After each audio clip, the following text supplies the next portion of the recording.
Sarah, can you hear us now?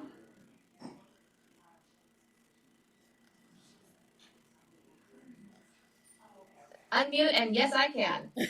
Okay, I think you just can't hear us when we don't have the microphones on. I So- think that's correct, yes. Yeah. No audio or video, but I can hear you now. Thank you. Okay, thank you.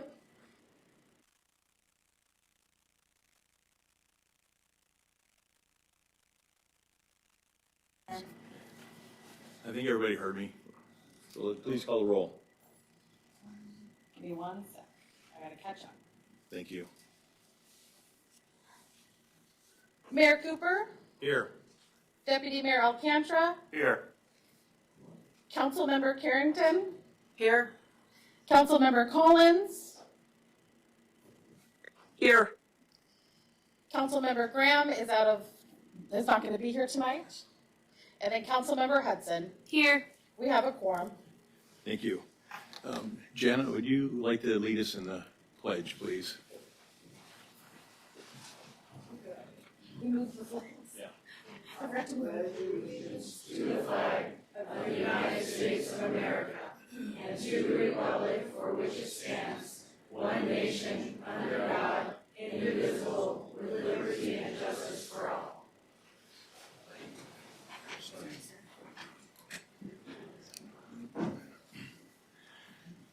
Before we get started, I'd like to make sure that everybody in the audience, please silence your cell phones and those on the council as well. And if council members have any extraneous business that they need to take care of, we'll take a break if you need to have that.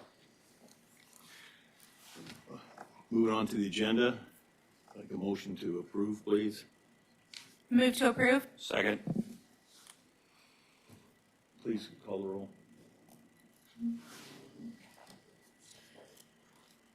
Councilmember Collins, Yes. Councilmember Hudson, Yes. Councilmember Carrington, Yes. Mayor Cooper, Yes. Deputy Mayor Alcantara. Yes. It's approved. Thank you. In the approval of the agenda, we've also approved the consent agenda and the previous minutes of July 22nd meeting. So what we are going to go to is an action memorandum 25083, Go ahead. directing the city manager to notify the state of Alaska of the city council's statement of non-objection of the renewal of the retail marijuana store license for the Connoisseur Lounge. So that one was approved as part of the consent agenda.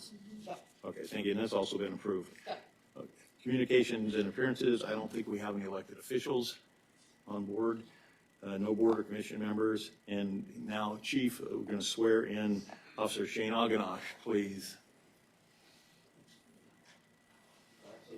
Officer Aganash comes to us with 25 years of law enforcement experience throughout the United States. She started in Minnesota. Is that correct? Yes. You went to Washington? Idaho. And up here to Alaska. We have a request for you to use the microphone, Chief. Trying to help you. I would.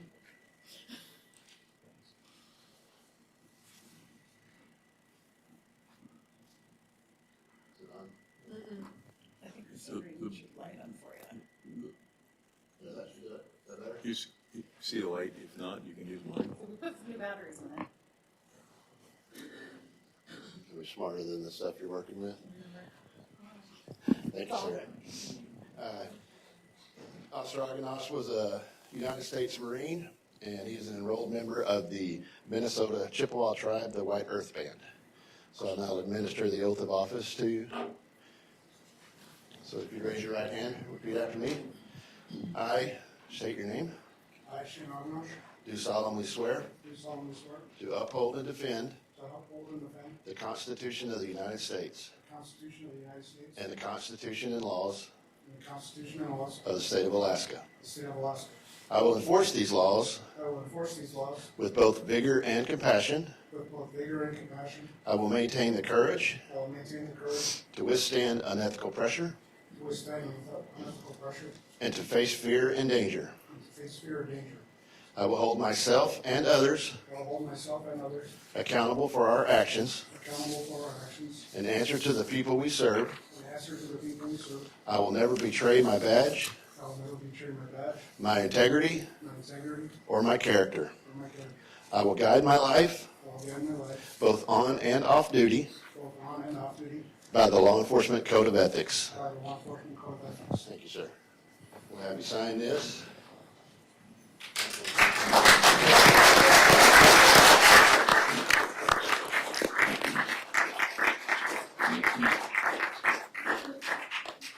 I'd like to take about a 5-minute break so everybody can congratulate our newly sworn-in officer.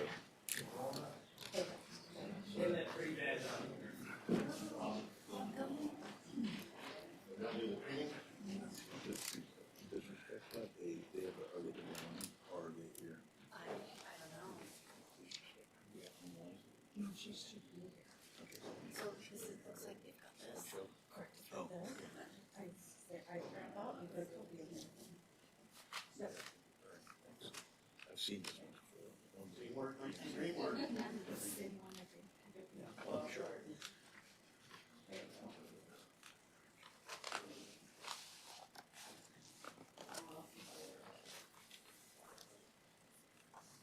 Congratulations.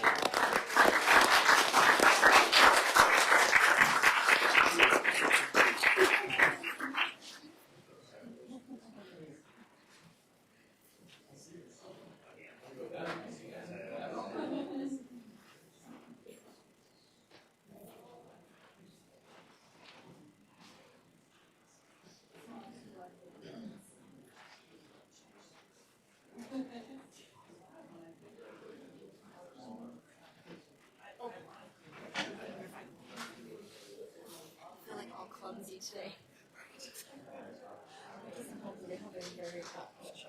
I know. I mean, I do. Imagine what next week's gonna be like when we talk about. I started doing a little draft today about basic history, talking points, that kind of stuff.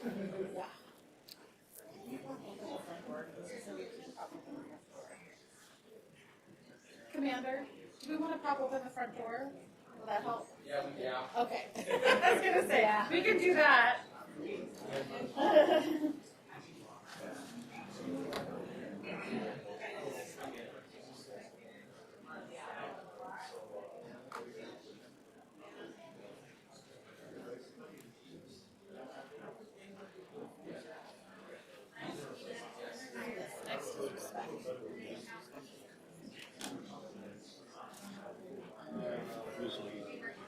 I'm sorry? You know who it is?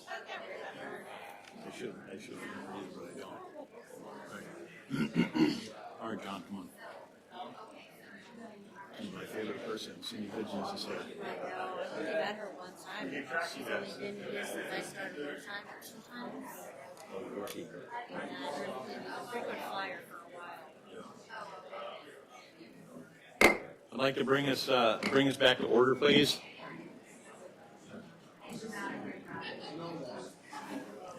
Maybe that wasn't loud enough? Yeah. Thank you. Okay, we're back in order.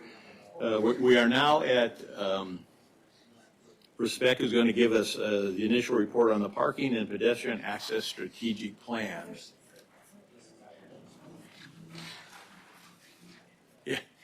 Yeah, turn that around, get it close, please. You have to get it pretty close, unfortunately. You guys hear me? Is that good? All right, well, my name is Maya DeSalvo. I'm a planner with Respect, and helping support the city of Colorado with the parking and pedestrian access strategic plan. So thank you all for. Mike can't hear her. We can't hear, you're not being picked up by the recording, so I don't know. Maybe- Is it a little green light on? Yeah, is it back on? Is it turn itself off? It might have. Let's see, how to. You just hold And there's a the, button on the bottom. hold it for about 3 seconds or so, and you should see it come on. There we go. All right, is that better? Oh, There you go. Yeah, I can hear it now. All right, I'll start over. My name is Maya DeSalvo. I'm a planner with Respect, and we're helping support the city with this parking and pedestrian access strategic plan. Thank you all for inviting us to come and give you an update on where we're at. You can go ahead to the next slide. maybe. Last time I had issues. There we go. So just a quick rundown of what I'll go over today. I'll try to be brief, give you guys a really high-level informational overview of the project so far. Talk about what the goals of the plan are, kind of breaking down the planning process that we're in the middle of. Talk a little bit more in depth about the outreach and engagement component, and then what we have coming forward in the future here. Go ahead to the next slide. So just kind of starting out, I just want to define, what is this project all about? So it's really a comprehensive initiative to improve parking and pedestrian mobility. So, we are assessing, available parking, public and private, but also thinking about the parking experience as a more comprehensive approach. So considering accessibility and connectivity, like once somebody parks their car, then where do they go from there? And what is that experience really like for residents and for visitors? So thinking about local businesses, accessibility for both residents and visitors, and then, obviously, we're thinking about economic development, but preserving Palmer's character too. So kind of looking at, again, like a pretty broad and holistic approach. Next slide. Oh, we might have skipped one. There we go. So the plan goals. So this kind of breaks it down into those pieces I was mentioning. So assessing the current regulations and infrastructure. So again, looking at what is available, whether that's available parking lots itself or sidewalks and bike paths and things like that as well. So again, looking at it a little bit broader, the code that currently exists that helps support this network. Looking at pedestrian and bicycle connectivity specifically, so thinking about getting from point A to point B safely. Supporting economic development and community identity, so again, pulling it back to that kind of small town charm that we all know and love about Palmer. Enhancing ADA compliance and accessibility.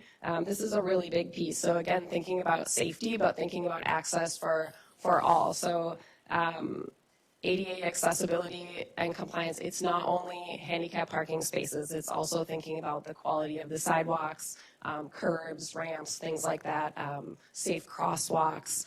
So again, it's a pretty broad group of infrastructure and accessibility components. And then integrating public feedback into planning and implementation is really key for this. I'll dive in a little bit more on that, so I won't go too in-depth right now, but again, thinking about really getting feedback from the community on what works well, what do people love about the network that exists currently, and where are their pain points? So where could there be improvements that could help enhance this system? On to the next slide. So thinking about our planning process, so I broke it down into 5 categories. So we kicked this project off in July. And we started that outreach and engagement component that's green there on the slide in the middle. That really started right away. So we kicked off a community survey at the end of July, right when we started, so that we could start accumulating responses. And we were attending events and things like that throughout the summer as well. But really those first couple pieces is gathering as much information as we can. So background and research, so existing plans like the Palmer Comprehensive Plan, the Borough's Bike and Pedestrian Plan.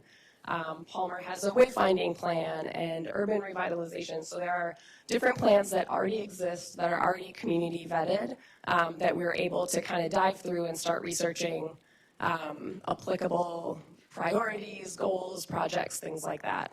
And then taking a look at the code that exists. So code built around economic development, when a business comes into town, what are the parking requirements, maintenance requirements. So seasonal maintenance is obviously a challenge for a lot of communities in Alaska. So again, just kind of deep diving into what exists currently.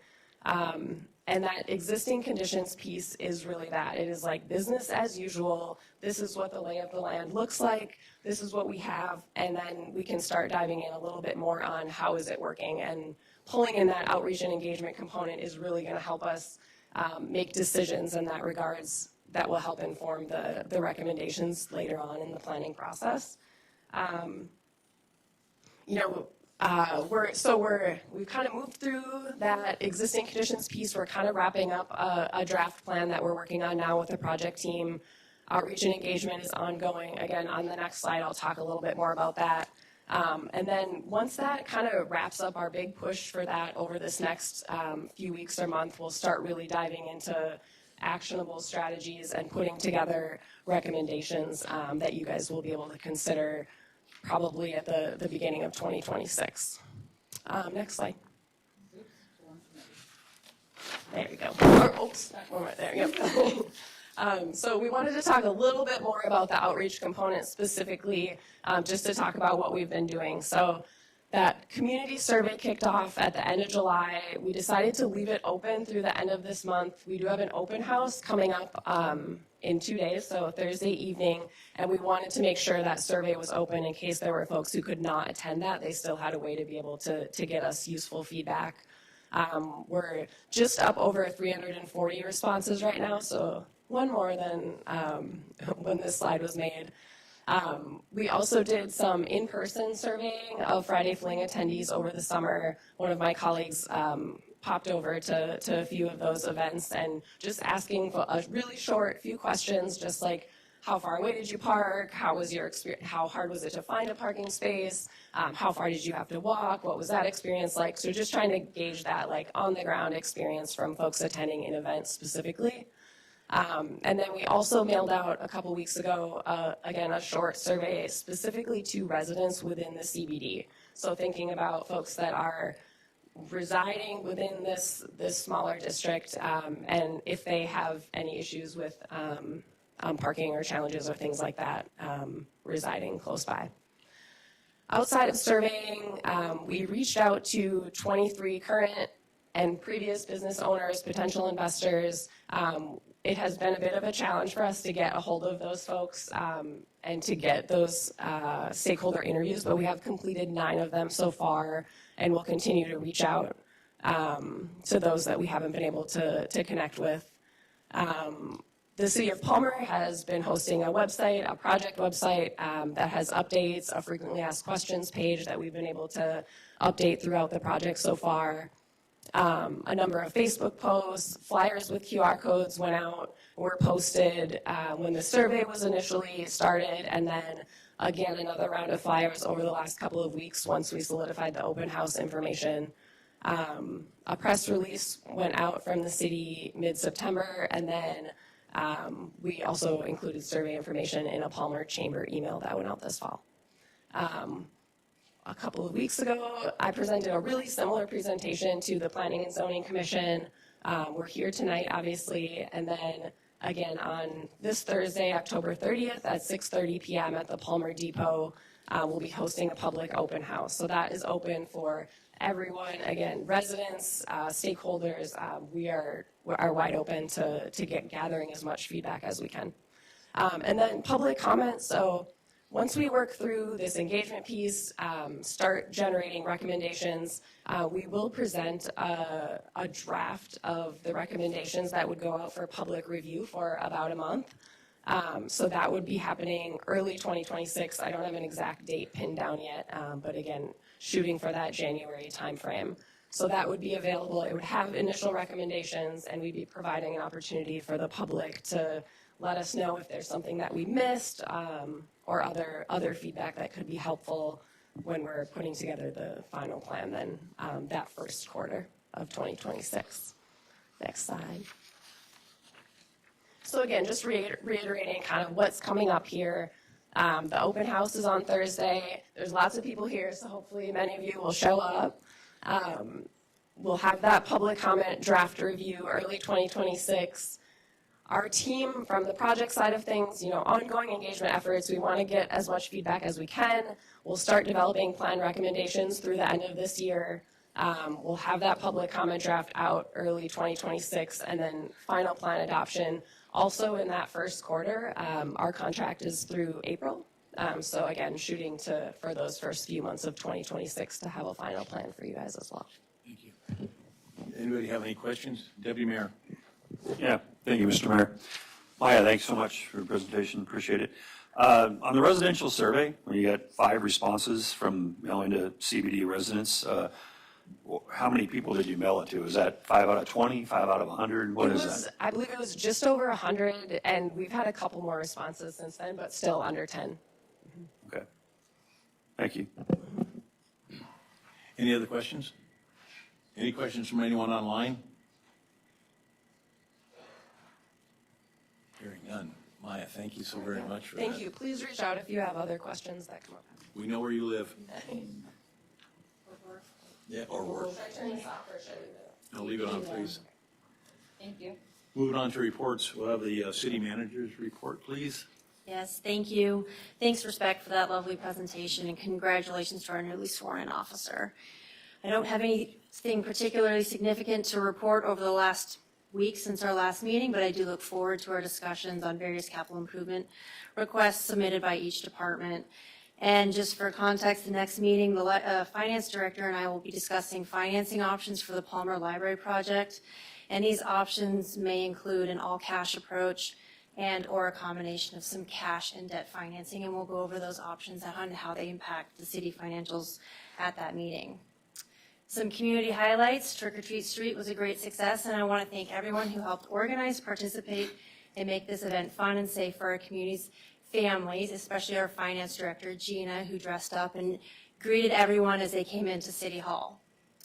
And I'm also proud to share that the city's donation campaign for victims of Typhoon Halong was an overwhelming success. Thanks to the generosity of our residents and the dedication of our staff and partners, all donated items reached those in need. New items were delivered to Team Rubicon Warehouse.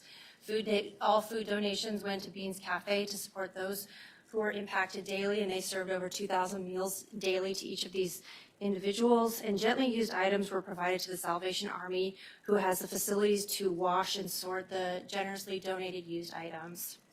We had 2 large U-Haul vans, a 26-foot and a 30-foot van of goods going into Anchorage to help these people that were impacted. And this was just a 3-day event, so thank you very much, Palmer, for helping. I'd especially like to recognize our following departments for their efforts in collecting, sorting, and delivering these items: Public Works, Community Development, Airport, Fire and Rescue, City Clerk's Office, and my own staff helped each day to help. Thank you again. And lastly, if you can see in the back, we have our HR Director, Erica Berry. I want to thank her for her continued dedication and leadership in supporting our staff. You just want to come up and say hi. So we can at least show your face. Yeah. I know you're real. Yeah, just, yeah. Apologize, I'm a little kind of cold, that's why I was hiding in the back. Yeah. Yes. Yep, but this is Erica. She does exist. She is here, and I probably should have brought her up more recently, but she just started with the city at the end of August and hit the ground running. Every day. Every day. Mhm. Yeah, thank you. Oh, sure. Do you just want to give a brief background on what you bring to the table and what you were doing beforehand? Yes, absolutely. Hello, everyone. My name is Erica Berry. Was born and raised in Alaska. Let's see, I left on a Division I hockey scholarship for college. I have a bachelor's degree in political science and a master's degree in justice studies. I worked at the municipality of Anchorage. Since 2014, I was first appointed as the Disadvantaged Business Enterprise Officer Investigator in the Office of Equal Opportunity. I then became the Office of Equal Opportunity Director. And within the last couple of years, I was the Executive Director of the Office of Federal Compliance. So varied background in law, federal compliance, EEO regulations, and employment. And I'm happy to be here. Thank you. Thank you. Is that it for you? That's it for me. All right. Moving on to me. So on the Trick or Treat Street, I don't know if you folks came in, this whole area was in a haunted house, and we had over 500 people that came through the City Hall. When I went downtown, I stopped at just one of the first tables that was handing out candy, and they had over 2,300 people had come by at that point. And I know that that was not all the people that were in town. You know, if you came into town from the north end, people started up at that point all the way through town. It was really kind of amazing. I want to thank our staff for doing all the work that they did, particularly in here. And also for all the people that, you know, like the manager brought up, you know, the tons of goods and things that we received. If you came in here, this room was the chairs were gone. It was entirely full of stuff that we donated, which was really great. On a couple things, I went to a planning and zoning meeting, and most of their time was they were talking about recommending rezoning a property near the airport, adding limitations to it. That was kind of a long discussion. Also, the Respect gave their report there as well. I also attended the Airport Advisory Board meeting, where the airport manager introduced the budget and discussed a property that was non-aeronautical use. And, you know, some minor things, what runway do they use during calm wind? Of course, all the people there are aviators, so a lighting update, the airport capital improvement plan, and plus rates and fee recommendations, which have been submitted to the council for approval. I went to the MPO Policy Board, which is a municipality planning organization. I'm on a policy board. Main discussion was basically about their new hires and plus evaluation of the executive director. The transportation plan, which Jude is our representative, I also went to that meeting. They're going to update the transportation plan on December 3rd at Wasilla High School. They also brought forth that there's a transit update, that the borough has an continued agreement with Valley Transit. So they will continue to fill the operating needs of the people in and around town, and it's the same area.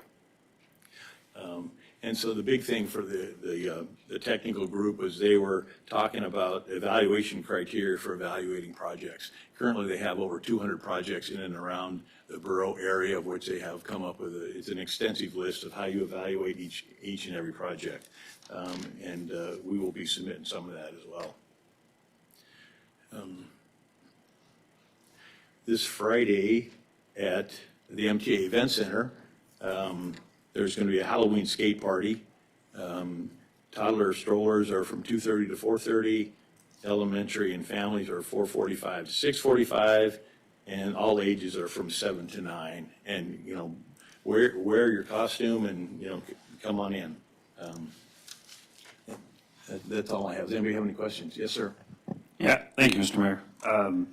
Mentioned the airport advisory meeting, and I am not a pilot, but I am a really bad golfer. So I'm just curious if when you're talking about non-aeronautical use of property and other things, did the golf course issue, was that a big part of this airport advisory meeting, or what's happening with that? There were a number of folks that were in the audience that came up and testified that they were in favor of the golf course. And I think this time there were only about 5 or 6. And yeah, that was a discussion. And, you know, currently, as you know, we have an RFP out that we have to evaluate what the actual value of that property is. Thank you. Any other questions? Thank you. Moving on to the city clerk, please. I just want to remind the council members that AML is coming up in December. I put letters on each of your spots, just to let me know what you would like to attend, when you'd like to check into the hotel and check out. We have a few options. I even attached a calendar to it, which I realized I have a typo, so we're gonna let that go. But just so you can have the dates, because I'm very visual, so I'm forcing the rest of you to be very visual. So just so you'll know for sure when to check in and check out. And just have those back to me, please, by Friday. You can even call and tell me. I like it, things in writing, but I wanted you guys to have it so you could have it and see what we're doing. I want to remind everybody that we still have a vacant seat on council, and that the applications are due on Friday at 5 o'clock. And then I wanted to introduce, and she doesn't have to say anything, My deputy clerk Loretta, she started the day after elections, and she's hanging in there so far. So Loretta's the new deputy clerk. The one hiding behind the computer. Yeah, she can hide behind the computers. And then that's all I have, if anybody has any questions. Yes, sir. Nobody gets out unscathed from me. Thank you, Mr. Mayor. So on the AML registration, since I'll probably only be able to attend a single you day still give it a single and day a single night options? hotel, but Yes. I don't have a preference, and so my preference is, do you know, Benji, if the Marriott's $249 and the Captain Cook's $299, I want to stay at the $249 one. But do you know, is there a difference in price, or do you There not is know? a price difference between the Marriott and the Captain Cook, but I want to say it's less than $10. So it's Put it's me at not the that- cheaper one when I Okay, put this all out. right, I can do Thanks. that. Thank you. Any other questions of the clerk? Nothing online. And we will move on to the city attorney's report, please. Yeah. Can you hear me okay? Yes, ma'am. Good evening, Mayor, members of City Council. So I have a statement. In accordance with the terms of my professional services agreement with the city, I am formally submitting my notice of intent not to renew my contract with the city. This was a very difficult decision for me to make, and it came after careful considerations as I am preparing to pursue new professional opportunities in this upcoming new year. By providing you advance notice, the city will have the necessary time to issue a new request for proposals for legal services and ensure a smooth and orderly transition. It has been an honor to serve as a city attorney for the past 4 years. I have deeply valued the opportunity to work alongside the mayor, council, city manager, city clerk, and I want to especially acknowledge the incredible department directors and the staff who serve the city. Their dedication and professionalism and care every single day has been amazing to witness. Their commitment to the community has made this work deeply rewarding. And together we've addressed challenging legal and policy matters with professionalism and integrity, strengthening Palmer's legal framework, and supporting transparent and effective local governance. I will continue to provide access and legal services to the city as needed during the transition period to help ensure continuity and support the onboarding of any new contracted council. Thank you for the opportunity to serve the city of Palmer. It's been a privilege to be a part of this chapter in the city's growth of public service. And that's it for me today. Yes, sir. Thank you, Mr. Mayor. Ms. Heath, I am very sorry to hear those words come out of your mouth. I know there was a lot that you had to endure in the past here as attorney for the city, and you've done an amazing job, in my opinion, always with the most professionalism, and I think you're a fantastic attorney, and I'm sure you'll do well in your new endeavors. But speaking at least for myself, I'm definitely gonna miss you here with the city, and I look forward to working with you here for the next 60 days or so. But Godspeed to you, and good luck in whatever you're doing in the future. Thank you. Thank you. Ma'am, this is the mayor. I too want to tell you that I'm sorry to hear the news. And I hope that when you get back home, that we'll have an opportunity to sit down and talk. Yes, absolutely. All right. Thank you very much. Anybody else have any comments of the attorney? Thank you, ma'am.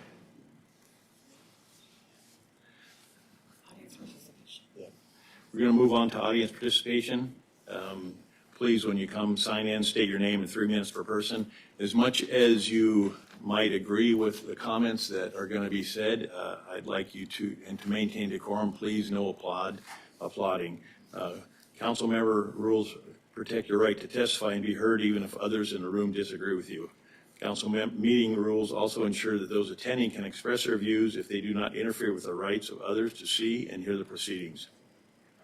At all times, order and decorum will be maintained in keeping with civility and dignity of the legislative process.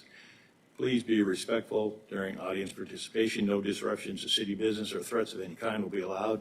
Individuals who cannot follow these guidelines will be removed. Any threats against others could result in criminal prosecution. Please sign in, state your name, in 3 minutes. Brad Daggett.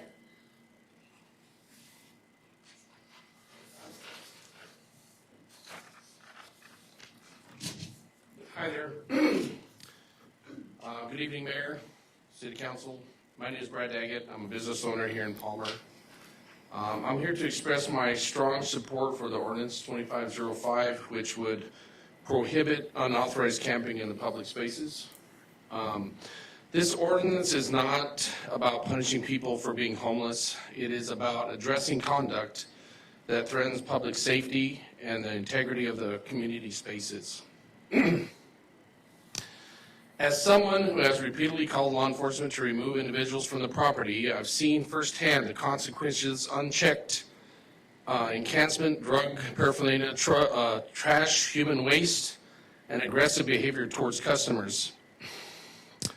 These are not just inconveniences, they are public safety hazards.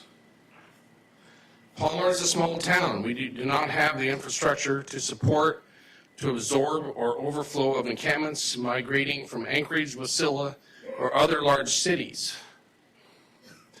If we do nothing, we risk becoming a destination for illegal camping, and the burden of cleanup and enforcement will fall already on a stretched city services. We are a compassionate community, and we do have resources available for those who want help, but we must also be realistic. Many of the individuals setting up camps are not seeking assistance. They are engaging in criminal behavior that endangers others. This ordinance sends a clear message that while we support those who want to get back on their feet, we will not tolerate conduct that harms our public spaces and businesses. I urge you to pass this ordinance and join other communities in Alaska that have taken steps to protect their residents, businesses, and public lands. Palmer's mission is not to solve the statewide homeless crisis, but ensure our town remains safe, clean, and welcome for everyone. Thank you for your time and consideration.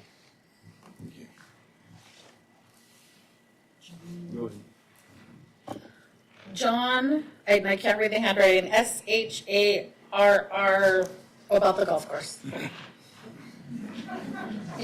I need to sign in here? No, we got it here. All right, yeah. Thank you. It's Sharrock, John Sharrock. Thank you. Palmer resident. Good evening. I have a copy here of a letter from John Giamente, hope I'm saying that right, the Palmer Airport Superintendent, dated July of 2025, concerning the 26 Airport Master Plan. In regards to the future of the Palmer Golf Course, this letter references two options.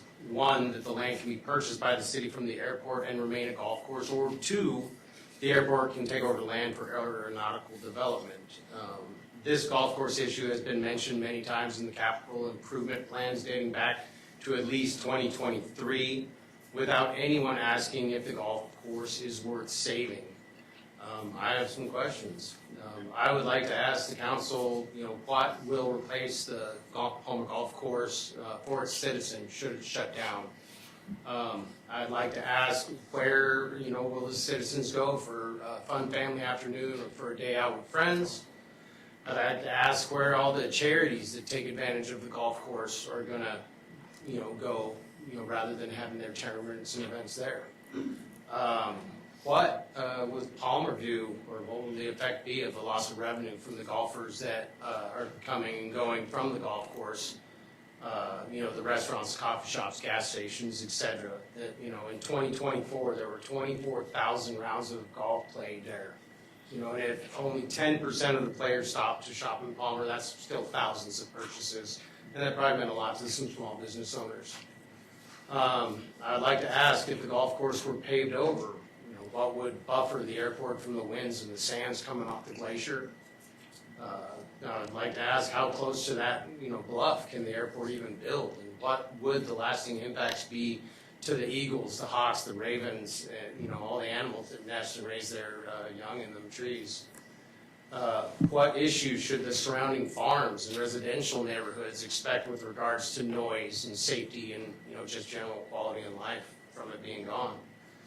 And finally, after attending the last airport advisory meeting, I feel obligated to ask, why is an annual tie-down space rental for an airplane $367? when a golf cart storage at the golf course is $300. It's a big size difference. I think, anyways, there are many questions I think need answered, and I think that time is now. The golf course has been a large part of Palmer for a long time, and losing it would do irreparable harm to the community. And I believe the community deserves to be heard, and it is time the future of the golf course be addressed. And I respectfully ask that the City Council place the matter of the release of obligation from the FAA on the agenda immediately for approval. You guys want a copy of that letter? Have one, thank you. But we'll take it. And I'll make copies. Thank you. River Bean?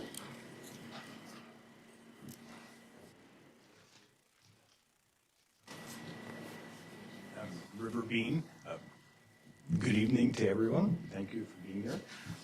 I feel very fortunate to have a home, a bed, a family, friends, and this security could be lost overnight, and it could happen to anybody. And I would be sad to hear that I'm a criminal because this would happen.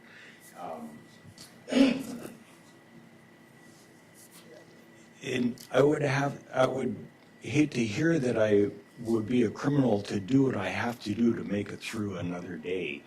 And I hope to hear or see that or read that this council, 100% of this council votes to block this ordinance that would make somebody a criminal for becoming homeless or doing what they have to do to have a night's sleep or sleep where they have to or can. Thank you. One thing I did not mention is, time-wise, everybody gets 3 minutes, but if there's enough, the first go-around, it's limited to 30 minutes, please. Thank you. Cindy Hudgen?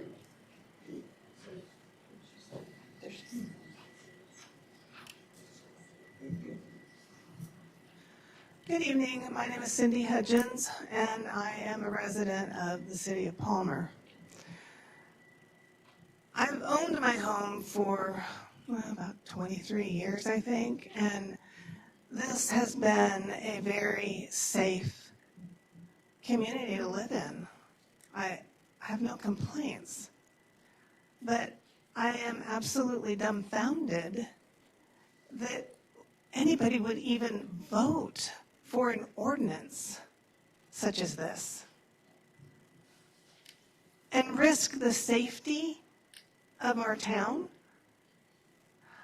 Does anybody remember back, I don't know, probably a year ago, maybe more, every meeting there were business owners that would come in here and they were asking for help with the vagrancy problem. And it is far worse now, because their employees were afraid to leave work at night because they were being accosted. I know one business owner that went to work in the morning to find a naked man in the brush right next to their building, their business. That's not right. What about the taxpayers, the business owners, the people that live here? I was kind of shocked, really, when you had a meeting on the safety of this new parking plan, the safety of crosswalks and all this, the changing of, not to change the hometown appeal of the city of Palmer. What do you think homeless everywhere is going to do for the hometown appeal of the city of Palmer, for the safety of the city of Palmer? I don't want to see it.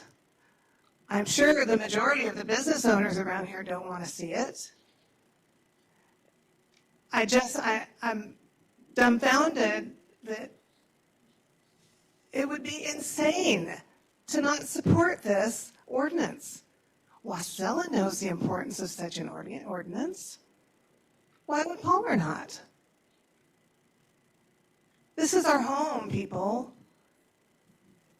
And we value our security and our safety and the hometown appeal of Palmer. Don't vote to change that.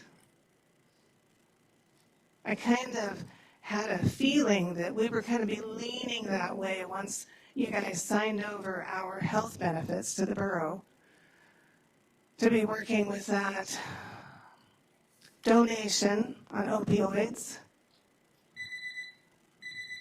Thank you. Michelle Grimes.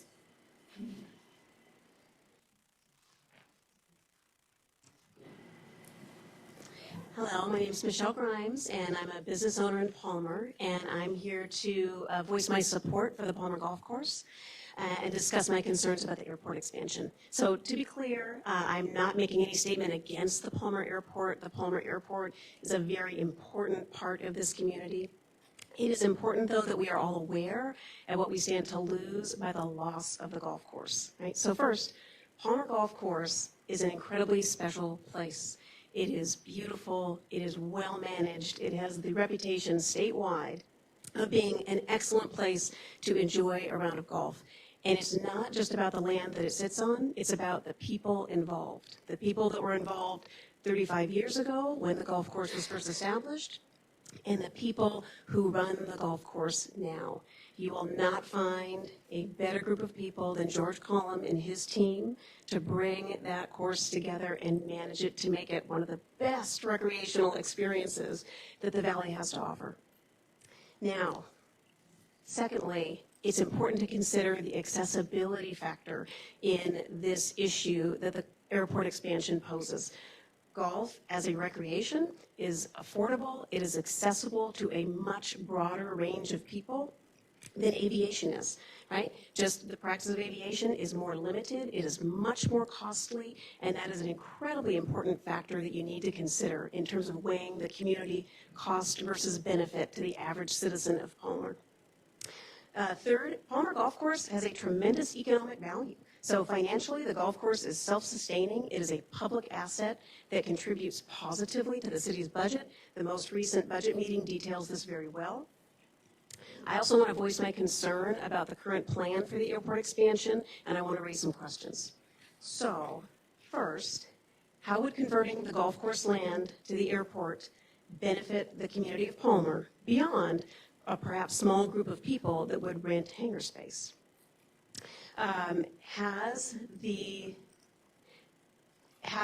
So the airport currently does not cover its operating costs, and it does require supplementation from the general fund. I am not voicing this as a criticism of the airport. I believe the airport provides a valuable service, but the reality is it does require supplementation from the general fund. If the airport was expanded, what is the budget to maintain the expansion? Does the city have the funds available? What would the burden be to the taxpayer base? Would this require an increase in taxes? Has this been fully explored by the council members and by the city? I'm also concerned about some of the items in the expansion detail. For example, PAQ 12 proposes the purchase of 35 acres west of the airport. Are there homes on that land? Are those owners of those homes willing to sell? If not, is this an eminent domain situation that we would be facing? Please consider a release of obligation by the FAA for the golf course land. Thank you. Dusty Silva.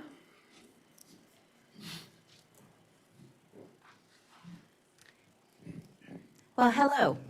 Dusty Silva, for those of you that don't know me, I do not live in the city limits, so you should know that. I have in the past. I have been a Palmer, Greater Palmer resident virtually my whole life. I raised my kids here. My grandchildren are being raised here. I went to Swanson, I went to Sherrod, I went to Palmer High, graduated from Burchell and Wasilla, but even so, I commuted there from Palmer.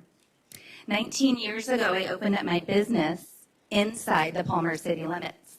And eventually, I bought my building, which is across the street from City Hall.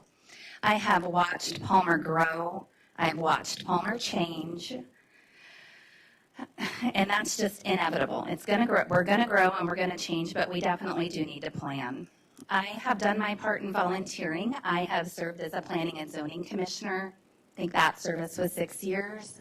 I've served on the Board of Economic Development for 6 years as chair for part of that time. I volunteered as a director for the Greater Palmer Chamber of Commerce, and I've been the president of the Chamber of Commerce twice. So I've done some things. Tonight, I'm here to talk about a number of things. I'm going to talk about the golf course, and I also want to talk about the ordinance 25005, but we're going to have a public hearing for that next, so I'm going to save those comments for after this time. So my family, we're a family of pilots. We live on a private airstrip. We live outside of the city limits. I'm not against the airport. I am pro flying. I am all for it. However, I am a lover of the Palmer Golf Course, even though I'm a terrible golfer and I really have zero talent there. But my family does, my friends do, my clients do, and my guests do. And I gotta tell you, I love riding my bike past the golf course all summer long. It's absolutely beautiful. It is an asset to our city. So this summer, it came kind of out of nowhere, I think, for a lot of us here in Palmer, where we heard, what do you mean it's airport property? I don't know why I didn't know that, but I do now, and I know that it's leased. I feel like I understand that maybe the city of Palmer has purchased other property from the airport in the past. I'm not positive of that. I didn't dig into the facts. There's time for that. But this is dangled out in front of the community, and people are scared. I think really you guys really need to make an effort to put the golf course on your table as the council and start talking about it over there so that you're opening the discussion in the open with the community instead of it feeling like it's an interdepartment discussion maybe at the city level. It's just to open it up for all of us. And what people are asking is the release of obligation. So, I mean, if you put that on the agenda, it doesn't mean you're voting for it. You're at least starting the conversation. So thank you for your time, and I'll talk to you soon. Kelly Shoemake.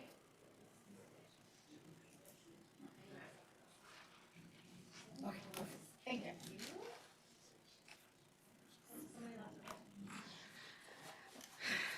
Okay, I'm going to try to talk fast. Okay. Good evening, Mayor, council members, and staff. I'm Kelly Shoemake, Executive Director of Palmer Chamber. I'm going to speak to you tonight regarding the ordinances 25-005 and -006. We recently did a survey to our members to understand their views of these ordinances. You all just received the report, but I'm just going to go through a couple of key points really, really fast. We received 39 responses. 82 of those are from Palmer residents and 15 were from non-residents regarding the ordinance. 30% say they were familiar with the ordinances, 65 somewhat familiar, and 5% they are not. When asked about overall sentiment, the results were clear. 80% strongly support, 10% somewhat support, and only 10% expressed any opposition. In short, 90% of the respondents support these ordinances. Respondents also weighed in on the potential impacts for local businesses. 70% felt that the ordinances would have a very positive impact, and another 10% somewhat positive. For residents and visitors, 60% felt very positive impact, with a smaller portion expressing mixed concerns. Overall, the majority see these ordinances as beneficial for the safety, appeal, and vitality of downtown Palmer. Open comments highlighted some reoccurring themes. Respondents emphasized public safety, clear public spaces, and more welcoming community. Many noted that enforcement should be paired with access to support services for those experiencing homelessness. Finally, respondents saw the ordinance as likely to create safer, cleaner, and more inviting spaces downtown, support businesses, and improve the experience for residents and visitors alike. In conclusion, our survey demonstrates strong support for both residents and the business community. The Chamber appreciates the opportunity to provide this feedback to you, and we remain committed to working with the city to ensure Palmer remains safe, vibrant, and welcoming. Okay, before I wrap up, I want to do a couple other Chamber announcements. First off, this was the Chamber's 5th annual Trick or Treat Street. Trick or Treat Street is put on by the Palmer Chamber. First, I want to tell thank you to the city and the downtown businesses, those that were in the pavilion and our Palmer community. It was an incredible success. We had over 3,000 people in downtown Palmer, and the feedback from both local businesses and the community has been overwhelmingly positive. We couldn't have done it without the support of the city, so thank you. I also want to thank the Palmer Police Department, specifically Commander Zipski, who helped me put up the barricades, and the Palmer Fire Department for assisting with traffic flow at the four-way stop. And the city community development team, specifically June and Tracy, they helped me get out the barricades and everything as well. Their support truly made it, I'm gonna be quick. Looking ahead, Colony Christmas is just 44 days away. We are grateful for the city's support and involvement in that. And don't forget, Shop Palmer starts on November 18th. It's a great opportunity to support local and be entered in a chance to win good prizes. And if you guys need any information, you can contact me. Sorry.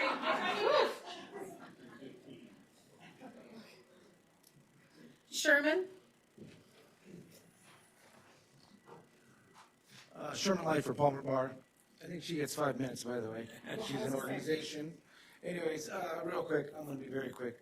I have been a resident Palmer for not in city limits for over 40 years and business owner for 5. Love it. But 3 or 4 things I just wanted to say. In regards to the parking report, I'm excited for the presentation that Respect has put out. I think that there's more than 23 businesses in the greater Palmer, or the central business district, and I'd like to see that expanded more. And I'm excited to go to the meeting on this coming Thursday. In regards to Trick or Treat Street, it was amazing this last weekend. Thank you to the Palmer Chamber of Commerce on that. Let's see, in regards to the airport and the golf course, you know, they're both great draws, and they're right sized for what we are. You know, if the airport gets bigger, it's going to get noisier and it's going to cause more problems. Golf course is a big draw, and you know, I just don't think it's time for either of them to go away. I think they need to stay where they're at, and a big supporter of the golf course. Other than that, I want to say something on the homeless thing, because it has impacted our business. We've had people come in, we make calls, and probably the biggest thing that I heard in the last couple of years over this is, you know, 90% of the calls are due to 7 to 10 people. You know, so talk to the police on that, but what you guys are doing is going to help Palmer stay that way. If people can camp in the parks, then guess what? The parks aren't parks. They're tent cities. Okay, so, all right, hey, thank you all. Glad to see you've got a new city council, and have a great day.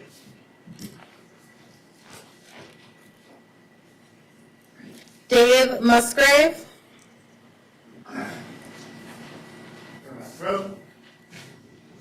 Hello, I'm Dave Musgrave. I'm a big supporter of my town, Palmer, and I'm here to speak on the homelessness ordinances. I'm against them as they're written right now. I think it'd be improved, or maybe more people should weigh in. My main concern, I don't think they're effective. Let's go through the enforcement procedures.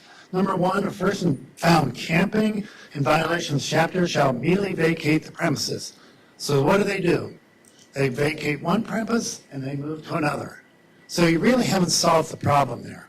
Number 2, city personnel, when practical, and I like this, shall provide information on available shelters or services.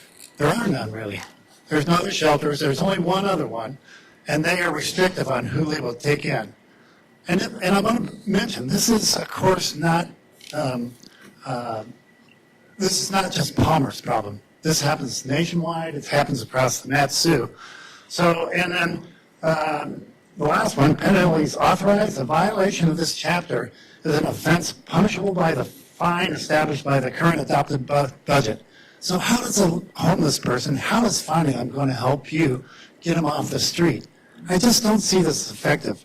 And what I'd be a little presumptuous here and ask that you table this indefinitely and impanel a blue ribbon group to study this. There are a number of different social organizations here that love this, including churches that might be able to provide shelter. And until you do that, this is like a silver bullet that doesn't work. It misses the mark. And I appreciate your time. And I do want to say, I do understand the people have testified and why they consider this a nuisance, and I'm very sympathetic and I understand it. But this just is not effective. Thank you. And I'm going to go outside and work school for a while. Jason Gardner.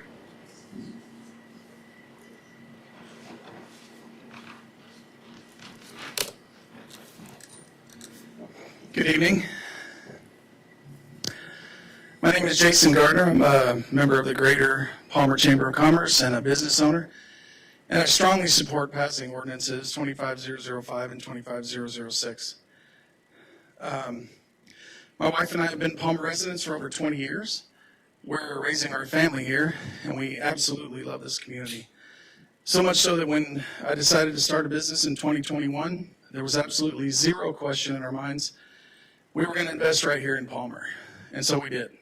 My wife and I purchased the Highland Hotel in November of 2021, and we began the 1.5-year long process to work with the city to change that property from an unmaintained, cash-operated, and distressed apartment building to a revitalized and tax-paying boutique hotel that now provides lodging to guests literally visiting from all over the world. I now have the pleasure of telling guests on a regular basis about how beautiful and safe our city is and how much they're going to enjoy their visit here to Palmer. Over the past year, we've seen an uptick in homeless activity on and around our hotel property. We had a guest complain that they had to step over someone sleeping on the steps of our hotel entrance early one morning to access their room. We also had to clean up trash. We have also had to clean up trash and drug paraphernalia where someone slept in front of the building from the night before, and we even had a person build a tarp tent in the back of our neighbor's property and then on ours. You can imagine how uncomfortable and how unsafe that makes our guests feel. Additionally, one of our selling points to potential guests is the fact that we're within walking distance to local restaurants and shops. Our guests' experience is far less pleasant if they have concerns about the single-person encampment across the street or the one near the sidewalk they use to visit downtown Palmer each way. And we have had guests express concerns about both of those circumstances. When public spaces become lined with tents or shopping carts, it changes how people feel about visiting the area. Foot traffic declines, small businesses lose sales, restaurants lose customers, and property damage and excessive litter can occur, which the city or business owners must then pay to clean up. This doesn't just hurt business owners and citizens, it weakens the entire local economy, and it certainly doesn't help the business my family has worked so hard to build. People living in tents deserve better than a sidewalk or a tarp shelter. Real solutions come from affordable housing programs, mental health and addiction services, and job support, not from letting people survive on the streets in unsafe conditions. I'll close with this. Protecting public spaces is not about being heartless or pushing people away. It's about ensuring our sidewalks, parks, and business districts remain safe, clean, and welcoming for everyone.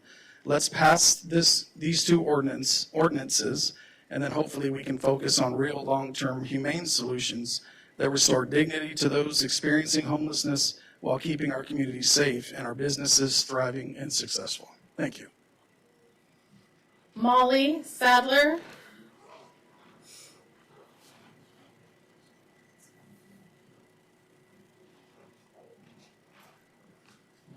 Hi, good night. Good evening. My name is Mallory Sadler.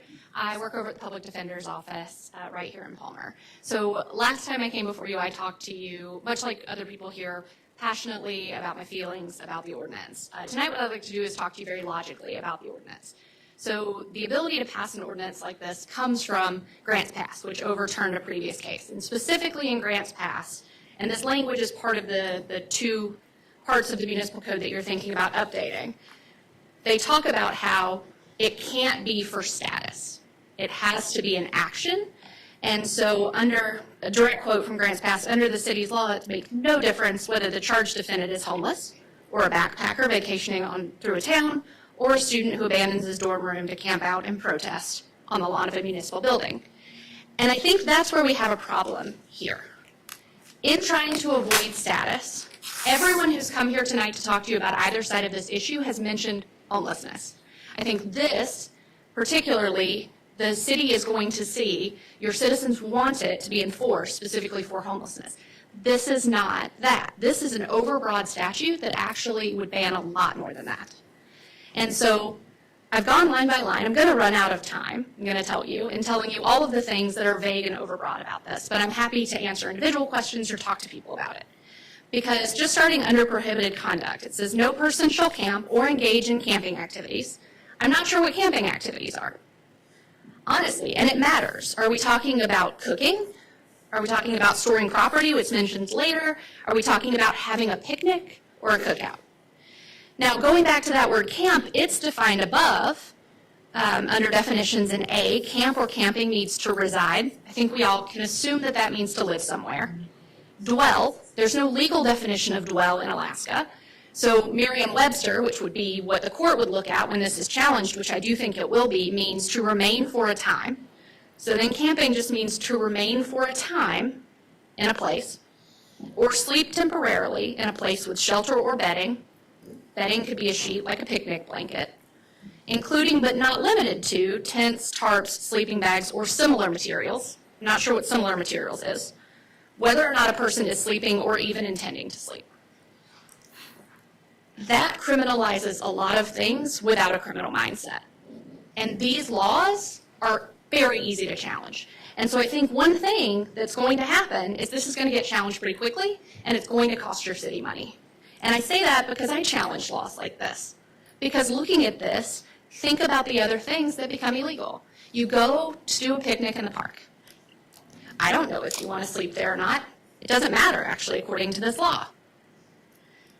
Additionally, the Section B of prohibited conduct says no person shall, and then it lists things, so we take each thing individually. Like I said, I knew I was going to run out of time, but if you have more questions, I'm happy to. Nathan Smith, and after Mr. Smith is done, this will close the first audience participation.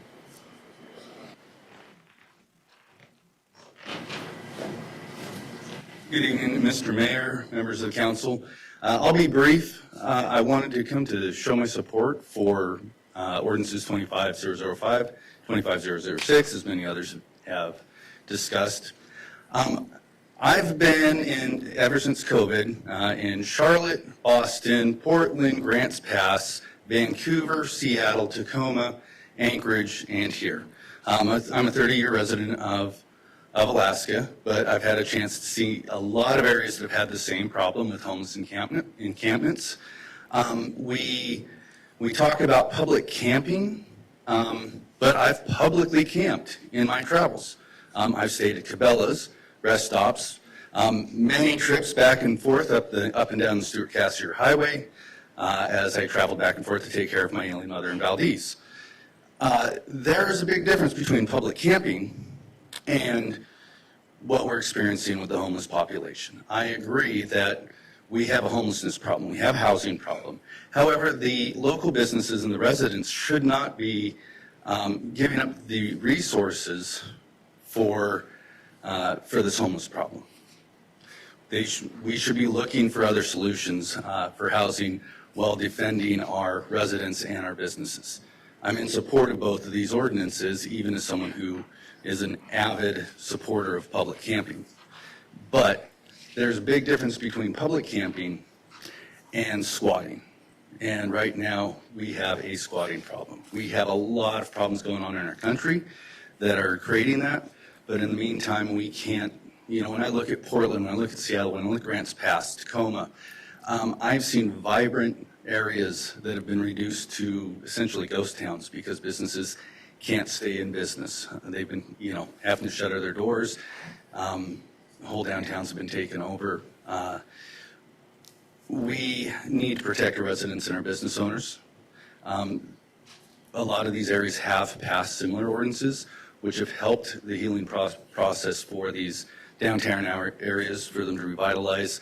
The next step would be to start considering legislation that actually helps support individuals, whether that's through drug rehabilitation, reemployment, or housing support. And I believe if you pass these ordinances, then the next step is to start looking at legislation that actually directs funds to programs that will help people that are displaced out of public areas. And that's everything I have. Thank you. Thank you. And with that, we'll close the first audience participation and take a 5-minute break, please.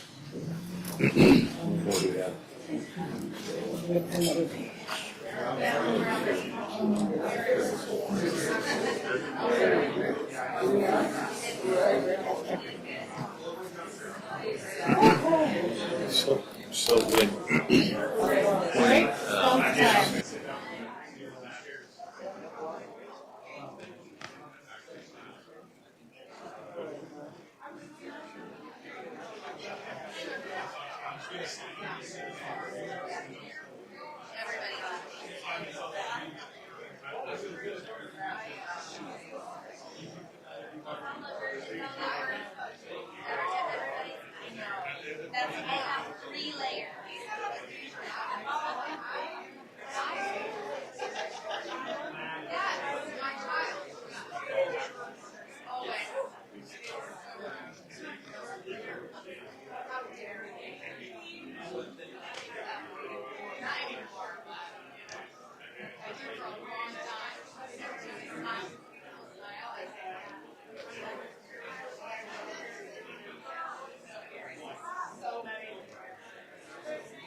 I told your seat? No. I'm just borrowing it. I'm not going outside. It'll just, choose grass, take a different.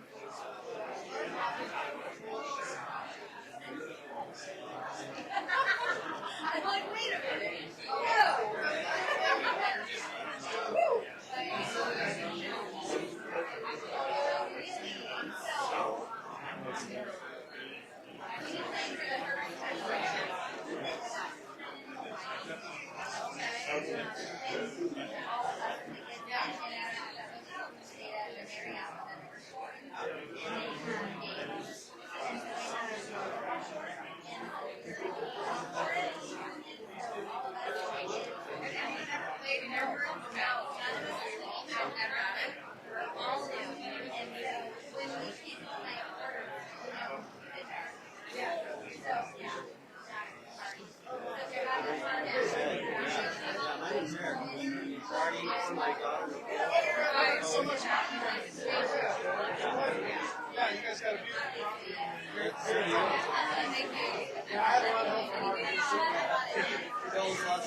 Get the fans.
technicians in here.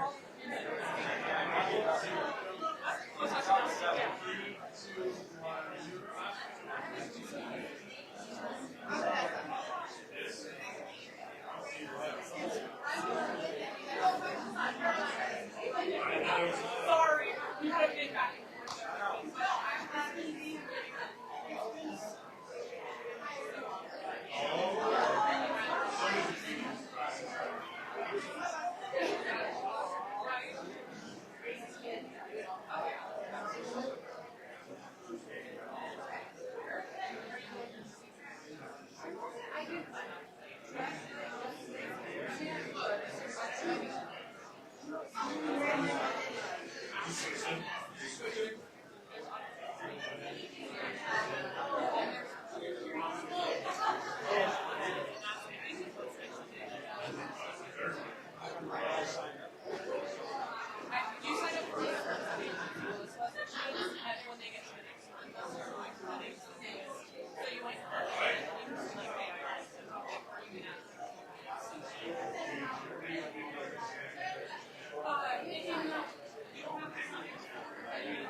All right, we'll bring this back to order, please. Thank you. Hopefully we've got it a little bit chillier in here that folks aren't going to pass out on us. No passing on. We're now at public hearings, and item number 1 is ordinance serial number 25-005, establishing chapter 9.37, camping on public property to prohibit unauthorized camping within city limits and providing for an effective date. I will now open the public hearing on that. Anyone who wishes to come forward, please come forward, state your name, and this time sign in if you've not signed in already.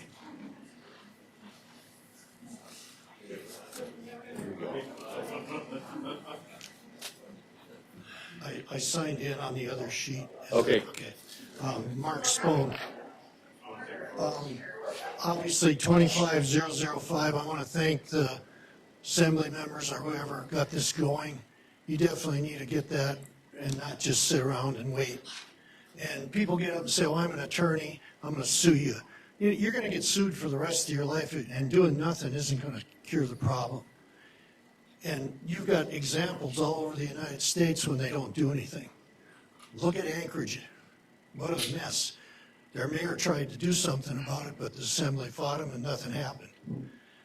And look at the amount of people that are moving out here because they're tired of that. Doesn't that tell you something? And Palmer, I think everybody here is pretty passionate about Palmer. Everybody has feelings about Palmer if they lived here all their life or if they moved out here. Don't ruin Palmer. You can't have, unless you want to call it dumpster city, because that's what if you don't do something about this, that's what you're going to have. It's unbelievable. I mean, I try to stay out of Anchorage as much as I can, but when you go, it's just unbelievable stuff. And you talk about people that travel around Portland, Seattle, San Francisco, all these places. What's the term of insanity, doing the same thing over and over and again? I mean, so we're going to say, oh, well, we don't need to do anything. People are compassionate and care about the people. That isn't it, but you can't let them do this. That doesn't cure their problem. And some of them don't want a different lifestyle. You've got to be willing to want that lifestyle, first of all. I mean, it's hard for us to believe that people would say, no, you can't tell me what to do. I'm just going to keep doing this. But how can a business survive in this town, or why would I want to come and do business with a business in this town if I've got to go through that? So, this is common sense. You got to understand common sense. And if you're going to dilly-dally around and worry about a lawsuit and worry about this and not do anything, the problem's going to keep getting worse. And if you let it get worse, double or triple your police force and buy a whole bunch of dumpsters. Thank you.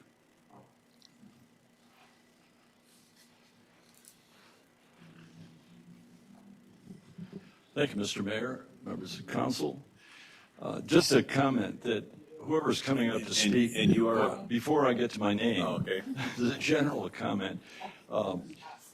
Before you speak, don't be back here and don't get up here because it gets awful scratchy. So, right distance. My name is Mike Molesky. I do live in downtown Palmer, but I also, for the last 12 years, have had a window on the town.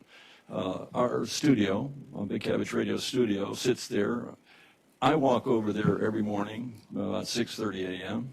Tonight I'll be walking home. I very often go various places around town on my way just to get a little extra time in. I have, over the years, not noticed, and I admit that I haven't been to every hotel, backyard, et cetera, so I can't tell you about every spot, but I can tell you about the areas around the downtown central area. And if anything, I've noticed anecdotally, and I state that, a decline in the number of people that I see. What I did notice, though, was something that was missing. When I looked at the agenda, I looked at the packet, I was looking for the police report. I was looking for a report from Daybreak's Navigation Center. I was looking for any count that would give some basis for the comments that you're making. I appreciate that many people who have spoken have had specific examples of things that have happened that involve people who've been camping in their backyard, et cetera. But one of the things that Anchorage does do and the state of Alaska attempts to do is every January, it does a count. And if you look at the count, you'll notice that in Anchorage, this is a count of, on January 29th, of everybody who is either in a shelter or homeless, et cetera. It's a very difficult thing to do. But I do not see that same kind of counting done to give basis to what you're suggesting. And I'm very much attuned to, it's not so much a fear of a lawsuit, but if you're going to do an ordinance, craft it well. We've been down the road, and many people here have had that experience. When the ordinance isn't crafted well, then you have to come back and fix it later. Lastly, Anchorage has had a long time working to find solutions, and they're in the process of doing that. So when they do have ordinances and they do things, they also look to say, okay, where is a shelter going to be? And anyone who's followed that torturous path has seen it's been difficult to do. I am not aware of any place in Palmer that is even a warming center at the present time. Is it possible that the depot should become that? I don't know. But that's one of those things that needs to accompany this, not after the fact, because I don't think, personally, if you pass this, you're going to be easily enforcing it for all the reasons that have been said. I just wanted to share that. Thank you.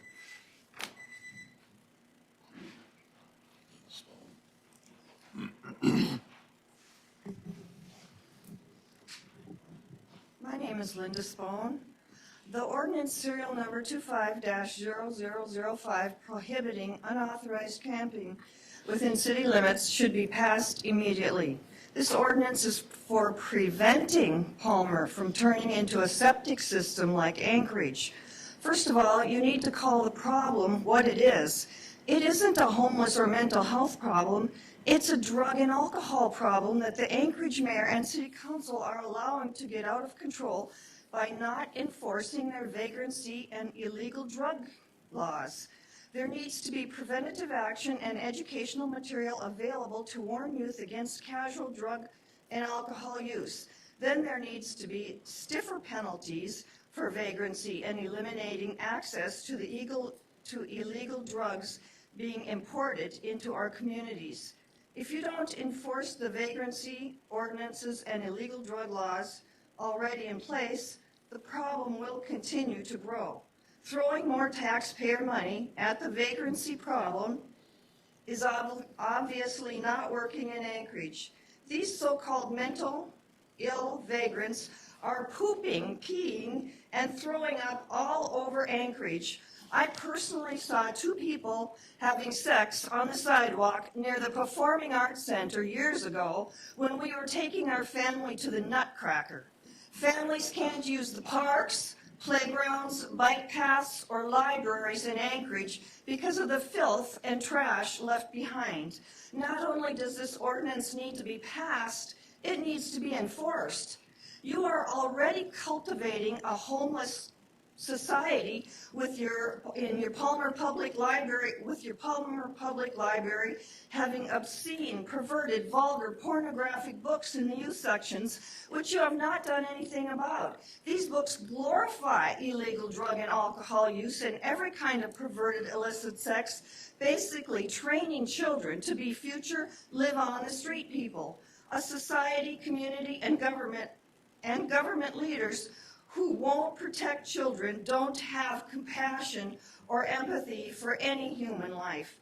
The Marxist librarians and school teachers are ensuring the homeless industrial complex continues to grow and taxpayers are forced to pay for it. Obscene material is against the obscenity laws and it is not being enforced. Law enforcement is very important. Having laws doesn't mean anything unless they are enforced. May God protect Palmer through the shed blood of Christ Jesus. Thank you.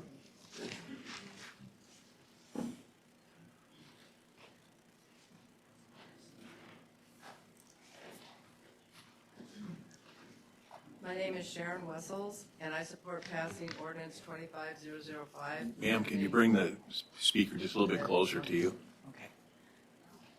support prohibiting unauthorized camping in city limits. Homeless camps have not worked in California, Washington, New York, Hawaii, or any other democratic state. We just returned from Waianae, Hawaii, and have witnessed what happens when homeless are allowed to take over prime real estate. The beaches are trashed with all the garbage they collect. While driving through town, you feel like you're in a third world country. When we questioned the people that work at the condo where we stayed, they stated the homeless are not locals, but people that have been given one-way tickets to the island from the lower 48. If you allow this to happen, the same thing will happen to Palmer through dark money. Why do you want to do this to Palmer? Do not let outside money destroy Palmer. You used to stand up to outsiders to not allow Palmer to change. Let the people vote on this. 7 council members should not be allowed to make changes that affect the taxpayers of Mat-Su Borough. Homeless do not pay taxes. We do not approve of this self-destruction of our city. Stop this madness and think of your residents. Thank you.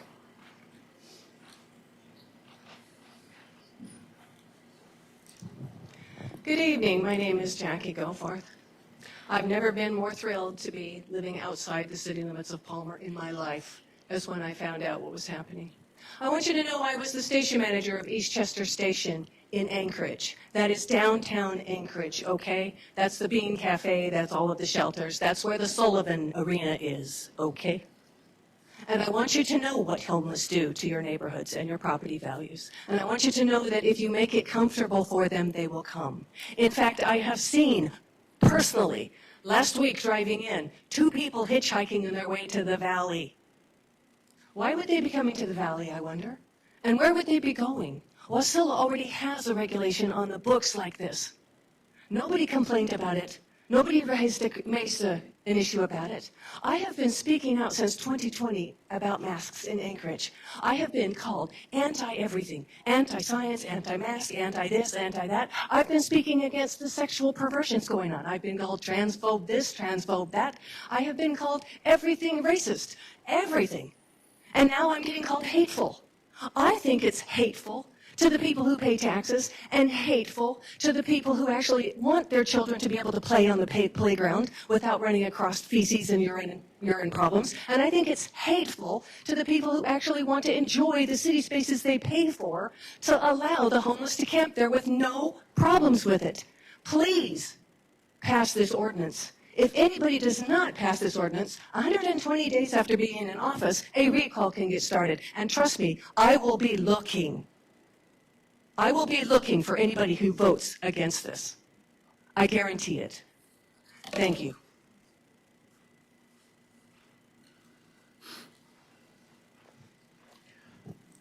Good evening. My name is Nathan Hopkins. I'm here today to talk about the ordinance surrounding sleeping in public places. I'm glad I came tonight because I got to hear some dissenting opinions and things. I thought it was actually really good for me to be here because I thought some good points were made, specifically around the teeth of the legal liability.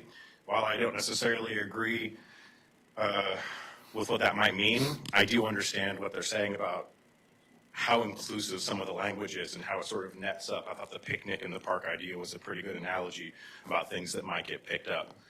I don't like the homeless situation, but as she pointed out, it's not about homelessness, it's about how people are using public spaces, and some of the wording does leave that up for debate.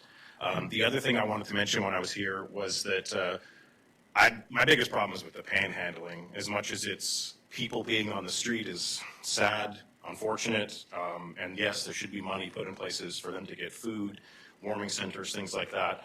I don't know that Palmer's the best town for it. It's like way outside of the main metropolis. There's just so many more resources the more centered you get of people. And I think part of the reason why they come out here is because of the fact that there is a low homeless population, in which case they are afforded more benefits per capita. For me, it's really the panhandling. I don't like all the stuff going on at Fred Meyer's and at Carr's parking lot. You got cars that'll park over there, and they'll have like 2 or 3 people in the car that'll like take shifts and rotate out at the street corners.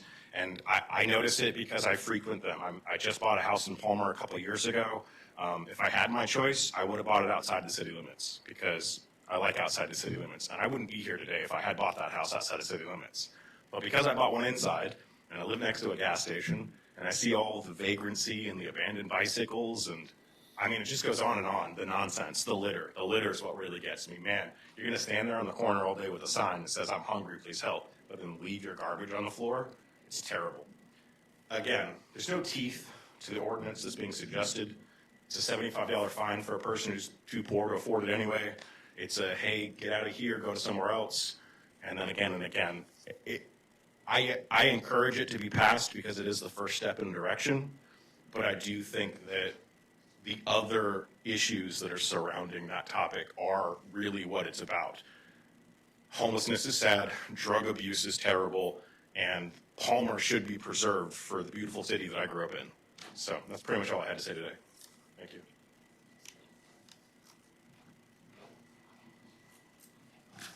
Hi, my name is Monica Bujacek, and I'm here to speak regarding the ordinance 2505 and 2506. Addressing those ordinances, I have to remind everybody that the homeless population is part of the public as well, just as we are. So which public is going to be preferred? This one public or the other public? Sure, some homeless people, they offend our sensibilities. Well, I have to tell you, there are some groups that offend mine. But I don't speak out against that because they have the right to be there the same as I do. This group may not use those public places as intended, but they are using them for their basic needs. So to me, it makes a whole lot of sense to first see whether or not we can take care of those public needs, and then we can address everything else. Until then, I really encourage to vote against those ordinances. I've heard a lot about how dangerous this group of the public is.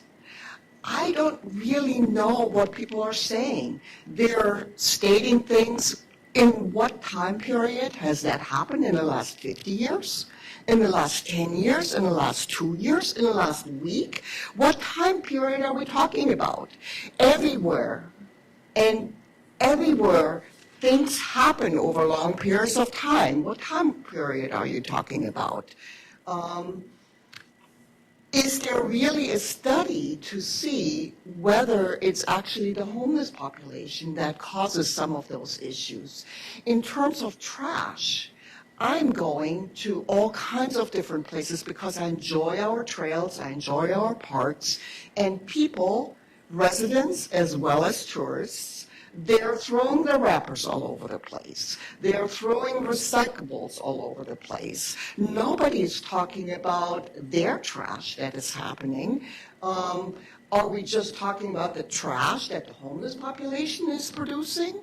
Again, I would like for you guys to consider whether this is actually just thinking poorly of a specific portion of the population, or if that is truly about what they are doing. Thank you.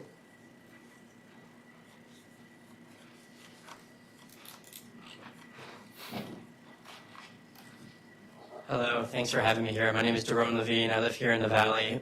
I was a public defender in Palmer for a few years.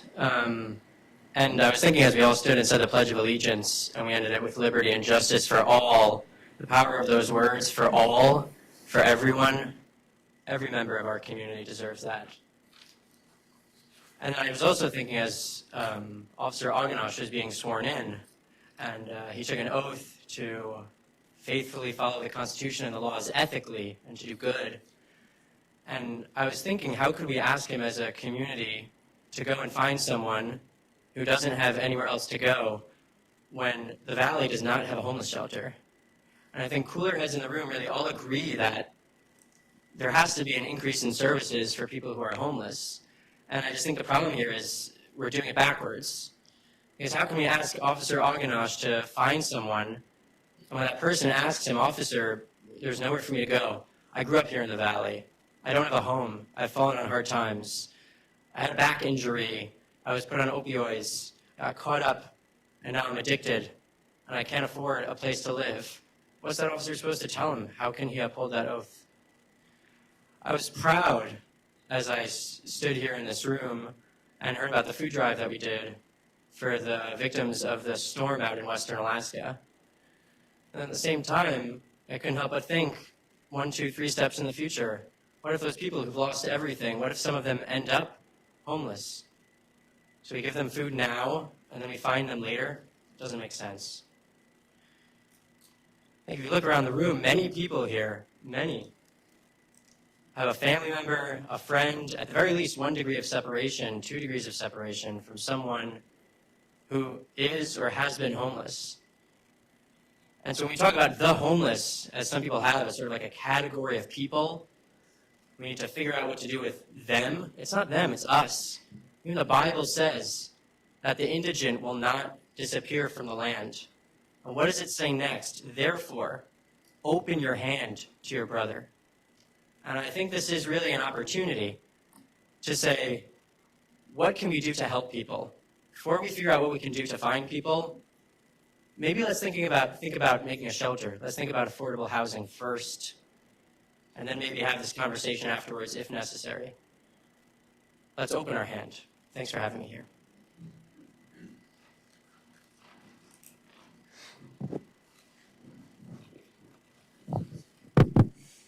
Hello, my name is Travis Reason. I live in Palmer. I totally support this ordinance, and I'd like for it to go even further to also ban panhandling. Because with these homeless people, we're not just dealing with regular homeless people, we're dealing with people that are really drug addicted and have mental illnesses that are not being met, and with them panhandling, not just at Fred Meyer's, Walmart, and Fred Meyer's, in cars, but all over the streets. And I've seen personal experience. I've seen people, they're, crazy or not, step inside the streets and stuff like that. It's not just dangerous for them; it's also dangerous for the people driving on the roads. And people would say, "Oh, we're not being compassionate enough." There's a difference between having compassion and enabling. I have some personal experience. I've seen some homeless people, and they want some money. And I think maybe they need a job or whatnot. So, yeah, one time I offered one guy, hey, there's a place to live, and I can also offer you some work. Instead, he became really irate and almost attacked me. Another incident was also in Anchorage, not as extreme as the Nutcracker incident. I was in downtown, and I don't know if this person was homeless or not. I was driving. There's this guy. He pointed a gun at me and was about to carjack me. I don't think that Palmer is at that level as Anchorage, but it'll get there if nothing is being done. And with the homeless people, I heard one person, oh, why don't we talk about other people littering? There's littering and stuff like that. Well, with regular people, it's not that because we litter less. Is that because we regular people don't litter like homeless people, leaving needles and trash? And it's not just about the trash. It's a total disrespect of public spaces and such. Inside these minds of the homeless people, civic sense is virtually non-existent in the vast majority of these people's minds. And people say, we need to build warming shelters. Well, me and my dad, we have actually tried to collaborate with a church in Wasilla to do such a thing, but politics and such, they wouldn't let us build a shelter within the city limits. Or I forgot what it was, but the point being, we need to set our politics aside and, to really address this issue. Thank you.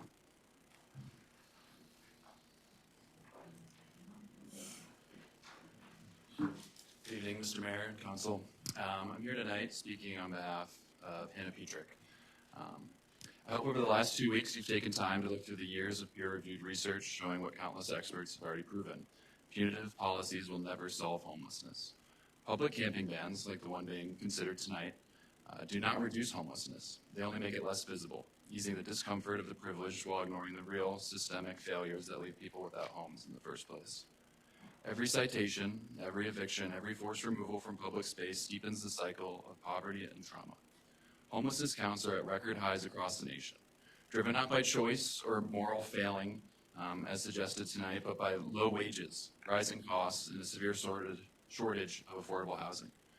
Between 2023 and 24, homelessness in the U.S. rose by 18%, with over 770,000 Americans living without shelter last year. That's almost 800,000 people. Our neighbors, veterans, children, without homes is not a personal failure, it's a societal one. Here in Alaska, the injustice is even clearer. Native Alaskans make up 44% of the state's homeless population, yet only 15% of the total population. 1 in 5 people experiencing homelessness here is a child. 20% of the homeless population we're talking about today are children. 20% of those numbers have survived domestic abuse. Instead of addressing the root causes that push these vulnerable groups into homelessness, poverty, unaffordable housing, health crises, we punish them for surviving in public. We force people to move from one space to another, making it harder for outreach workers to find them, harder to build trust, and harder to connect with them in ways that could change their lives. When we criminalize homelessness, we don't create safety, we destroy it. People are pushed into more dangerous, hidden areas. Emergency responders spend scarce time and resources enforcing punitive laws instead of addressing real community needs. The result is more human suffering, more public expense, and no progress. We tried to approach this for decades. The evidence is clear. Bans, fines, and citations don't end homelessness. They perpetrate it. What does work consistently is investing in permanent affordable housing paired with accessible support services. These solutions not only restore dignity, they save lives and reduce costs for communities. Tonight you have a choice to repeat failed policies that criminalize poverty or to stand for real evidence-based solutions that honor our shared humanity. Thank you.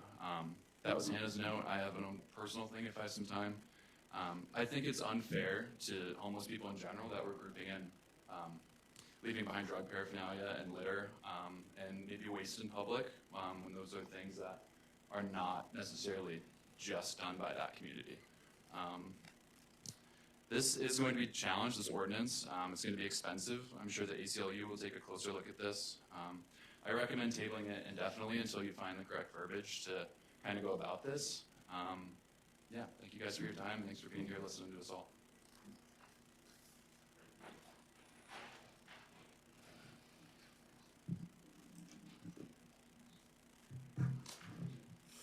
Good evening, Council. My name is Sebastian White, and I live here in Palmer. I am here to talk about proposed ordinance 25-005. First, I would like to thank former Councilwoman Graver and her husband, who offered to drive me around to look for someone experiencing homelessness that I could help with housing. No one was out that late, but we had a great conversation. It was refreshing to have a friendly exchange about the ordinance and brainstorm about other approaches. Now I would like to address some of the comments made by Council last session. Councilman Alcantara's story about his experiences with poverty removing and showed the challenges many families and individuals face. I thought he hit the nail on the head when he said he does not see Palmer ever becoming an anchored Seattle, etc. Matter of fact, Palmer is rated the 3rd safest city in Alaska, and our violent crime rate is nearly half the national median, thanks to the professionalism of the Palmer Police Department. They are empowered with training, resources, and community trust. No camping ban needed. I was interested to learn that Councilwoman Graham had been working with the Palmer Police Mobile Crisis Team. Her experience makes her uniquely qualified to answer this question. What does she believe the likely outcome will be for an individual who ignores the fines and repeatedly returns to the same site to camp under Ordinance 005? Moving on, I would like to comment on Councilwoman Hudson's remarks. Councilwoman Hudson claimed that, quote, for a long time, America has tried to lead with compassion, offering services and support. This is false. Since Ronald Reagan closed mental health facilities and slashed housing and social services, America has seen compounding poverty and homelessness. Neither party has seriously attempted to reduce homelessness since. Councilwoman Hudson states, quote, "It is our responsibility to protect public safety, and that includes long-term camping and vagrancy." Because the term vagrancy is not included in the wording of the ordinance, I assume she is using vagrancy in a social context, a word that is reductive, othering, and outdated. I would ask that any council member voting yes on 005 enter a motion to amend the wording to include vagrancy in a legal context. The councilwoman contends that, quote, "Compassion without order is chaos. By the same measure, order without compassion is brutality. Ordinance 005 is all brutality with no solutions." Her claim that, quote, "It is not the role of local government to guarantee housing" is a political opinion presented as fact. Some of your constituents' comments show that they believe ensuring basic shelter is a government responsibility, especially when market forces have failed. The councilwoman argues that, quote, "If someone believes homeless camping should be allowed, they are free to offer their homes." This straw man misrepresents the actual position of constituents who oppose Ordinance 005. Advocates support public investment in housing and services, not housing people in private homes. This ordinance is nothing but safety theater. It is designed so wealthy families can sleep peacefully in their beds while Palmer residents struggling with poverty or addiction cannot sleep at all. Thank you.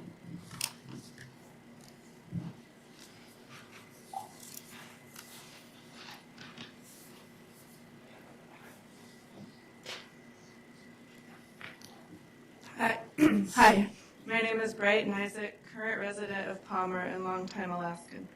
Thank you for the opportunity to share my views on Ordinance 25005 and 25006. I support the young women working at our small businesses. As a woman, it's scary being alone, encountering a stranger in the dark when you're just trying to get to work. Therefore, I'd like to voice my support for Ordinance 25006, prohibiting sleeping in entryways and on sidewalks. I think 25006 on its own is a good solution to make the entrances and exits of our businesses feel safer. While I support that measure, I'm very much opposed to the other ordinance, 25005, prohibiting camping elsewhere within city limits. I support a person's right to sleep in their own shelter out of the way, in the woods, in a vacant lot, or alongside a trail. The reason I support this is that there's no other place for the homeless to live within walking distance of services. Additionally, when a person is camped on a trail or a vacant space and you feel afraid or uncertain, it's easy to give the person a wide berth and respect the space they occupy. We do that for a moose, why not our fellow man? If a homeless person is doing something unlawful, the police can take action on whatever crime they commit. We don't need to make camping in the woods just one more thing that's unlawful. I urge you to ask yourselves why Ordinance 25005 was proposed. Was it to solve homelessness by pushing the homeless out of our community into another community? Was it to remove their camps and ask your constituents to house them instead? In a city that doesn't allow occupancy of sheds, trailers, or tiny homes, that's not something the city can ask of us. That's definitely something the council could work with the zoning department on. With the right support, such as Narcan and a Porta-John, our family would be happy to house a homeless person or two in our travel trailer. If this type of solution wasn't the intent, then I urge the council to evaluate whether Ordinance 25005 prohibiting camping on public property is really necessary, or if it was proposed to inject a partisan national agenda into our local politics. Just because the Supreme Court says we can, doesn't mean we should. Thank you.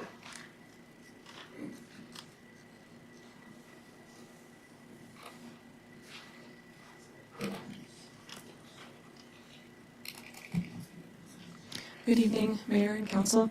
My name is Carolina Graver. I live in the city of Palmer. This ordinance clearly states that it is intended to prohibit conduct, not status, in a content-neutral manner that preserves public spaces for their intended uses. I don't like that this is being referred to as a homeless ordinance, but I think that speaks to the fact that a lot of people who identify that way have been causing concern in our city. I'm confident our officers and public safety staff know the difference between picnickers, someone who's down on their luck and in need of help, and someone who has camped out, is shooting up, and will not accept that help. Also, there will be an option to apply for a camping permit if you have a different idea in mind. This legislation is not attempting to solve the homeless problem that exists nationwide. This is by no means a solution for homelessness and does not target any individual based on their status. If any of you decided to forego your beds and sleep on the street, this law would apply to you regardless. If the issue is the fine, I'm fairly certain you can't have a law without a consequence, but get rid of it if you can or make it $1. You as the council have the power to change that or possibly extend the grace period before a fine is given. I honestly don't care about the fine because it's not about the money. The purpose of this law is public safety. When our police officers and other public safety staff, and I feel confident saying most of us who live in Palmer as well, come into contact with a friend or stranger that is in need, we are quick to help. I've heard countless testimonies, and I know that this is a fact. I think most of you just heard what our manager shared about how we came together to help people misplaced by the disaster just this past weekend. Palmer, Wasilla, and the rest of the valley have access to hundreds of resources to help individuals who need just about anything from food, clothes, computer access, a cell phone, IDs, rehab, showers, toiletries, etc., and yes, also places to sleep that are not on the streets of Palmer. Here's the short list. The Navigation Center, Daybreak, Kinnick House, Valley Oaks, Salvation Army Center, United Way Mat-Su, Valley Charities Inc., Choosing Our Roots, Family Promise Mat-Su, North Star, Dream Center, My House, Teen Challenge, Alaska Family Services, the list goes on. If anyone would like a list of these resources, United Way Mat-Su has a fantastic pocket resource guide. The point is, Palmer as a community is prepared and ready to help those in need. We do a great job at it. That is why those who panhandle and sleep in the woods next to Fred Meyer's have been able to do that for years. People driving by them think they have no other options and are moved to support their lifestyle. When I see someone sleeping in a public space in our city, most of the time it's someone I've seen for years in this area. Some of them I know by name. These individuals have, in every case that I'm aware of, been offered all of the aforementioned resources and they have refused them. Talk to any of the wonderful people who work at or run the resources I mentioned. They have a heart specifically for these people in need and they know that this is true. Most of the individuals that sleep on the streets of Palmer are also the ones committing acts such as threatening people, defecating or urinating in public, arson, trespassing, stealing, panhandling, etc., and they choose to do so. If they have mental health issues that are contributing to those actions, they need even more of an intervention and should absolutely not be left on the street. When you choose not to accept the help you are offered, it should come with consequences. And those consequences should not be experienced by our businesses and homeowners, our school children, and shoppers downtown, our law-abiding citizens. We love our community, but if you are threatening the safety we've built and not accepting the resources offered to help you thrive here, you absolutely need to move on. Council, it's your sworn duty to protect and service as your constituents. Do not misplace your empathy on those who have no respect for our city. Thank you.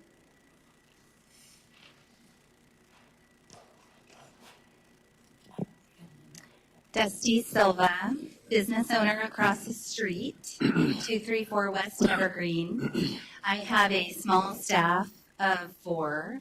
So, and all ladies, not that it matters if you're male or female, but small staff of 4 in the small building across the street. We're there in the morning from anywhere between 7:30 a.m. and 9 a.m. year-round, and often leave after dark. Everybody's safety in that building matters to me. In recent years, we faced repeated incidences on our 0.2-acre property.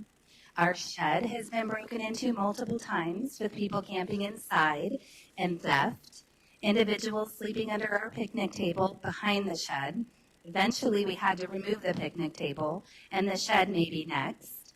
Trash left throughout the property, including drug paraphernalia, stolen goods from nearby businesses, specifically Bishop's Attic, where the property is stolen from. The naked man that was mentioned earlier, that happened at my premises. One of my employees arriving in the morning to work discovered that. Palmer PD responded very quickly and handled that. Our trash can has been used as a toilet. Thank you, City Hall, for picking that up and bringing us a new one.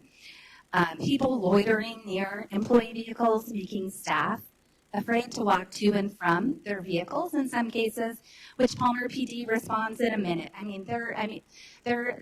They have been all just fantastic in responses to assist so that nobody puts themselves in a dangerous situation.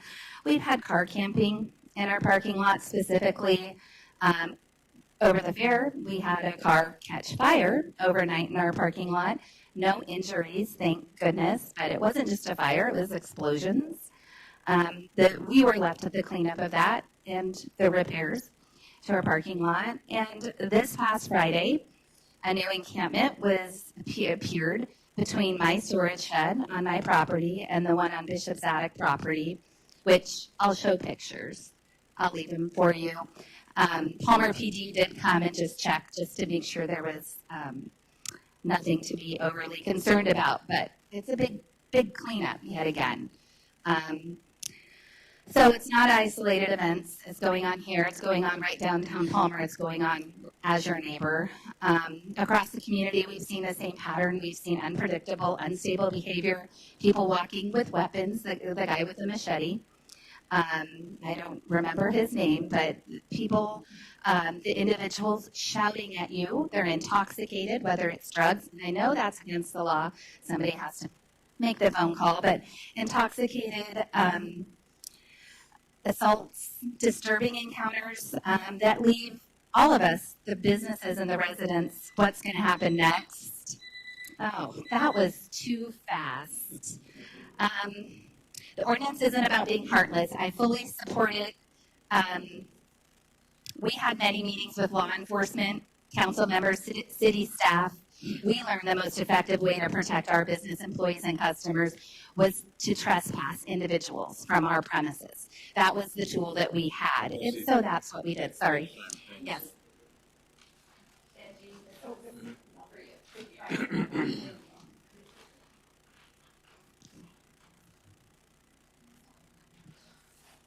Cindy Hudgens again, local resident, City of Palmer.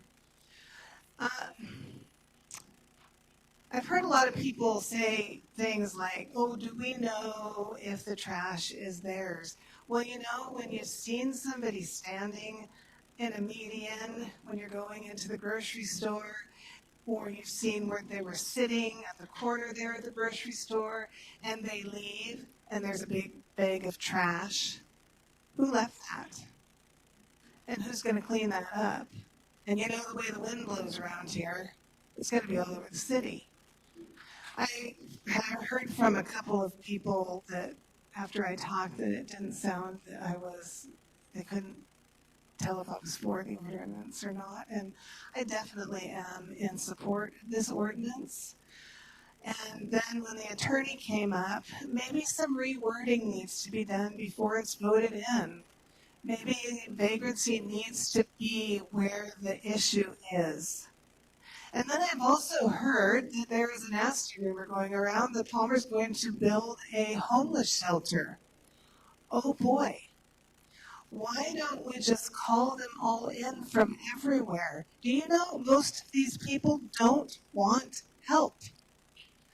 I have my hygienist, dental hygienist. She travels around to different hygienists, and she works at another place here in town.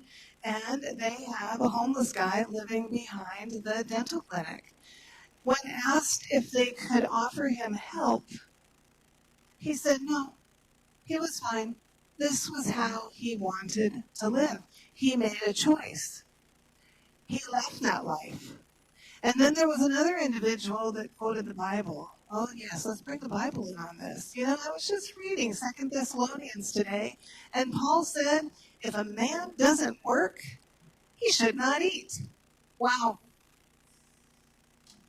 That's pretty flat out there. So, if these people wanted help, they could get it. You know, they turned the Sullivan Arena into a homeless shelter. Did that help? And why do you think that our native homelessness is so high? Because they don't want them out there in their own villages. They cause too much trouble. So we get them. Come on, people. This is not cruelty. This is not hatred. This is a choice that, well, yes, there are some out there probably that have fallen in hard times, but that's not the general rule. It's a choice. We all have the power of choice. Thank you.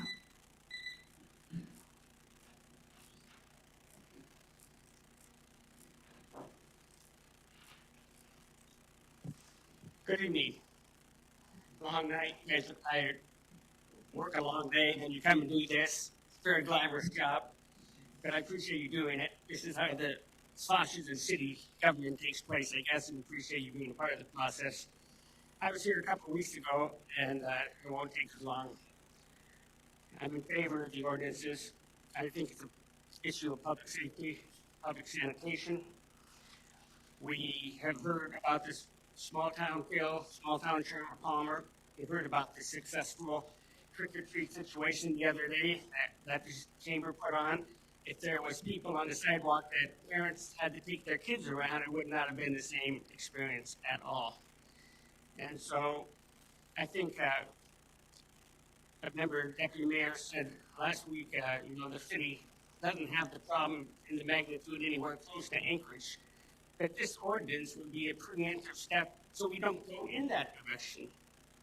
And so I'm a business owner. I live 1 block outside the city limits. We have had incidents in our businesses. We've had somebody peeing on our buildings. We've had people call me up late at night, our guests call, and they say there's somebody lingering out on the sidewalk in front of the entrance. We've had people knock on the door, and guests call me very upset. We compensate them because they're all upset. We have guests that ask, can I walk to the restaurant downtown? Where they come from, maybe an inner city, whether it's Chicago or wherever they're from, and the whole idea of walking around the neighborhood is foreign to them. And I say, yeah, it's safe. You can walk to the ale house, you can walk Turkey Red, you can go to the Valley Hotel. It's safe. And it generally is. But that's a precarious situation that could change in a hurry if the situation is not addressed preemptively.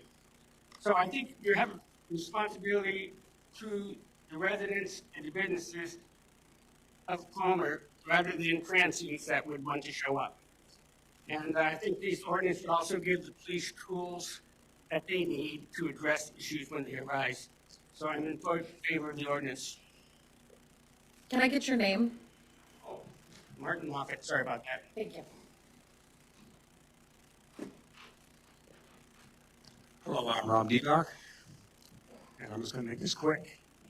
Last week, Mr. Alcantara, or 2 weeks ago, you said that Palmer's not like Portland and Anchorage. And, that's true, but I'm thinking 10 years down the road. I'm thinking about my grandson and my granddaughter.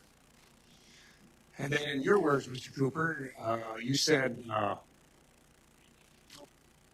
all the philosophies and statistics we're hearing, your wisdom came through was that you need to do what's best for the people of Palmer. And I've been thinking for the last 2 weeks, I don't see anything good with someone sleeping on the streets. Not for the businesses, not for my kids in the future, and not for the residents. I'm going to leave it at that.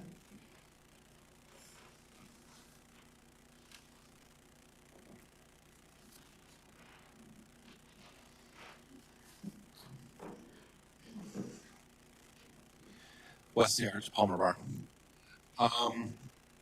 I've been on the front lines of this for the last 5 years, watching it happen. Many of the homeless people I know by name. And when we say homelessness, a lot of it is a vagrancy issue.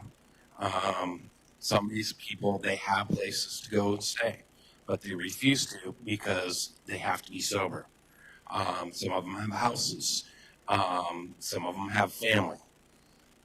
And when we're highlighting this, it's some of the most notorious ones. They didn't want people to get help because they preyed off of them. I think drugs were flowing through them to deliver to other people. None of the Palmer police want to arrest anyone. All this is it's giving them a tool where they can approach people and give them the information to get help. That's the biggest thing of this whole ordinance. Yes, maybe the ordinance should be re-looked at a little bit, rewritten a little bit where it's better.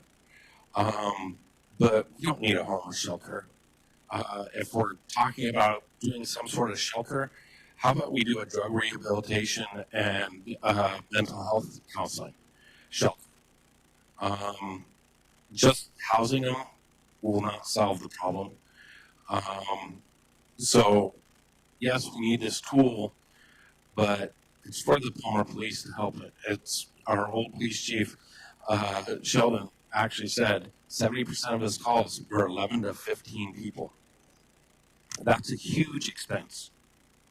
So we need to look at that. We need to hear from the police chief on how many of these calls how many calls he gets. I know it's probably down from what it used to be because we're not finding mules on Main Street anymore in the doorways, but some of the other buildings away from the bars are starting to see it.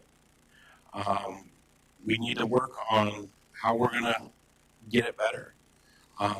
Maybe the ordinance, though, is some of the stuff that I heard needs to be looked at and rewritten, where it's a little bit more bomb-proof, and how the city may help the police department approaching these people to get help. I know our police department is wonderful and awesome, and they don't want to arrest anyone. But I think that's a big thing that, as a council, you should be pushing, is how this is going to be a tool for them to approach these people and try to get these people help. Okay, thank you.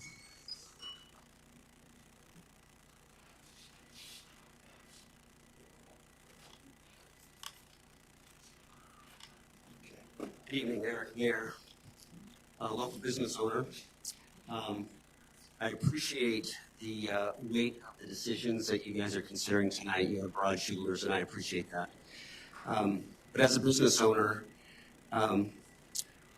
we have guests that come through and stay at our accommodations, and what we're finding out is that, one, we've had people come in and camp out in our driveways and alongside buildings, behind buildings and such.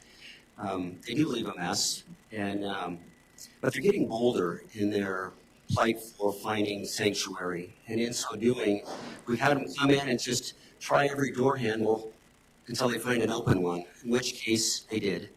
And they snuggled in next to the guest who was paying for the room. And now it's a big problem. It's a refund, it's a security issue, the list goes on. And so what makes us a civilized community is our rules and our laws. We are the community of Palmer represented here. And as such, there are none of the homeless represented here tonight. And I don't say that flippantly. I say that because some of them did know that this meeting was going to be happening tonight. And I have taken it upon myself to ask questions of people that are homeless. I have volunteered time unknown in the last several years. I've been out to the disaster areas in the west of Alaska. I've been all over. The odd part is my recent, within the last few years going to Nome, working with homeless people up there.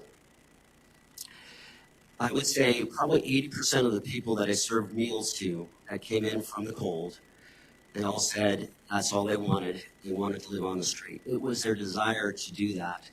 And we don't want that to happen here in Palmer. We don't want that to just be the place to go to hang out, because it is a problem, because we have people that want to come here from all over the world to enjoy the city. And so we as the taxpayers need to understand that we are providing a service. And unfortunately, in our business, the make or break for us is whether we get a 5-star rating or not, right?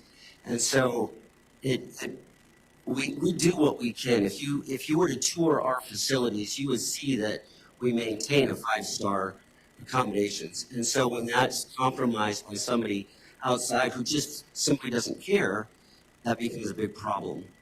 And so I agree that the verbiage of the bill is weak.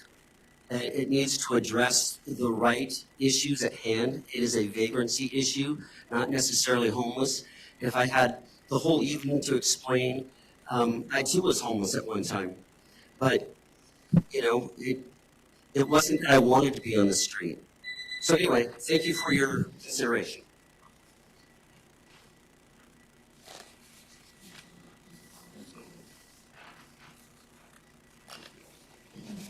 Hi there.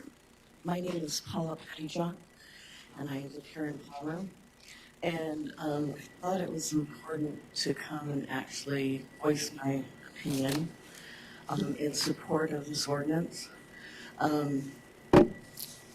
I was listening to everybody testify, and as they were testifying, I'm like, oh, that's a good point. And then, oh, I agree with that. And then, but I think the main issue here is the safety of the community. And so I wanted, when we first got here, we actually did therapeutic foster care. And so these were children that have been traumatized and had a lot of problems. And we had one that was 16, and she was afraid of everything. And so we kind of encouraged her to go out into the community, but it was something that I felt like we could do because it was a safe place. And then one day she came home and she had been, she met a homeless person that was up behind Fred Meyer. And he was like, well, why don't you come on up here? And then he was trying to get her in his tent, and he was giving her drugs, and he was trying to have sex with her. And I was like, oh my gosh, this is Palmer. It's not Woodsville. And so it was just kind of like so then I had to go on high alert because it wasn't as safe as I thought it was. And so, we have this cosmic little hamlet that is so beautiful, and if we don't, we just need to close the door on, if we open the door to the homeless situation, which is different than the safety situation, then we'll have all kinds of city problems like Anchorage and Wasilla. And and then the other, never mind. So, okay, well, that was it. And I certainly hope that you make it so that this little town stays as safe and as beautiful as it is, and that we don't battle all the social ills that we see other places. Thank you.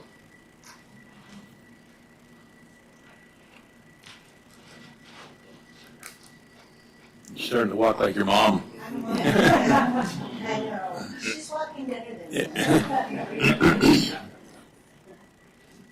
Michelle Kincaid, Palmer business owner, and 6 weeks total knee replacement.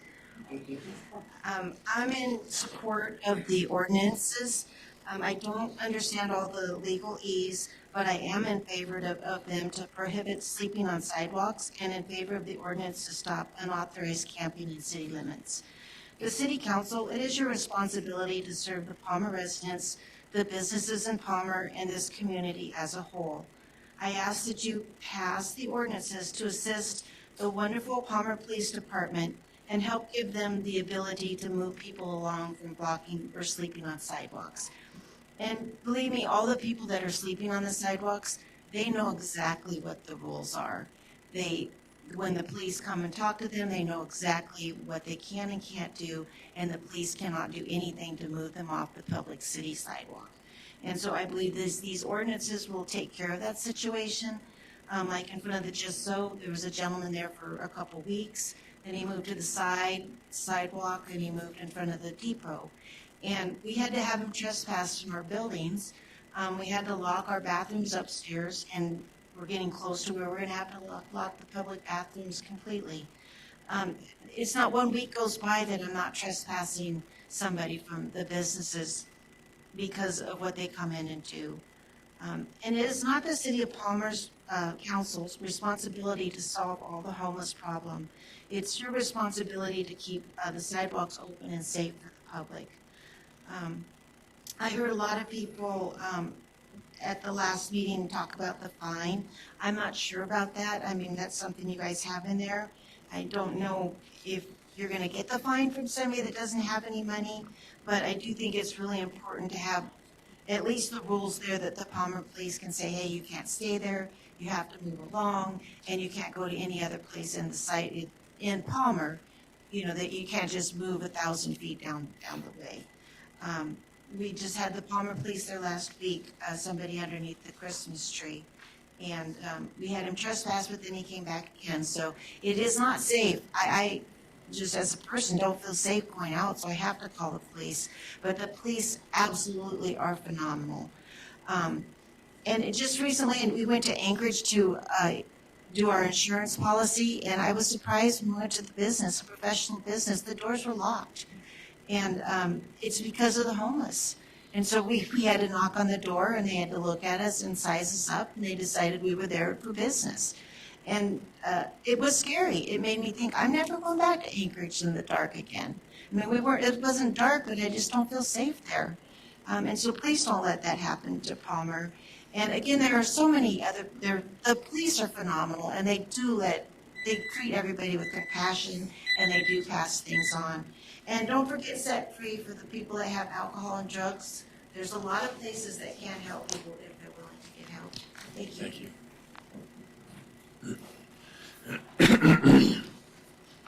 Hi, I'm Vanessa Debach, and gosh, I've lived in Palmer 30 years, not right in the city limits, but I love Palmer. And my background is in psychology. I do work at the courthouse in the criminal department, so I see a lot of some of this stuff. And I just don't, the biggest thing I guess my brain keeps going to is I don't understand who it benefits to let people sleep on the streets. Maybe ask yourself that. It doesn't benefit the residents at all, the business owners for sure. Boy, that's a rough one. And the people who are doing it. That's so incredibly sad. There are services. We know there are services. There's plenty of places. I travel a lot. There's other places you can go. When I go to Florida to visit my dad, we just don't see stuff like that down there. I don't know where these people are, but they're not sleeping on the streets. So there is a way to solve this, but enabling people to continue sleeping on the street and leaving trash everywhere does not help them. So if we are trying to help people and provide services for them, enabling them to continue doing something that is bad for them and everyone else, that is not the solution. So if this ordinance can help some of that, I am definitely for that, and I hope that you vote for this ordinance next. Thank you. Is there anybody else wishing to testify under this public hearing? Seeing no one, I'll close the public hearing and bring it back to the council. Remember that this has just been postponed, continued from last week, and the motion is already on the table. So I'm opening it up for discussion. Yes, sir. Yeah, thank you, Mr. Mayor. I'll do my best to get through this. Obviously, it's a emotional topic and emotional night. Let me interrupt you real quick. Yes, sir.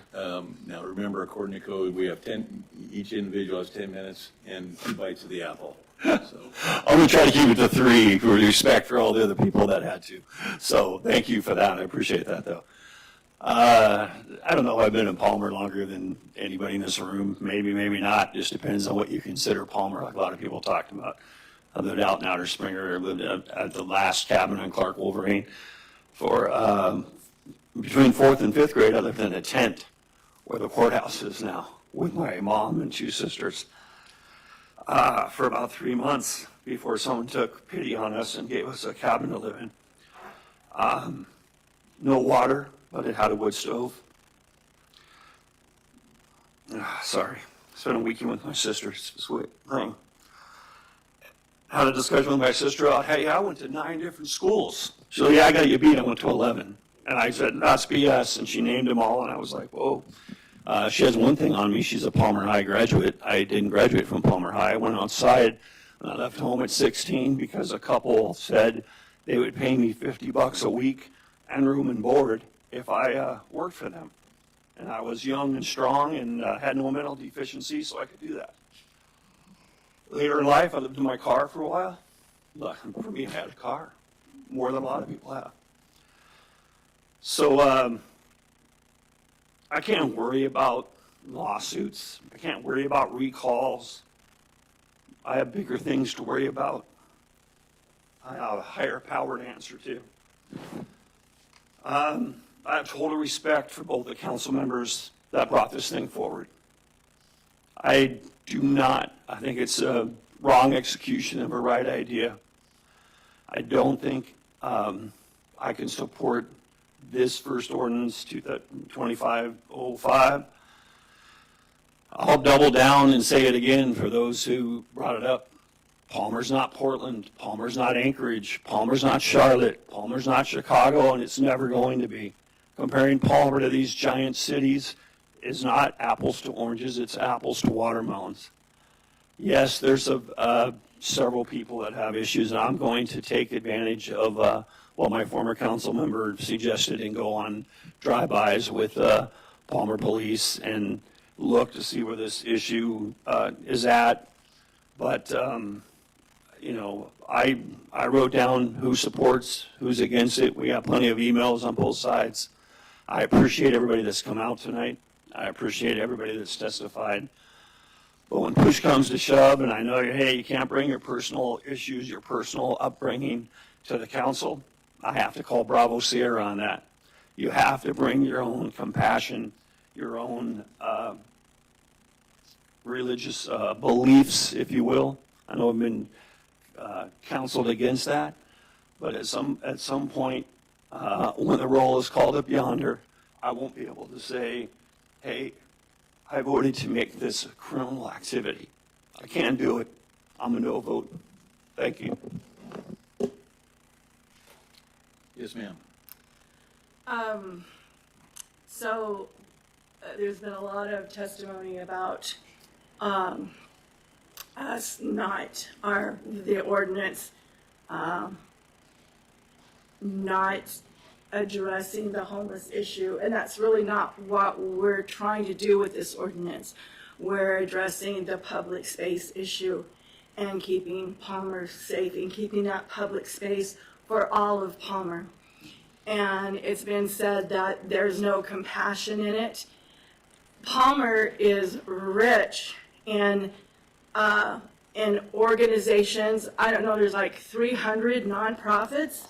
And I've worked with a lot of them. When I worked at Connect Palmer, I've seen a lot of this clientele come through. And as a community, I think it's our responsibility, and as the valley, our responsibility to make sure we have things in place that when people are ready for help and change, it's available to them. But when we can't make them take it, because when I first moved here, there were no kind of drug and alcohol rehabs. Moved here in 2003, and Teen Challenge had closed, and there was nothing really available. But now we have Set Free, we have True North, we have Teen Challenge, we have Dream Center. I mean, there's a lot available to all the residents of Palmer. If there's behavioral health, we've got the therapy court where they step in and help people who are struggling. And so as a community, we've provided many avenues for help and change, but we cannot make them take it. If they refuse to take the help and accept the help, and I've seen it again and again, and working at Connect Palmer, where individuals were offered help and assistance to do something different, and they've said, no, I want the freedom to do what I want to do. And all we're saying in this resolution is that you have that freedom, you just can't camp and keep everyone else's freedom to use our public space the way they were intended. And so I think that I would be in support of it. The wording, for information, I'm kind of new. So vagrancy, we already have something on vagrancy on the books, I think. But if that needs to be added to this, but I'm pretty sure we have something on vagrancy. So that has been addressed. But this is addressing another issue that I think we have to put the community ahead of those that would choose not to accept the help that is available. And there is a lot of it. And so that's kind of where I stand on this. Councilwoman Hudson. Before my 10 minutes starts, Mrs. Clerk, could you please turn the air back on for a minute? It messes with our recording system. Okay. Yeah, sorry. That's okay. Okay. So the ordinance that's been brought forward wasn't about turning our backs on people in need. It was about restoring order to our city and ensuring that our sidewalks, parks, and public spaces, which your tax dollars are paying for, are safe, clean, and accessible to all residents. It also states in the Alaska State Code that that is the job of the government to provide to the constituents safe, clean, and accessible to all residents. As a council member, I am committed to helping those in need, but it is not the role of the local government to guarantee housing for every individual. Our responsibility first is public safety. That includes preventing long-term camping and vagrancy that threaten the health and security of our communities. We are a compassionate city. Palmer is a compassionate city. But compassion without order leads to chaos, as I said before, and it's been brought up. The primary duty of government is to protect its citizens, not by excusing lawlessness, but by upholding the rule of law, personal responsibility, and the right of every family in Palmer to feel safe in their own community. If someone believes homeless camping should be allowed, they are free to offer their property. But it is not the city's responsibility to turn public spaces into campgrounds nilly-willy. Our duty is to keep streets, parks, and sidewalks safe and accessible for everyone.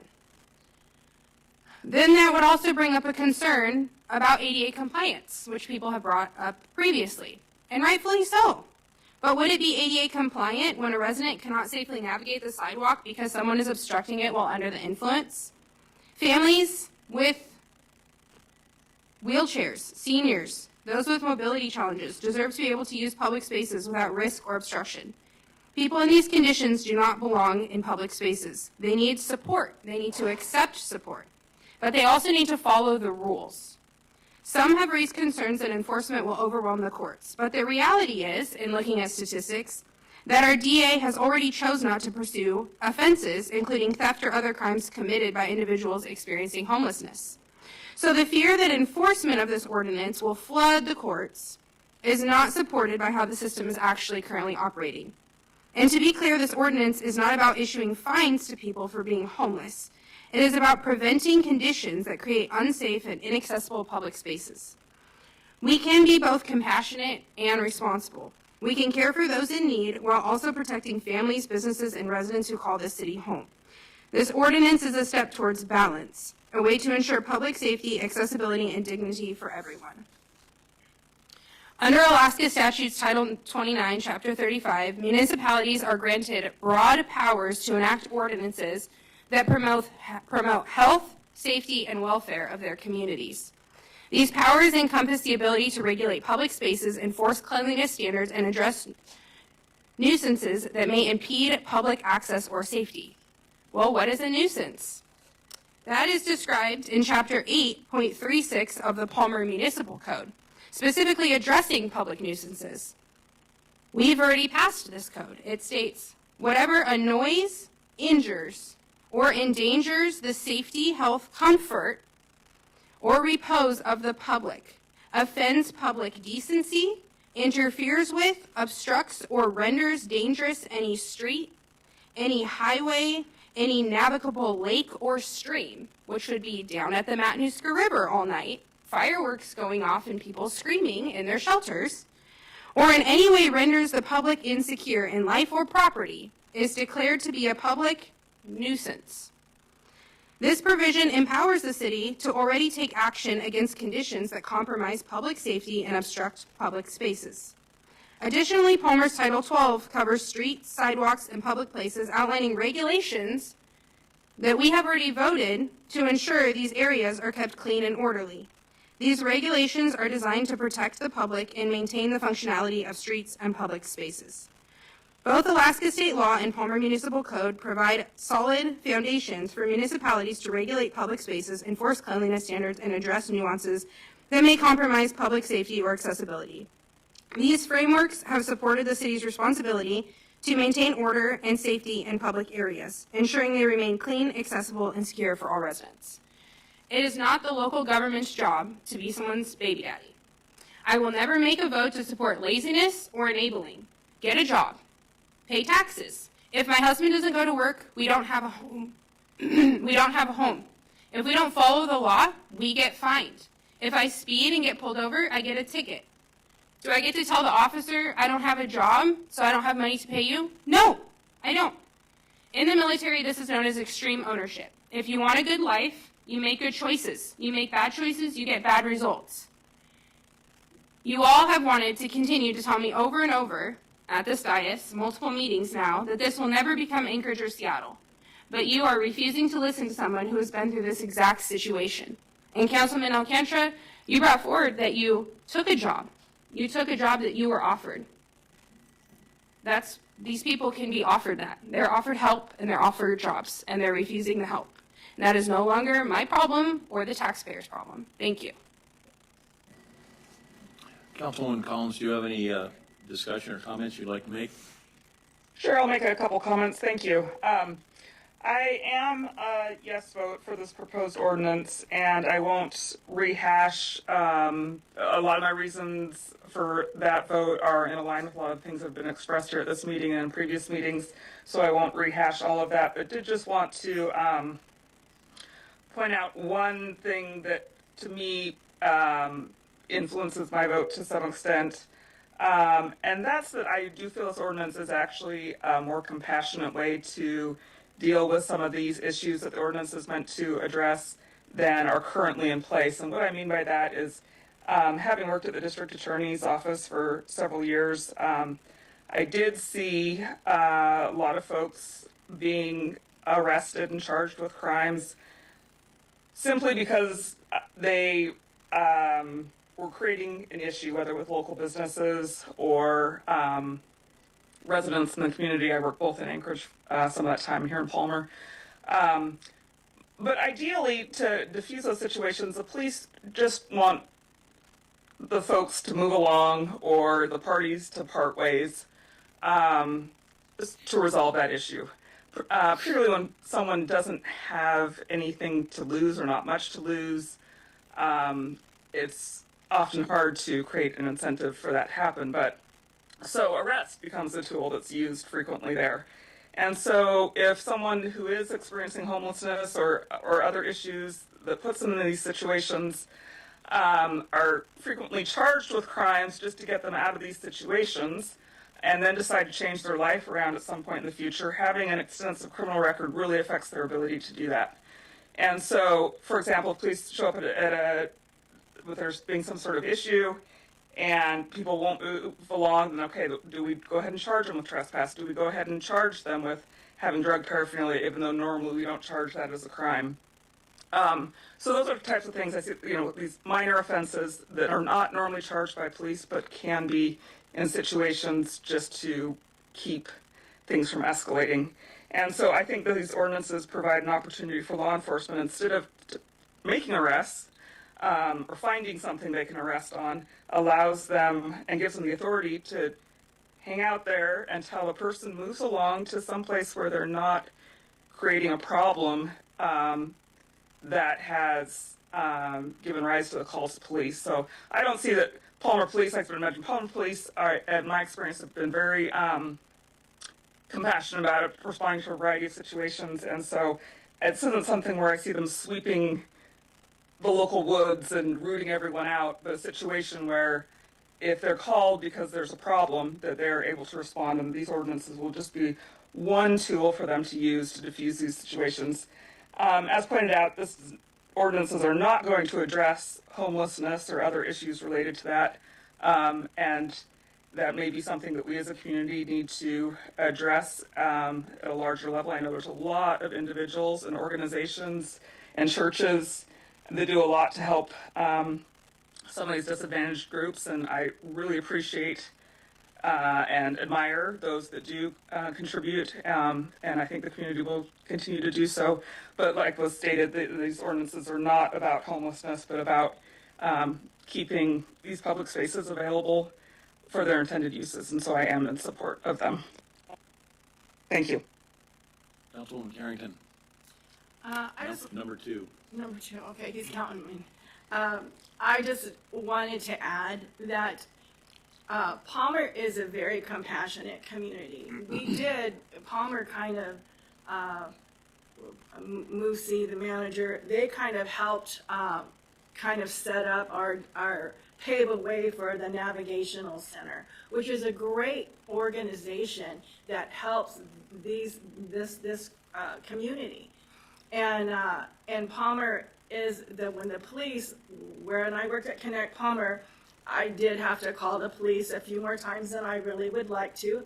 But they always treated the individuals with respect.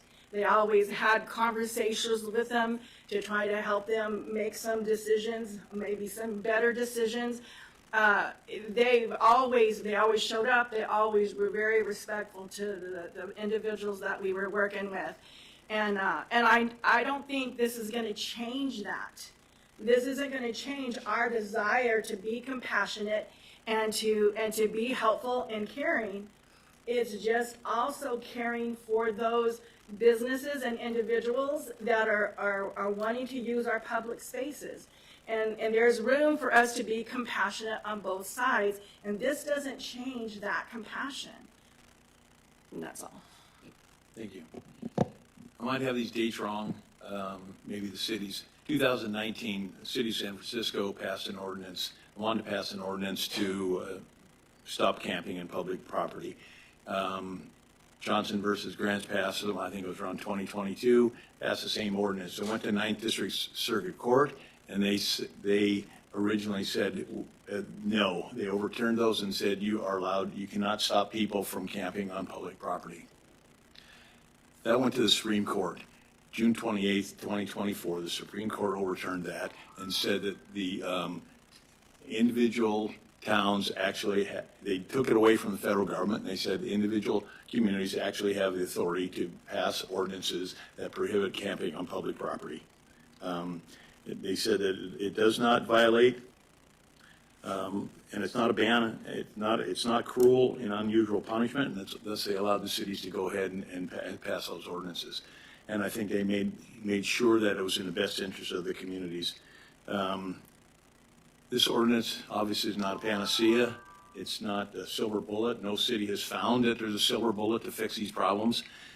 We do need to continue our compassion and find organizations that put together. City of Huntington, New York has an organization, it's called HIHI. And what they've done is they've actually have, I think, 46 churches and organizations that have come together to provide housing and food and stuff for their homeless people.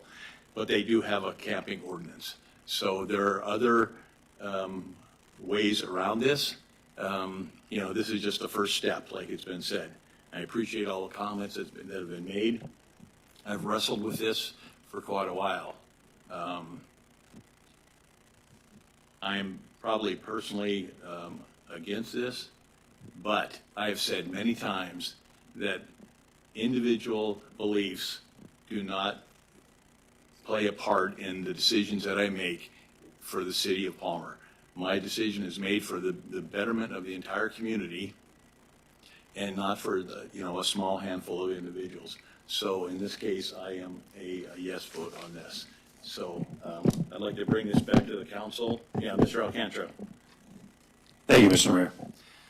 I align myself with the comments of Councilmember Carrington. I do believe Palmer's very compassionate, and I do believe she herself has worked hard to make sure that that's the case.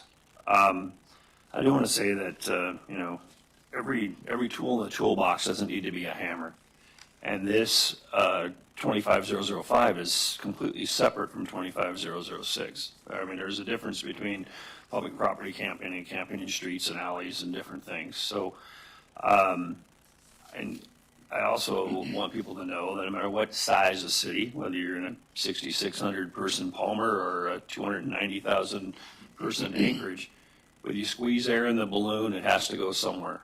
And the fact is, I don't know where you're going to run this. I don't see how this is going to be different after we pass this, but apparently the way it's heading, than it is right now. Our police officers are still going to have to do the same work that they were doing before this came.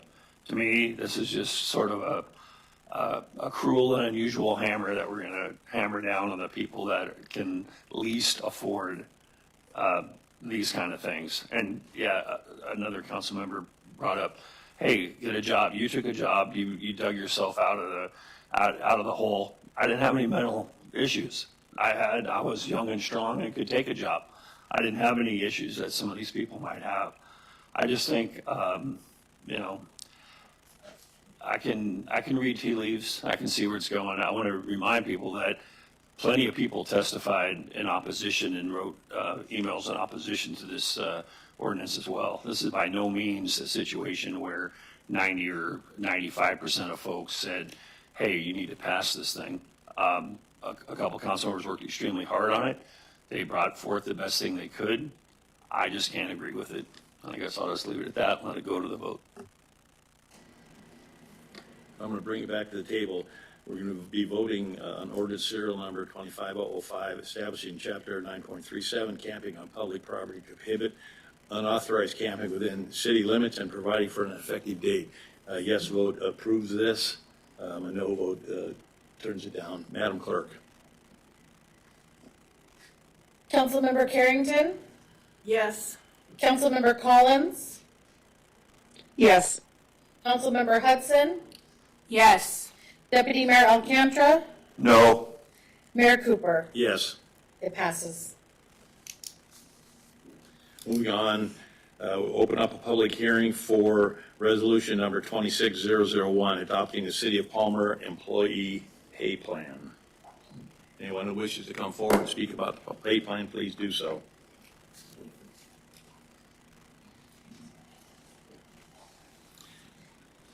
Seeing no one, I'll close this public hearing. And just a reminder, just a reminder to the council that this is, we can discuss this, but there's no vote on this because we have to do it, another public hearing on it. Is there any council comments on this? Moving on.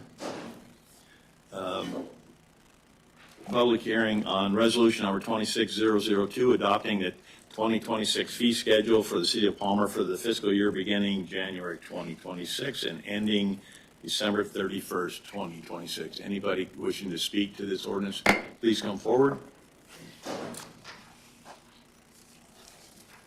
Seeing no one, will close the public hearing and bring it back to the council. What is the council have any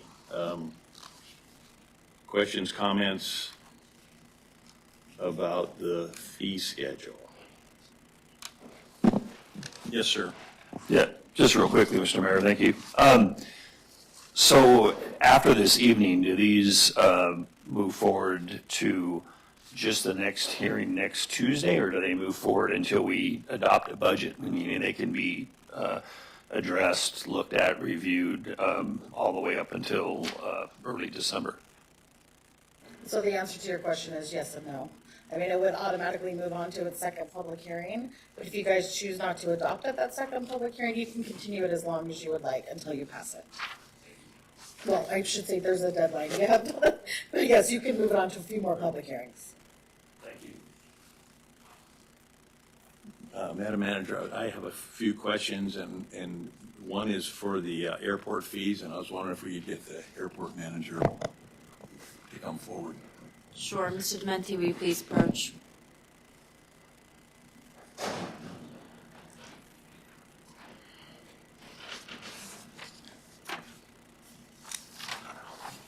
Good evening, Mr. Mayor, members of council. Thank you, sir. And I don't know if you have the same page. I'm on page 38 of 87. It's on airport fees. And I'm wondering if you could explain to me, one, how did you come up with these fees? And two, if you could explain why the daily fees compared to the monthly fees or quarterly or not just the daily fee times 90 days or 30 days. I think I'm almost there, but to answer your question, I know I did not come up with these. These have been established, an established fee schedule for the City of Palmer for longer than I've been here. The reason behind the way you typically structure this is that we would ask, it benefits the city budget more to get an annual payment annually. It reduces the workload on the finance department to collect these fees. So we offer a financial incentive for paying less often throughout the year. So it's for those that are paying monthly, we have to deal with them more, sending invoices and whatnot, so it needs to cost a little bit more to do that. All right, thank you. Another question on, if you're on that, are you on your fee page? Yes, sir. The very first one's aircraft tie-down space apron B, 1 through 39. You have a fee of $35. Next one right below that, aircraft tie-down space apron B, same thing, 1 through 39, $100. I'm wondering why we have the same tie-down for the same spaces. Actually, the next one is the same as well. Those, my guess is that must be quarterly and annually? Yes, sir, that's gonna be monthly, quarterly, and annually. Okay. That's a typographical error there. Okay, all right. I think that's the only questions I have of you, sir. Thank you. Are there any other questions on the fee schedule?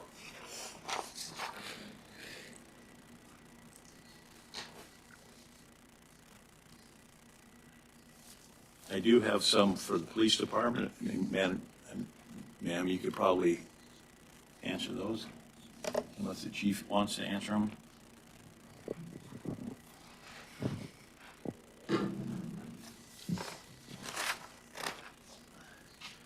Good evening. I think it's for you. I mean, it might be fire alarm, but I guess, it's false alarms. It could be the fire folks, sorry. I just wondered, we get the disparity between different fire alarms, and I'm sorry, chief. So let me see if we have, let's see if I can find something for you to answer you a question. All right, you're good, sorry. Yeah, Chief Prevost? There he comes.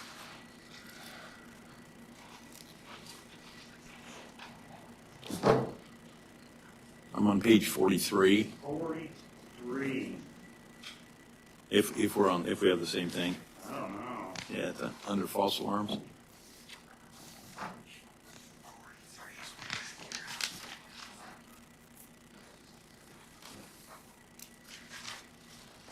right. I don't think we have the same book.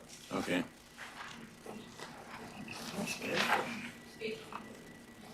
I'm sorry?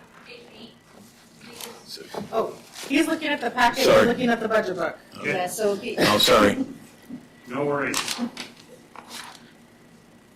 So, Your fine and fee in your budget book starts on page 141.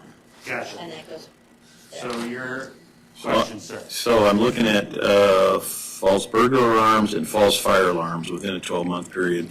And I'm wondering why there's such a disparity between those. And I'm wondering, is one, maybe it's a rhetorical question, is one because we have to, on a false fire alarm, we're bringing out equipment, and that's why it's costing $300 for like a second alarm, and then you go to just a regular burglar alarm and it's $100 for the fourth alarm. So honestly, these fees have been in place longer than I have. Yeah. But I would probably say that yes, if we get a commercial fire alarm, we're sending out everybody from all of our stations. And so, yeah, bringing out multiple engines, ladder truck, that kind of stuff would be my guess as to why it was established as such a high level. And are these I know they've been in existence for a long time. Are these accurate kind of figures that we would expect today? Or in the future, do we need to revisit these? I think it would probably be reasonable to visit and look at, actual costs and things like that, yes. So I guess I can ask the city manager, when we do that again, we'll please look at that. I appreciate that. And I don't have any other questions for the. Mr. Mayor? Yes, sir. Chief, I don't know, a burglar alarm fee seems like it would have been a police department issue and not a fire department issue. But on fire alarm fees, do you have any data that says this happened 6 times last year or 52 times last year or is it ever made any revenue for us, or I'm sure it would make a revenue because it costs a lot to call people out, but do we have any data that says this happens X times per year? I do not. Thank you. Thanks, Chief. I don't have anything else. So bring the police chief back up. So it's same question on my page 43. It just seems to me that if we're having a burglar alarm, that you are dispatching a minimum of probably 2 vehicles, I would guess. And I'm looking where we have a first and second false alarm are 0, and then we just, it takes us a while before we get up any kind of dollars at all. I can tell you that in my time here, I don't know that we've ever utilized that fee schedule we have defined in writing for responding to alarms. And I know there's certain businesses that, for example, high winds, right? When we get high winds, certain businesses in town will get repeated alarms to that area. We'll respond to them. We'll typically contact the business owner, let them know that it's occurring, because it's, we're not looking for necessarily revenue generation through that process. We want to make sure that they're aware so they can address whatever issues are creating that false alarm.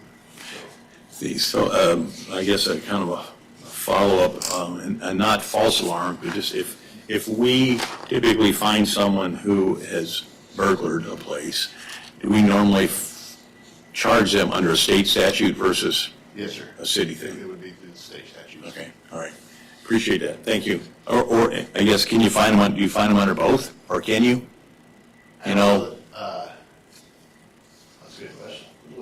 My guess is, That would be finding them under. if we have any fine, whether it's the burglary or whatever, and we typically. Yes, it's going to be either we would cite them or we would do it in the state statute. We do both at the same time. All right. Thank you. Thank you, Chief. That's it.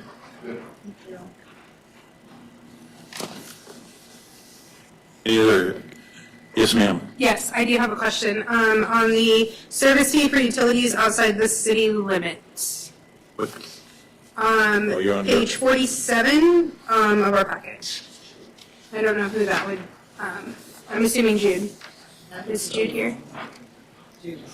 Hi, Jude.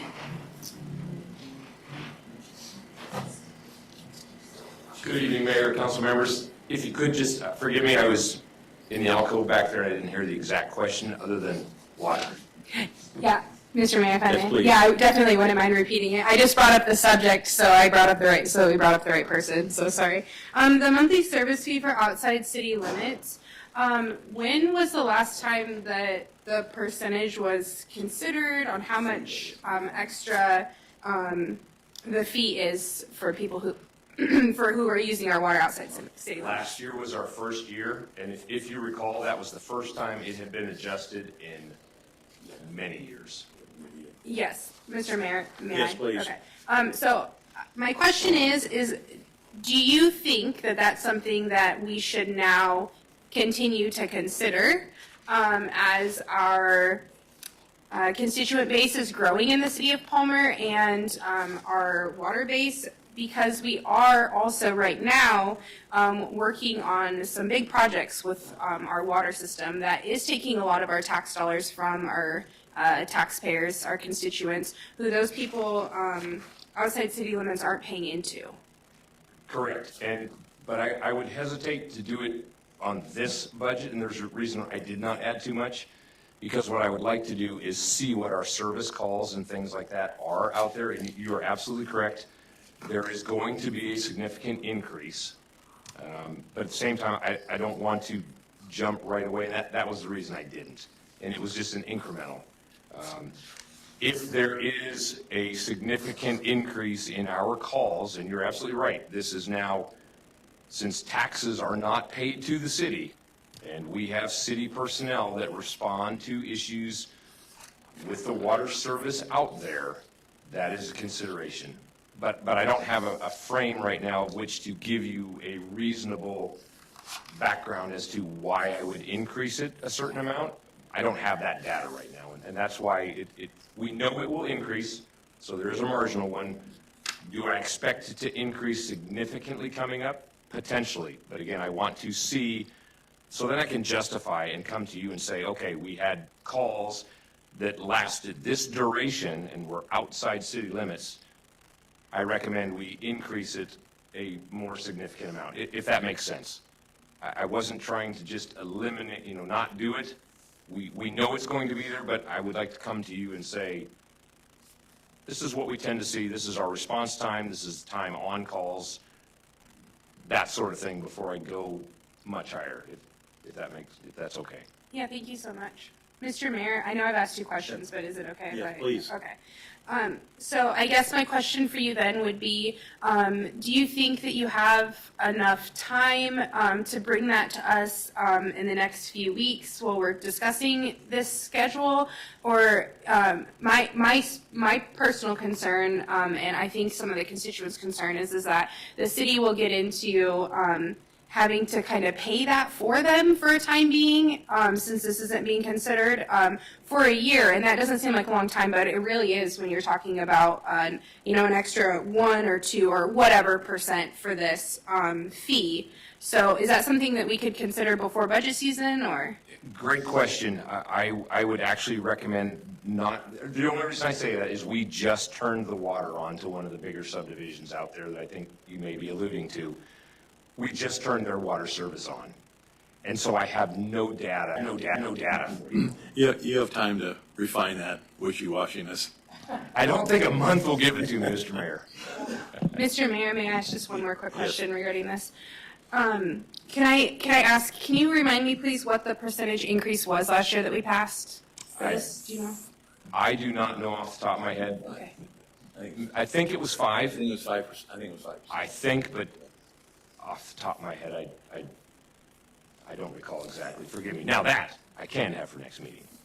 It just currently states 3% in this schedule, and that's what I had thought, and so it wasn't, so that's why I was just trying to ask.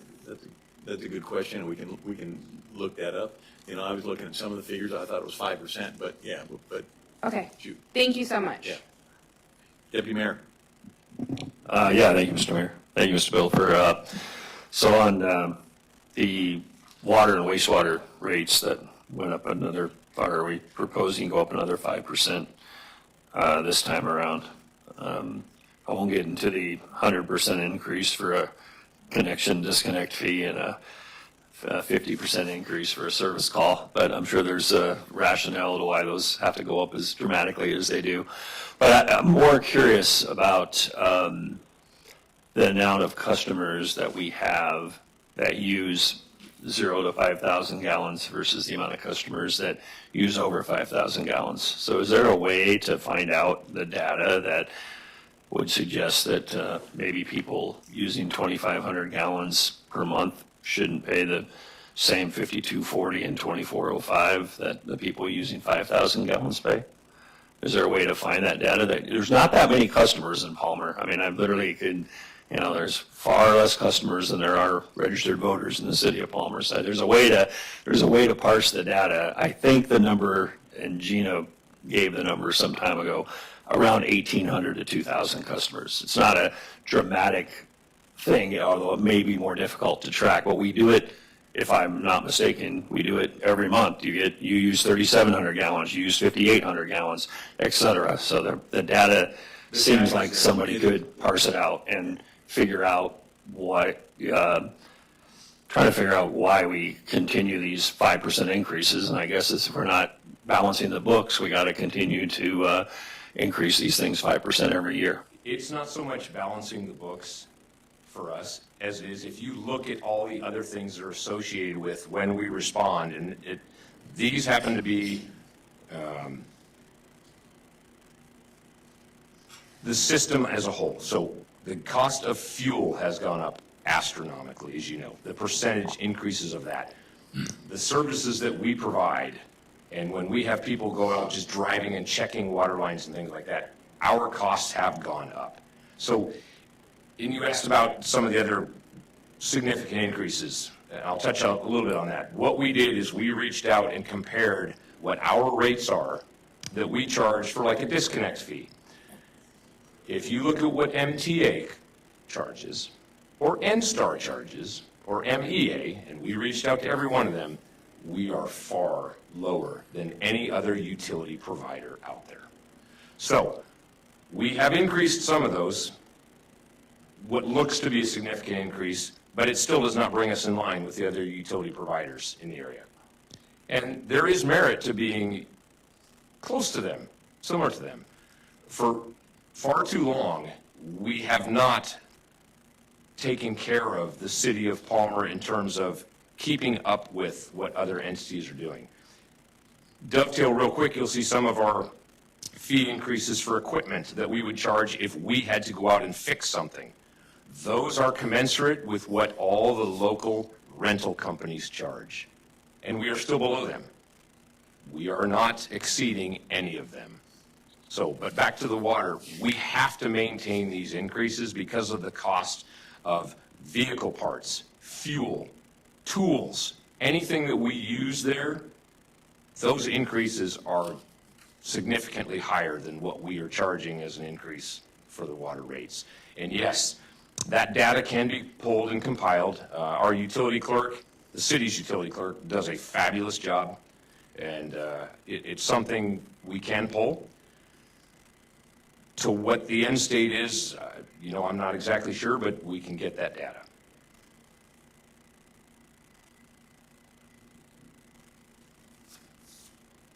If this conversation is going to continue, we need to either put a motion on the floor or agree to relax the rules.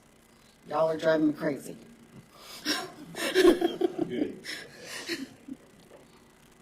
Thank you. If everybody's okay with relaxing the rules, we could just go with that. I just need to get it okay. Okay.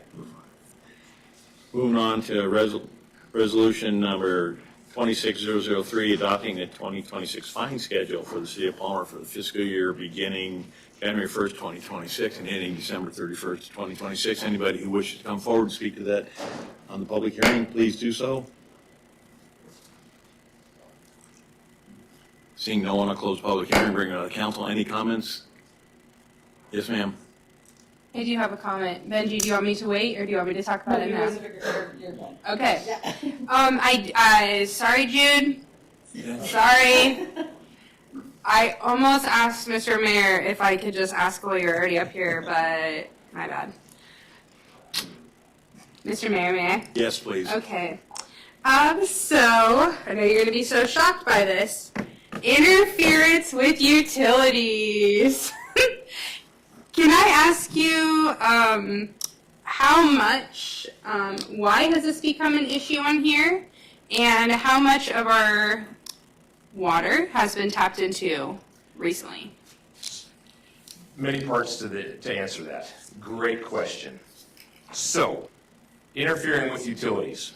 We have documented cases, and you would think things like this would not occur in Palmer.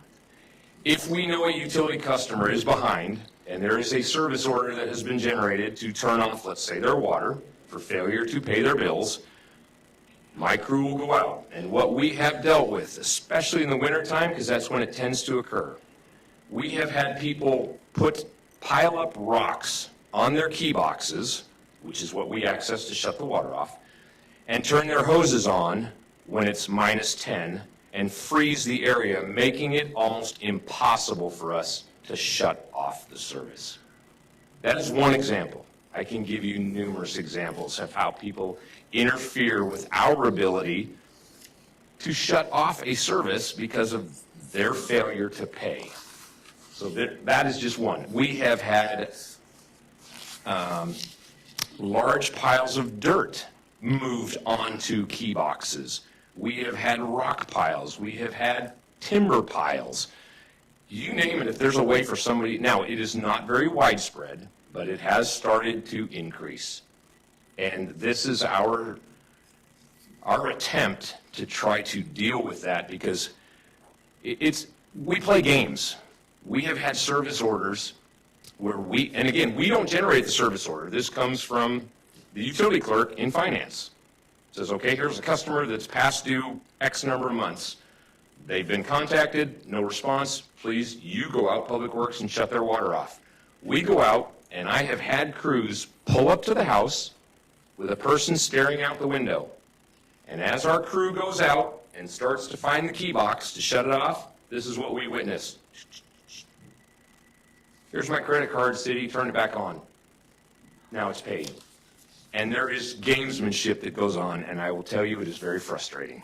Because now what we have done is I have sent someone out in a city truck on city time to take care of city business, that a work order was generated, a service order, to send us out there.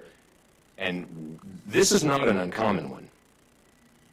I just wanted to share that. So this is our attempt. You see there's a list there to start to, if we can, deter some of this activity.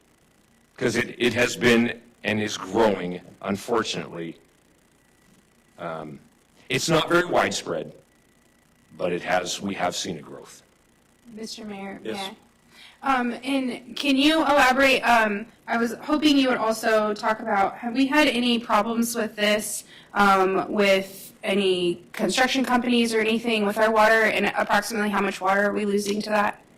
We have had issues. We have caught construction companies tapping into hydrants, and they actually broke hydrants, and connected hoses and filled 2,500-gallon tankers. We even had a 5,000-gallon tanker pull right up to a city hydrant in the middle of the city, break into the hydrant, and fill their truck. Now, to their defense, I called the owner, and we got it rectified very, very quickly, because it's very hard to argue with me standing there taking pictures.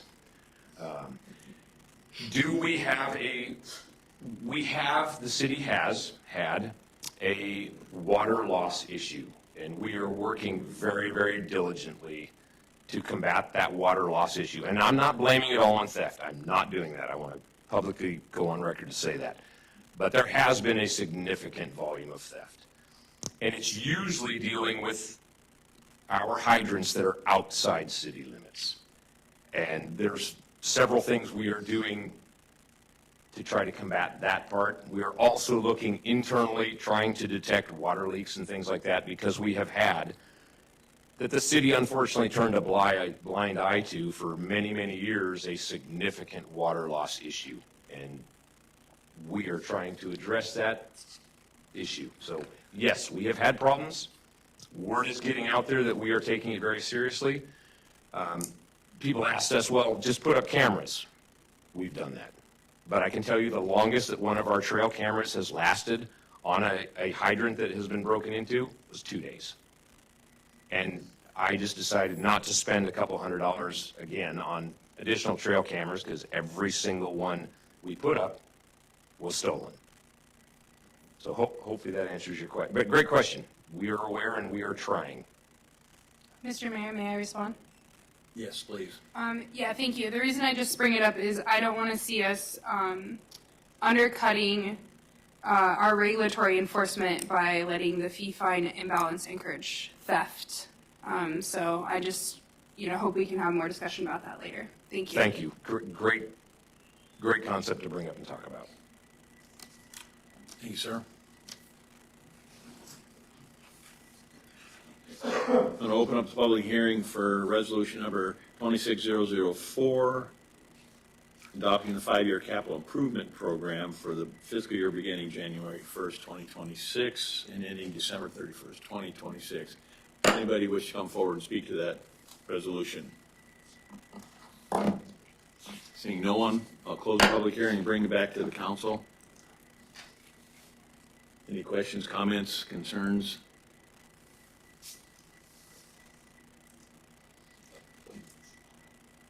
Moving on. Action memorandum 25084, authorizing the city manager to purchase an Erskine mulcher for public works in the amount not to exceed $42,274. Wishes of the council? Move to approve. Second. Is there any discussion, any questions about that? Yes, sir. Oh. Councilwoman Collins, any questions? No, thank you.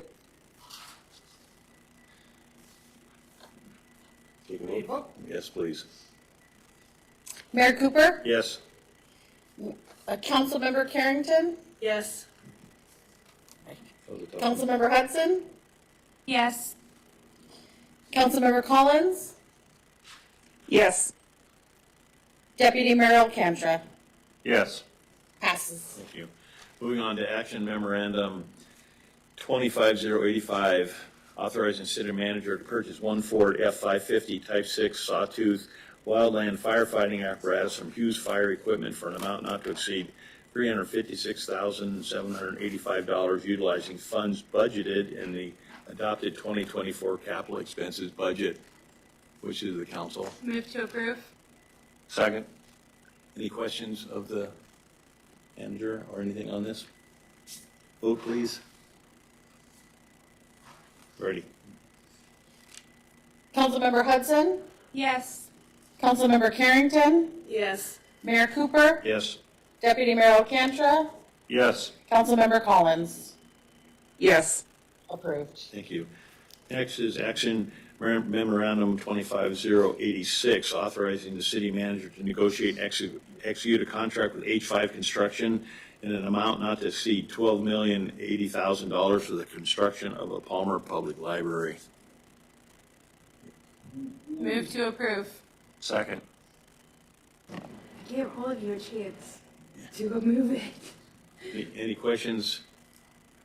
Yes, sir. Thank you, Mr. Mayor. Maybe for the city manager here. So we're also going to be presented kind of a all-encapsulating budget. This is the bid from H5 Construction, but I just remember the Wolf. I don't have them in front of me anymore, but the kind of the three levels of library were 15 million, 16.5, and I think 18, paraphrasing a little bit. So of course that's with contents and different things. So this, I know H5 well, they've done a lot of work, obviously in the Valley and other places. So I'm happy to see this, but I'm just wondering, why I'd love if we, we're be able to build a library for just $12 million, but this is just kind of step one, is that right? The RFP and the design was put out to bid. H5 bid on the design specs that were approved by the council and came in with a $12,080,000 budget to build per the designs that was approved by the council. To be transparent, generally contracts or projects like this do have change orders. We have, which would all, of course, be brought forward to the council. The council approved a budget of, I think it was $16.5 million for this project. My goal will obviously to become underneath that. However, the starting point is $12 million. Thank you. Yes, ma'am. Yeah, thank you, Mr. Mayor. I was just wondering if we had like permanent plans of what exactly this design is going to be or include. That was really my only question about it. The design is the one that was approved last by the city council. Is that what you're asking? Yes, I just wanted to make sure that that was exactly what we were approving, was that specific design. That the middle one, how we saw it in the picture, like that's all. I was just trying to make sure, because that was the last time that I recall seeing anything regarding this. So. That's correct, and we can also reference the RFP documents that were posted online. We can pull those and send them to you. Okay, thank you. Vote, please. Councilmember Carrington? Yes. Councilmember Collins? Yes. Deputy Mayor Alcantra? Yes. Councilmember Hudson? Yes. Mayor Cooper? Yes. Passed. Thank you. Moving to action memorandum 25087, authorizing the city manager to dispose of surplus city solid waste equipment valued at more than $10,000. Move to approve. Second. Any questions? You'd like to know what that piece of equipment is? Yeah, actually. Not so much what the piece of equipment is, it's kind of laid out there very well in the memo, but when does it get decided, that, I mean, is it based on being 8 years old? Is it based on so many trips around the city collecting garbage? When is it decided that that becomes surplus and we're going to get $10,000 for it or thereabouts? It's over $10,000, but it's generally the maintenance and the wear and tear on the vehicle and the age of the vehicle. It's all of the factors. Is it a 20-year-old garbage truck? It is, you use. No, it's a, what you hit though is you hit your maintenance thresholds far earlier than the actual operation of the vehicle. And we are at that point, and it is good to have a cyclical approach to replacing the equipment. I think, Mr. Arcantara, you were on the council when we purchased a garbage truck 3 years ago, and I didn't come to council because we thought we might get $4,000 or $5,000, and it ended up selling for $100,000, if you recall. We anticipate this one to sell for more than $10,000, and as per code, that's why I'm coming to you. A lot of our items that we sell at auction do not hit that $10,000 threshold at all, but we anticipate this one too. I have no idea what it'll bring in, but as I said, as per code, we already have our new one that was budgeted for a few years ago, and it arrived last month, and it is time to surplus this one. That way we'll get a little bit of money as well. And I hate to give them kudos really, but the police department has this cyclical approach to purchasing vehicles down. And I'd love to get into that pattern as well. All right. Yeah. Any other questions of the manager or public works director? Yeah. Oh, I would love to, yes, sir. All right. Thank you, sir. Vote, please. Deputy Mayor LaCantra, Yes.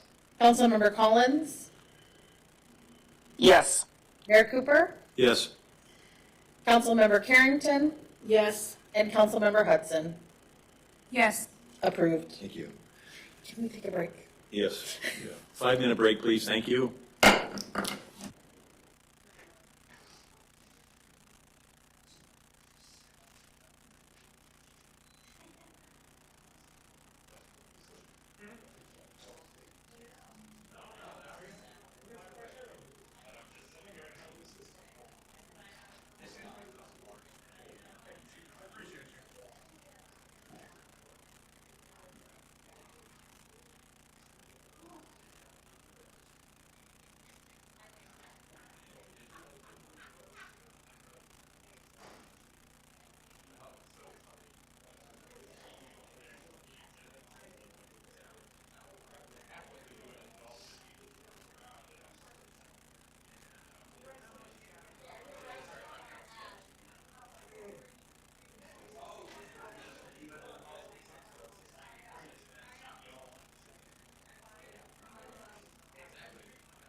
idea. Probably. I'm going to call the meeting back to order.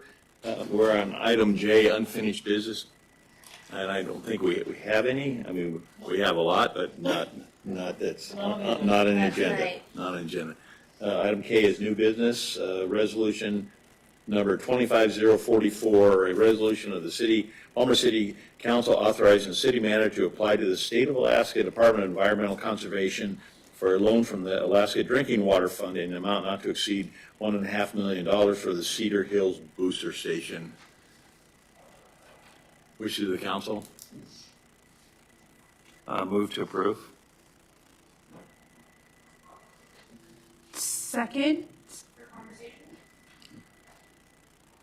And manager, would you like to speak to it, or would you like to bring Jude up? Jude, please discuss the booster station. Mr. Mayor, council members, this is identical to the other ones that you have approved.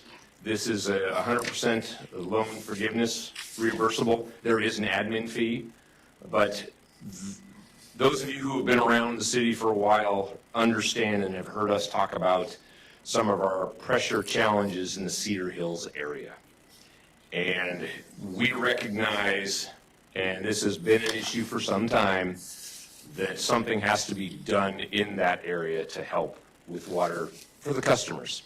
And this will do that. There is currently a below ground booster station, a small one, small pumps that provide the pressure and feed the water into the Cedar Hills area. It is not a very serviceable or friendly location. This concept will put an above-ground booster station which will provide and have redundancy to provide much higher levels of pressure and water into the Cedar Hills area. This is a much-needed project. Again, the best part is it is 100% reimbursable minus the admin fee. And that's why we're coming to you. We have a great relationship right now with the SRF folks. Yes, please, sorry. Thank you, Mr. Mayor. Thank you, Mr. Bill, for, remind me again, that admin fee was around 6,000, or is it a percentage of that 1.5? What we know it's pretty small. It is a percentage, so each one's different. Okay. Actually, I'm drawing a blanket with the actual percentage is. Yeah, we did this once before. We just did it, and I don't recall. But is the admin fee reimbursable from the 1.5 or no? No, that is not. Minimal That is what skin we in the pay game. out of pocket, but it's minimal for. And then one more question. Yes, Mayor. please. Is this going to help the new houses in Cedar Hills as well, or are they all on a separate well? I see their lots are a little bit bigger than us folks here in the lowlands, if you will. But this addresses basically existing structures in Cedar Hills and not the newer homes that are on a little bit larger That is lots. correct. So, okay. Every one of those additional phases and all those newer homes that you see on the backside of Cedar Hills, those are all on wells, and they do not connect to city water. Any other questions? Yes, ma'am. What's the time frame? We live across the street, the highway from Cedar Hills, and I cannot run the dishwasher and flush the toilet at the same time as everything shuts down.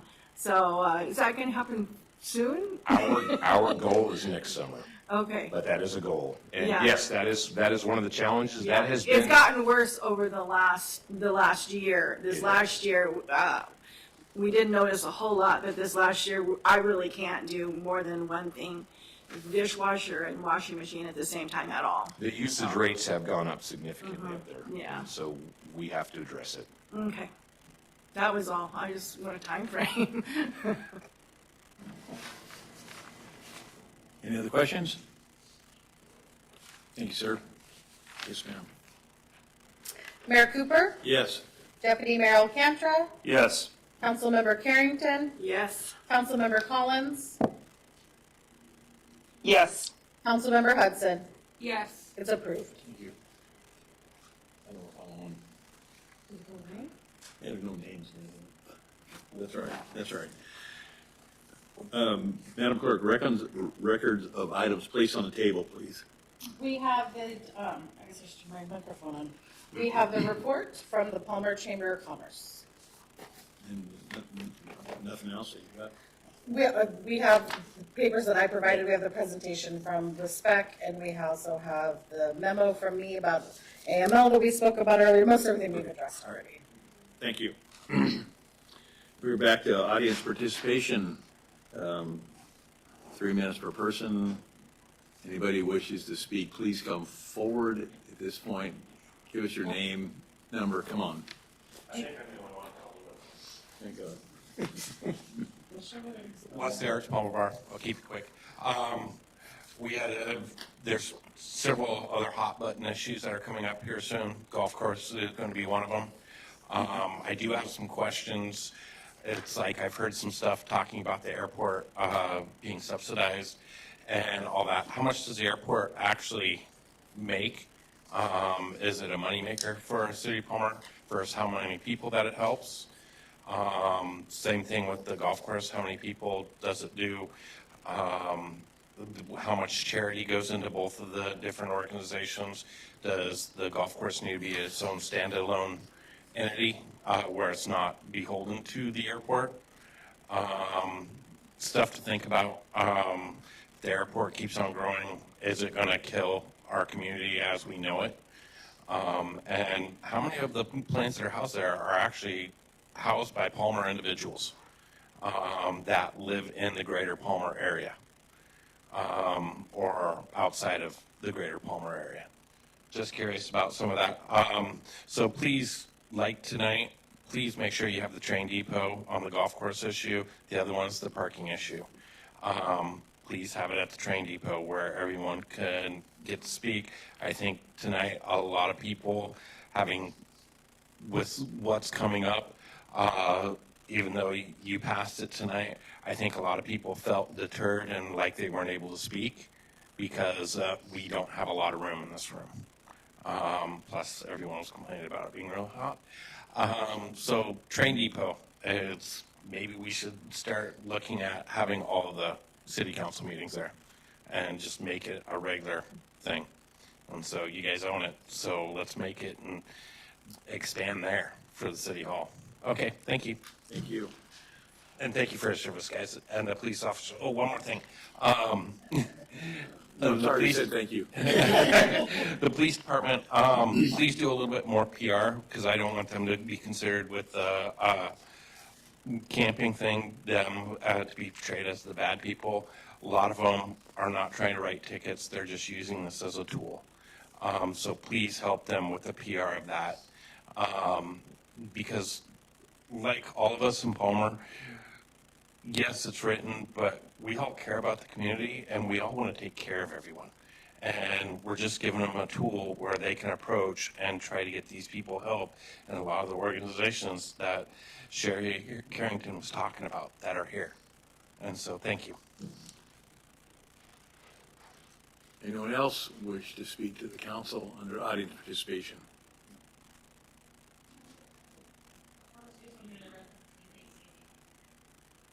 Going once? Mr. Wilson? Nothing? All right.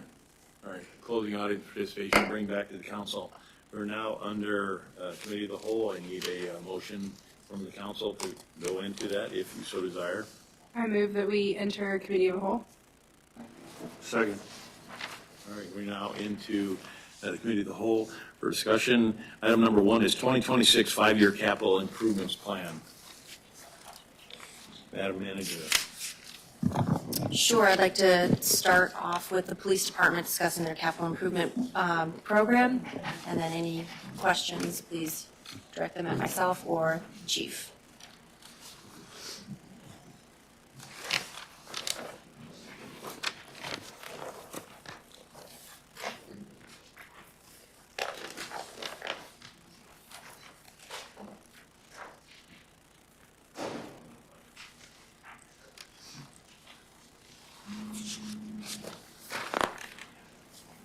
Anybody have any questions as you go through? I know it's an extensive list. The yellow is just the addition from over from last year. You can still see in the green that there's still money remaining on a lot of the projects as well.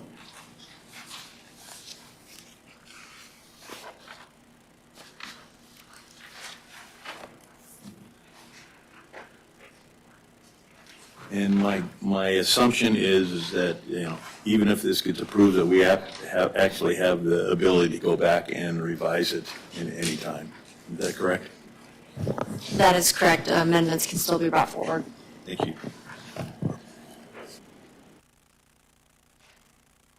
Unless you want to, I don't see any questions, unless you want to go forth. Good.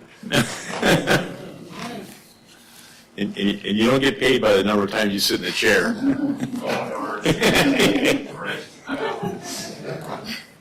Thank you. Yeah, thank you.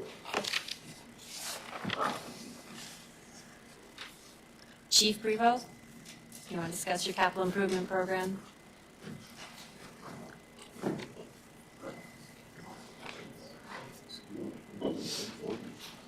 No, they're just presenting basically, because remember you forgot it last time. Yeah, we actually won't vote.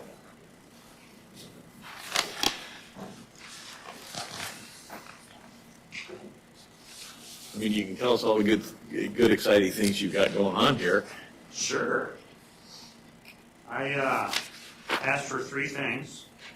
More for my fleet replacement program, more for radio replacement, and starting the Forward Fund Training Center expansion / update. And those are on page 67, in the middle column.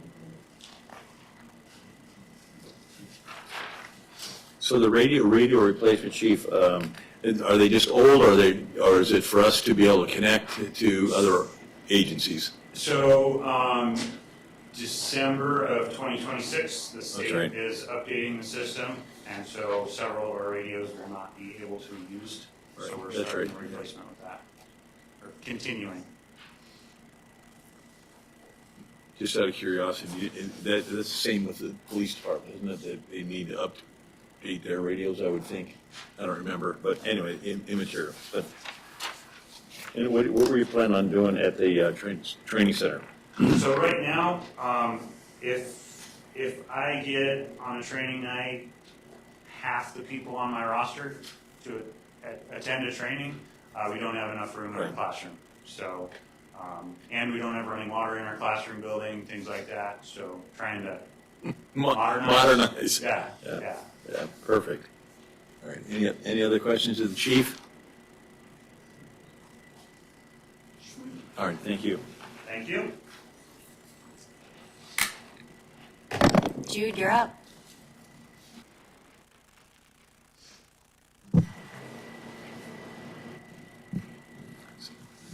So before you get started on yours, actually, I see I only have a couple things. $450,000 for a grader. Is that replacing, or is that going to be in addition to? I mean, is the other one we have, it's functional, obviously, but are we going to be replacing it with this and then surplusing the other one, or? That is the goal, yes, to get into that cyclical equipment replacement. The challenge is, when I come up here with that kind of concept, we're looking at really big money. Right. But our oldest grader is 2008 and is running into maintenance challenges, meaning Danny does a phenomenal job keeping the equipment of the city operational. But we get to a point where parts and pieces break, and it's very difficult to find replacement parts and pieces.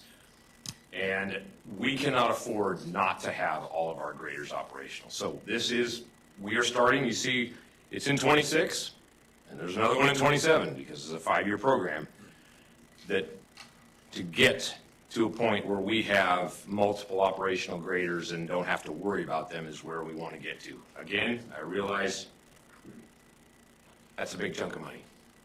But if we do not do this, we are at risk, because we have put this off for a couple of years, and we are pushing that grader in specific, the one I'm talking about, 2008, we are at almost 4,500 hours on that grader. And it is getting to that point, the maintenance challenge with that grader. We also recognize if you bless this grader and the 2027 one, that when because they take about 8 to 10 months to get in. It's not something we can just go pick up.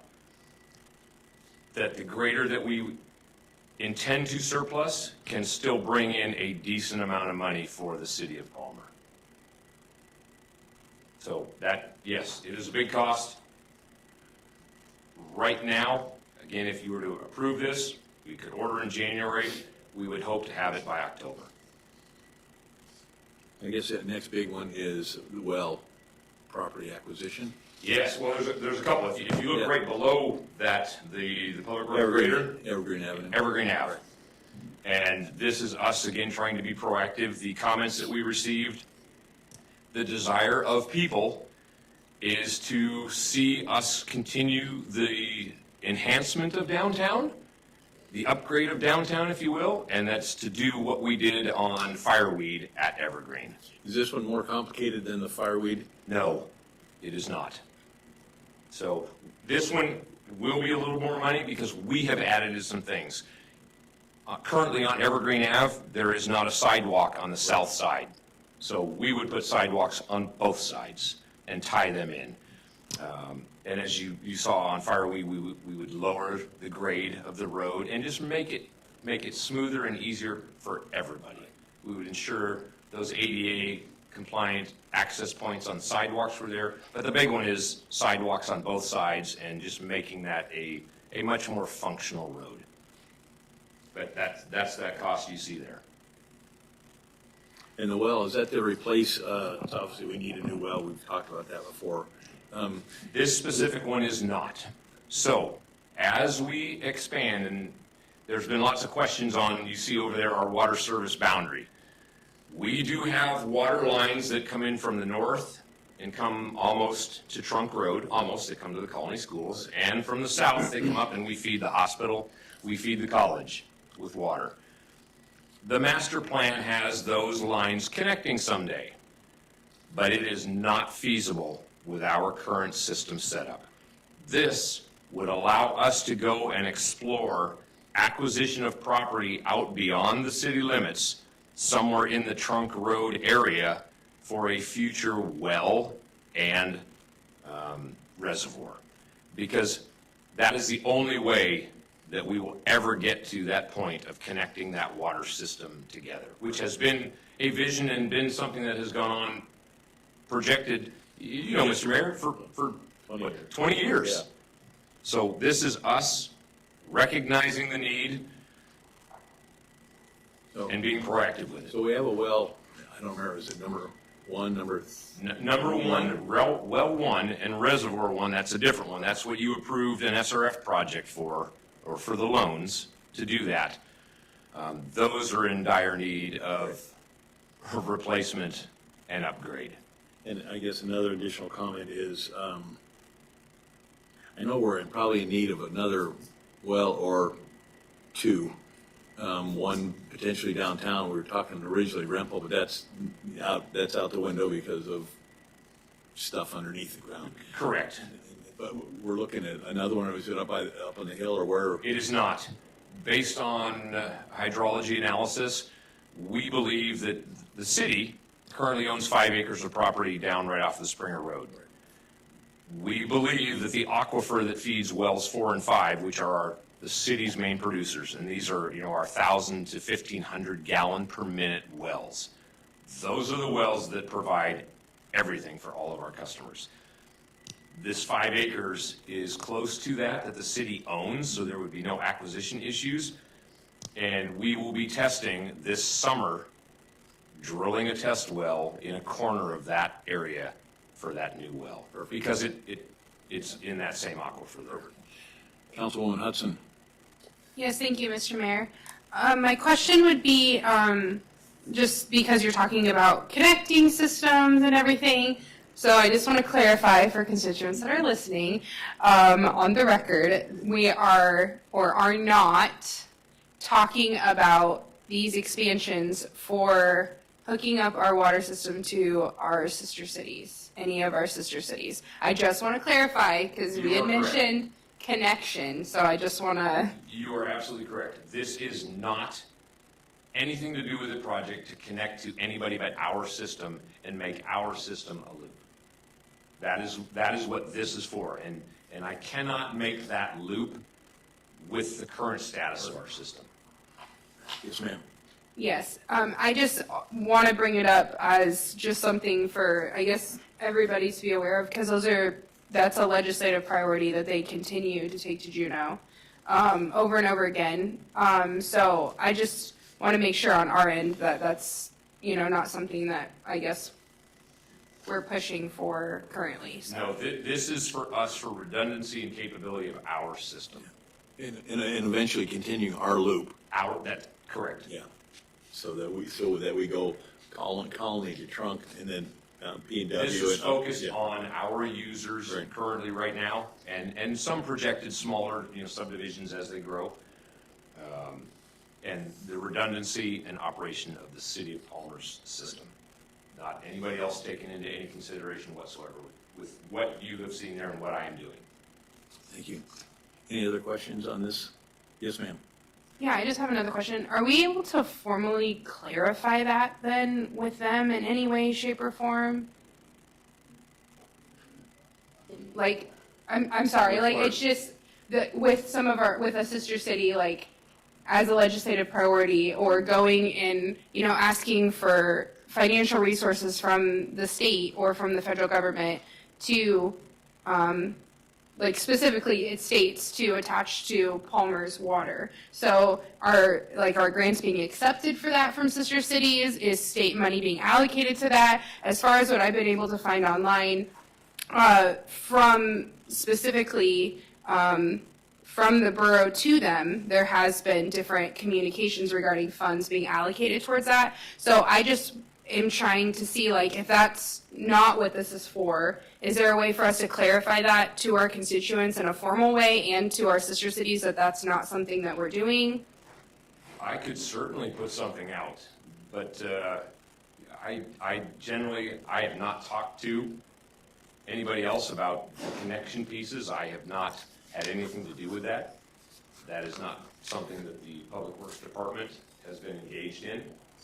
Our focus, and I rest assured and am more than happy to address constituents. My number one goal with regards to water is to ensure that the residents of Palmer, the users of Palmer water, that they have safe, reliable water and the system does not fail. That is my goal with the water. If there is something that council determines that in the future they want to seek grants for something like that, that's probably a different discussion, but that is not my focus. My focus is on our constituents, our users, and our customers, and to ensure that that system is reliable and resilient. Thank you. Jude, I have a question for you. I'm not sure if this, I think this is yours. It's top of page on my page 66. Or talks paving, upgrades, street maintenance. I guess that would be you.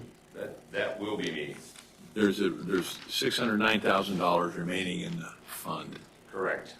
Do we have a plan for that? I do.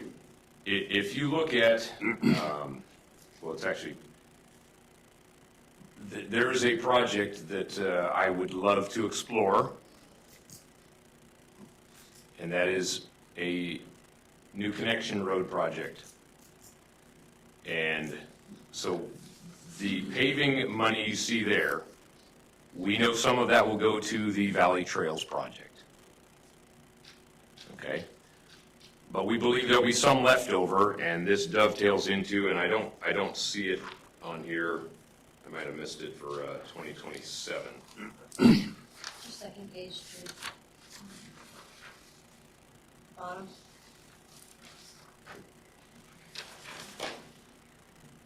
Yeah, I'm yes, It's yes. your second page, bottom of the Bottom of the second, Second oh, there it is, yes, I'm sorry, there it is, I apologize. My pages were numbered, I apologize. we would love to advance that project if that's the direction you're going, Mr. Mayor, asking. It's in 2027. Right. As you know, costs continue to go up. So bottom line, yes, that 609, that money is dedicated towards the Valley Trails pavement preservation. We do not anticipate that full amount, but I won't know until we bid it out. Yeah. The Cedar extension is something up that the manager and I have talked about, and we need to probably sit down and discuss that in more detail with the manager. Thank you. Any other questions of Mr. Bilofer? All right. Thank you. Who do you want? Nate? Good evening. We got two projects on here. Museum repairs, which is actually a carryover. We have an additional 5 to add to bring it to 30. They've got, the fascia board is rotting, and that's from a discovered roof leak on one of the eaves. Relatively low cost, but something that needs to be done. Also, additionally, there is it's like a mile post that's outside on the north side that's redoing that foundation for that because it was leaning over the last couple of years. And then depot. My office is focusing on kind of bringing things up to speed and up to beautification standards for the depot is one of the most rented public-facing buildings that we have. And the more we book it, which it books out a year in advance. So every month, Joan is stacking things up. And so for the most part, it goes out first. So that, from our office, is the #1 priority to upgrade things regarding the depot. That additionally is compounded with the railroad corridor study that you'll see that is being executed right now. We're in the middle of reviewing and scoring. We have scored those applicants for the RFP, and we're in negotiation to address that. Do I need to cover anything that's being pushed forward from 25 or just new items for 2026? Well, if you would like to talk about 2025 things that we're using money that we have not paid for yet. So obviously the library, right? Probably that's a given for everybody. Reimagine downtown railroad corridor. That is the RFP I was discussing earlier. So we had the RFP. It was put out. It has closed. We had 5 applicants. Those have been under review. We are in the middle of negotiating how we want to move forward. So there's that. And then the community development building upgrades.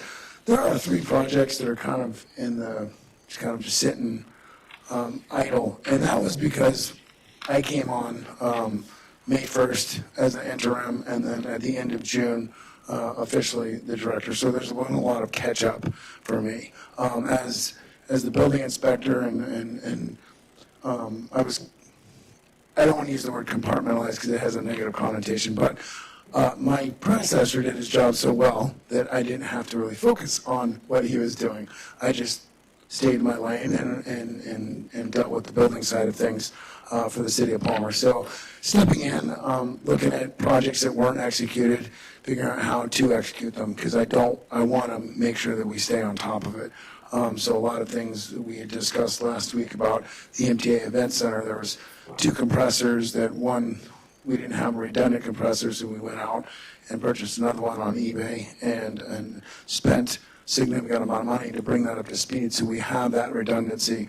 Those are the types of things that we're going to be focusing on, is to make sure that these facilities that we are some of the most public facing and most used stay on top of it, that we upgrade as we're going so we can pull a lot of the public hockey community, pickleball community, those things that we've been able to pull on and actually increase use.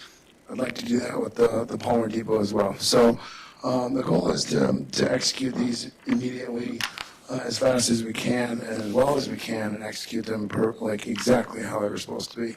So that's why they haven't, and it's kind of trickling in the back end more than I would like. But for the community development building upgrades, we have stairs and ramps on the south side of the building.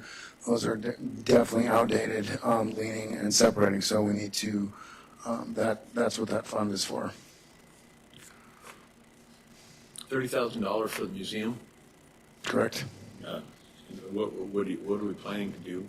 Sorry. That was roofing, fascia board. We're also upgrading the mile post. I Yes, wasn't paying attention, sorry. it's okay, I spoke a I lot. was trying to find it. Any other questions? Thank you. Thank you. John, you're up. Airport.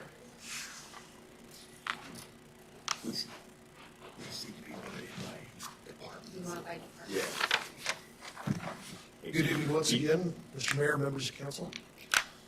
I have one project on this list, and that is an airport master plan. It'll be grant funded by the FAA to the tune of 95%. We expect it to cost about $1 million, with the city's matching share of $50,000. This master plan is expected to, the airport is kind of at somewhat of an inflection point, as we've heard from the community. Where do we want it to go? What do we want it to do? So I'm expecting a large turnout, lots of public comment, and we'll figure it out, bring the results back to city council. Yes, ma'am. Yes, thank you. So this master plan, you're saying that there's going to be public discussion, and then the constituents are going to help kind of decide what's happening with it? Is that what? Absolutely. This is it's a community-involved plan. At the city level and the borough level, we call it a comprehensive plan, but it takes a long time because there's a lot of community involvement. Mr. Mayor, may I? Yes, please. Okay. So my question would be, if we're still in the stage of figuring out what the phase one of the master plan is with the constituents, the airport paving design for $125,000, the airport master plan phase two, $50,000, runway seal coating $62,000, airport paving design $1.5 million, the aviation campground over $1 million, and the acquiring buffer lands over $3 million. So if we are still trying to figure out with the constituents what they want, then where did all these plans come from? Those plans are left over from before I came in. The aviation campground is an interesting one. I couldn't even talk to that because I have no idea what it is. Buffer lands, I think, is something that we keep into the future. The buffer lands it's an acquisition of land for basically noise abatement.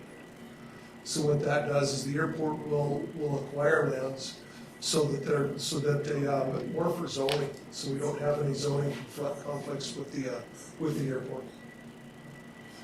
Mr. Mayor, may I? Yes, ma'am. Do we currently own all the buffer land that we need to for the current airport that we have? That's a good question. I think that's something that we address in the master plan session. That was something that was addressed in the previous master planning session, and there were a couple of parcels, I believe, that were identified for purchase. I couldn't speak to them right now because I don't know what they are. But that was something that was identified in the 2016 master plan. You have another? Annette? Yeah, One more? if you don't mind, sorry. Please. I guess my only question, statement, concern that I would say is that when we've asked the previous directors, what specific things are for, it was really clear what they were for.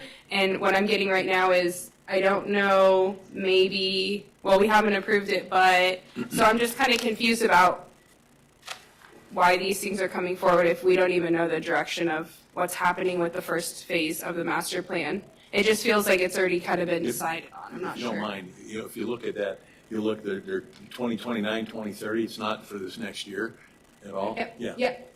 I think, it's just something that we're looking ahead.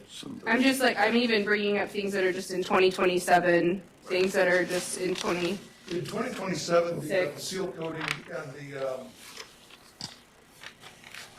there's a crack seal coating. That's something, we had a pavement study this year that was done. And the engineer that was performing that study identified a runway that was in need of some maintenance before we, so we worked along the life of that runway. And so that's the reason why that exists. May I? Yes, please. So what I'm understanding from reading this is that the list that's on that one page that she read off, the undetermined, it says those are things that will be addressed in the master plan as far as whether that we're gonna actually do them and actually when that would happen. Yes, So ma'am. this is basically just giving us an estimate and an idea of what the master plan would be looking at. Is that right? Yes, ma'am. And I would even submit to you, the aviation campground could probably be removed from the list. That's something that was on the capital plan before I came, and that's the first time I've seen it. So your main, I'm sorry, man. So your main project is the creation of the master plan, and That's those correct. things would be addressed. That's Okay. correct. I just And- wanted to make sure. And future projects from the airport will come from the master plan. That comes from, it's bringing in a bunch of aviation consultants and bringing in the community. And so what this does is generate interest. We get an order of priorities at the airport, and we figure out the project and the order of our priorities moving forward. That's the purpose of a master plan. Deputy Mayor? Yeah, thank you, Mr. Mayor. Thank you, John. So the last master plan, and to admit that I haven't perused it, it was in 2016, and now this is by code, a 10-year, this is a 2026 master plan that you're working on now, roughly? This is the general guideline is about 10 years, but the guidance is if anything is substantially changed at the airport from the FAA. And I would argue just with all the discussion we're having around the airport right now, something is substantially changing. So I think it needs to be addressed.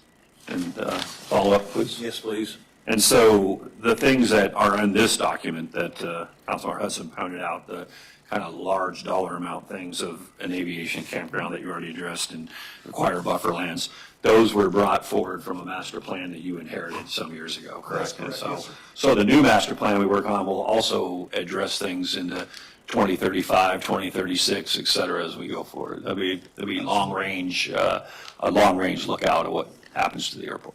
Yes, sir. Thank you. Yes, ma'am. Yeah, thank you, Mr. Mayor.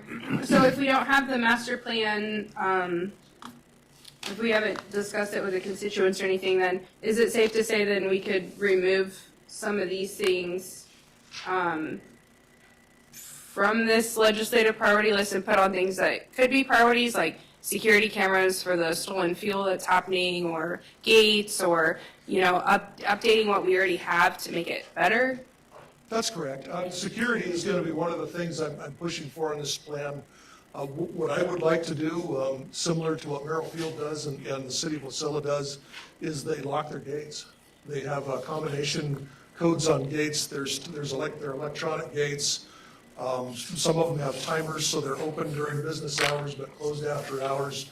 And there's a combination you can put in if you want to access your plane after hours. So that's one of the things I would like to see. I'd like to see that grant funded, and in order for that to be grant funded, it needs to be approved by basically the airports division from the FAA.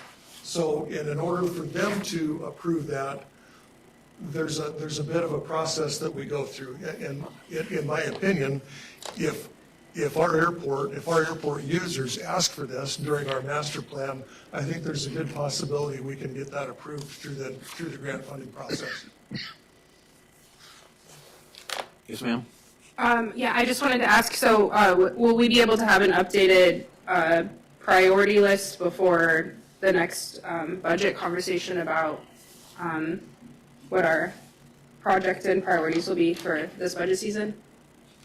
For this budget season, my priority is the master plan.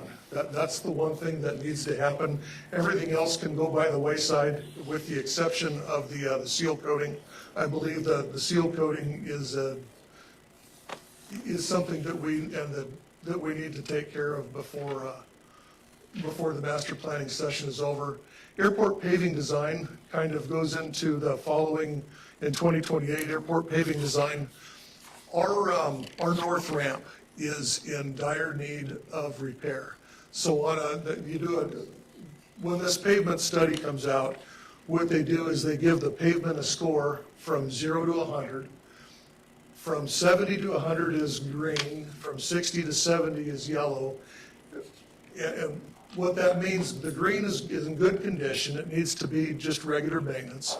From 60 to 70, that condition means that it's in need of some remediation. And anything below 60 is, it's termed reconstruct.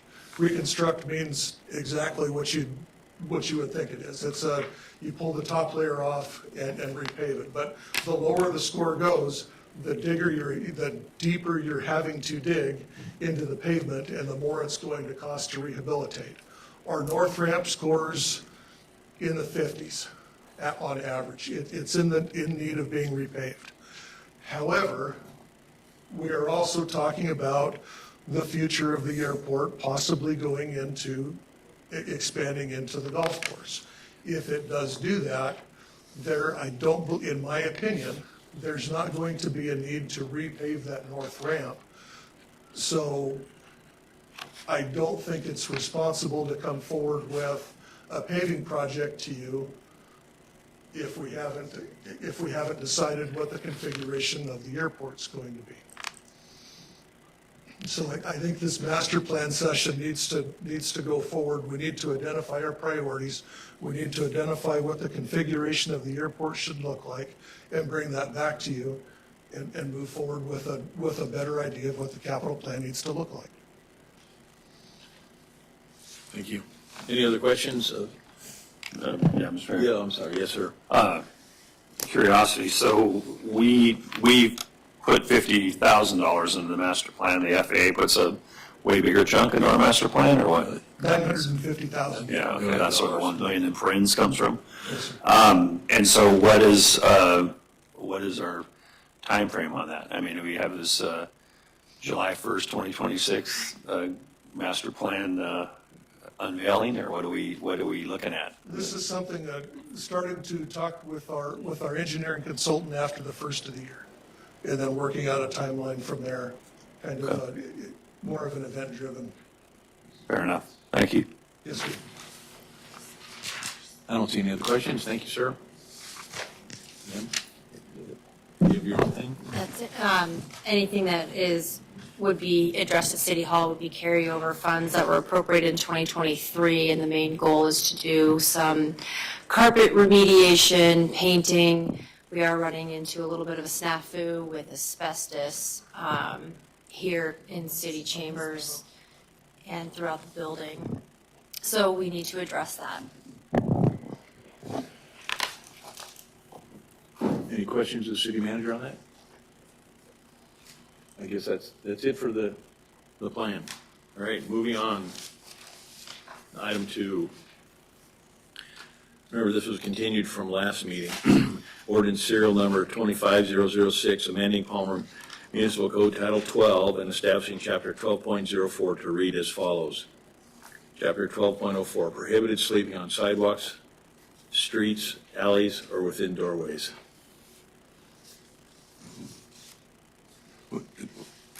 the motion's already on the floor to approve that already, right? Correct. The motion's already on the floor to approve as amended. The one amendment that you guys already approved was to add public to the title of the ordinance.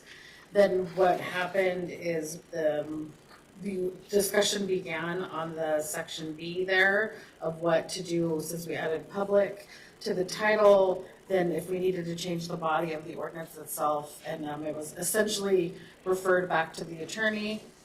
And then I highlighted her suggestion, and so that's kind of where we are now. If we want to amend it further, if we want to accept the amendment as it's here, it's open for discussion at this point. Yes, ma'am. Yes. Oh, okay. Sorry. Sorry. Yes, ma'am. Yes, ma'am. Okay. No, it's okay. Yeah, I just wanted to clarify that when Councilwoman at the time, Graver, and I worked on this ordinance specifically, we were really careful to refer to other cities, even in Alaska, that had passed this. And when we referred to those, when we looked at like the legal, I guess like reasoning why you would add those in there, it was very specific, and that's why those were added in there. It wasn't to try and make people think we were taking over their private property or anything like that. So I just want to also advise and share that the city attorney also shared last meeting that, you know, the wording was very specific for a reason and that we weren't trying to take over anybody's private property. So I just wanted to clarify that and kind of remind everybody there's a reason things were worded specifically as they were. So. Yeah, so the way it reads with the correction would be no person may sleep in any pedestrian or vehicle entrance to public property abutting a public sidewalk, which now it seems to me makes it a little bit more confusing, you know, because a vehicle entrance to public property obviously is going to be abutting a public sidewalk anyway, so I'm not sure where we're at with that. Yes, ma'am. And I also wanted to also clarify that in Chapter 8 of our city code, where it talks about nuisance and whatnot, we also specifically in code discuss private property and public property and that kind of like line with that specific code as well, even for littering and things like that. So that word is used in our code multiple times, private property, specifically, and it clearly just means to the private property line. So I just wanted to also share that. It is in our code already. Yeah. I'm a little concerned about approving this with the way that the correction is. And I'm obviously open up for more discussion, please. I mean, I understood what it meant the first time. This, with removing private, convolutes the sentence.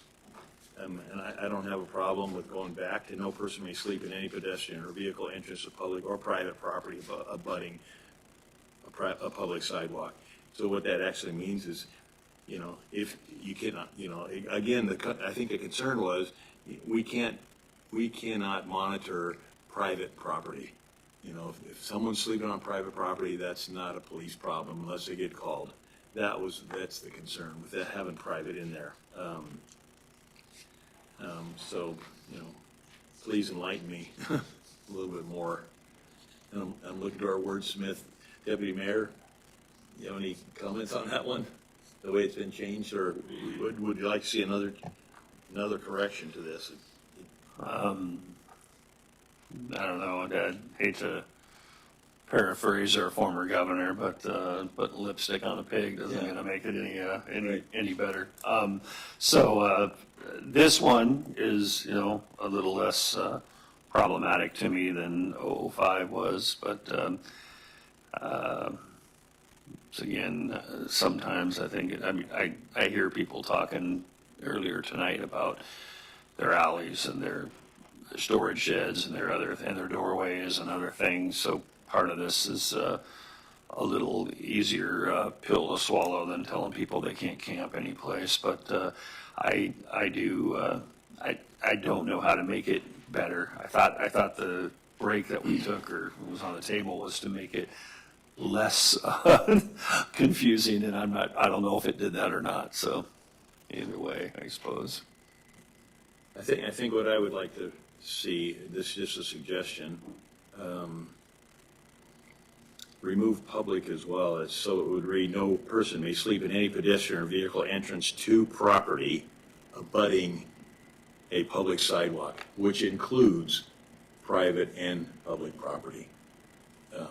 To me, that makes just a whole heck of a lot more sense, that you cannot sleep, in any pedestrian or vehicle entrance to property which abuts a public sidewalk. Yes, ma'am.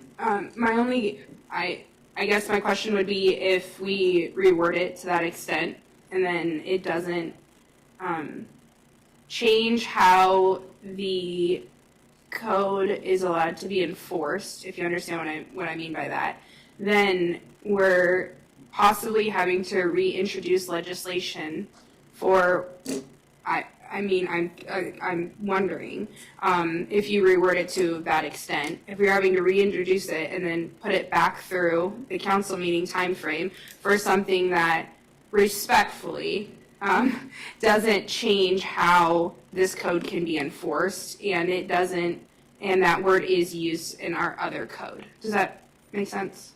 I don't know if removing that word changes any, any enforcement policy that we've got. I think to me, it's pretty clear that, no person may sleep in any pedestrian or vehicle entrance to property abutting a public sidewalk. That means, to me, that means any property. Ma'am, do you have any thoughts on that? I believe the intent of the conversation is to prohibit sleeping on a public sidewalk, whether it abuts private property or a public entrance. So for example, you can't sleep on the sidewalk outside of city chambers, or you can't sleep on a sidewalk outside of Vagabond Blues. However, we can't enforce that if they're inside an alcove of a private property. So if the private business owner, say somewhere down the street, allows someone to sleep in that alcove, we can't move them along unless they are actually blocking the sidewalk. Councilwoman Collins.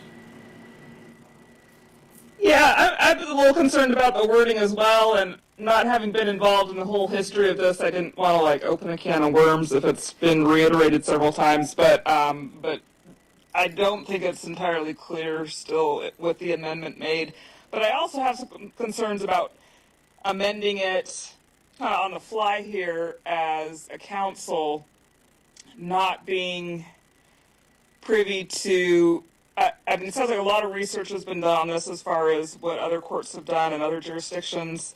And, if I were as an attorney asked to rewrite something like this, I would want to be very, very familiar with all of that language and what's been found acceptable and what's not. And so I guess I'd be I'm hesitant in the language that's currently there. I would also be hesitant to just amend it as a council. And my preference would be to send it back to the city attorney and take another stab at it.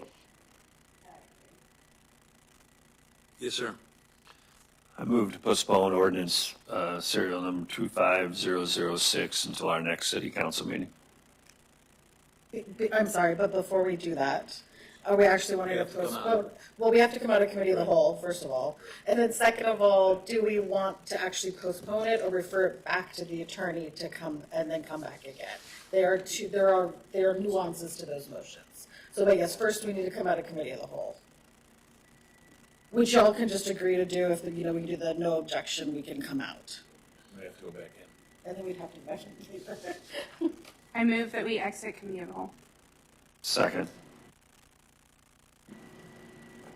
Call for a vote, please. Sure. This vote is for coming out of committee of the whole for some direction to our attorney. Mayor Cooper? Yes. Deputy Mayor Alcantara? Yes. Councilmember Carrington? Yes. Councilmember Collins? Yes. And Councilmember Hudson. Yes. We're out of committee of the whole. Richard. Yes, sir. Motion to put it back to the. I don't, you know, Not to slow it. I'm not sure if we actually need a motion to give it to the attorney. I think, just, if we could just, I mean, we could, but I think it's just a matter of we just direct the attorney to, come back with some wording that is a little bit less confusing to everyone. And that way it comes back. Then it'll come, yes, yeah. Yes, I would recommend doing a motion to refer it back to the attorney formally. Okay. And then give her a meeting date to bring it back, because we do have to reintroduce this ordinance, so I need some dates. All right. Yeah, I move to return ordinance serial number 25006A back to the city attorney for their work. And then do we want to give her a specific date? The next meeting is way too early? So the second meeting in November? Thank you. Change my motion to revert ordinance serial number 25006A back to the city attorney to bring it back before council on council meeting of November 18th. I second. Perfect. Mayor Cooper. Yes. Deputy Mayor Alcantra. Yes. Councilmember Carrington. Yes. Councilmember Collins. Yes. Councilmember Hudson. No. It is passed with 4. All right, thank you. Now, if we would like to discuss the other thing that's on the agenda, we need to go back into the committee of the whole. Mr. Mayor, may I? Yes. To discuss the part 3, Yes, ma'am. I would like to just make a motion outside of committee of a whole Yes. that we move all contracts set to expire on December. We have to make a motion to move into committee of the whole. No, I'm sorry, what? I think she's wanting to just make a motion while we're out of committee of the whole. Oh, okay, I'm sorry, yeah. That's okay. I'm sorry, go ahead. I move that all contracts set to expire on December 31st, 2025, including those listed here, just be sent out for new request for proposal RFP process.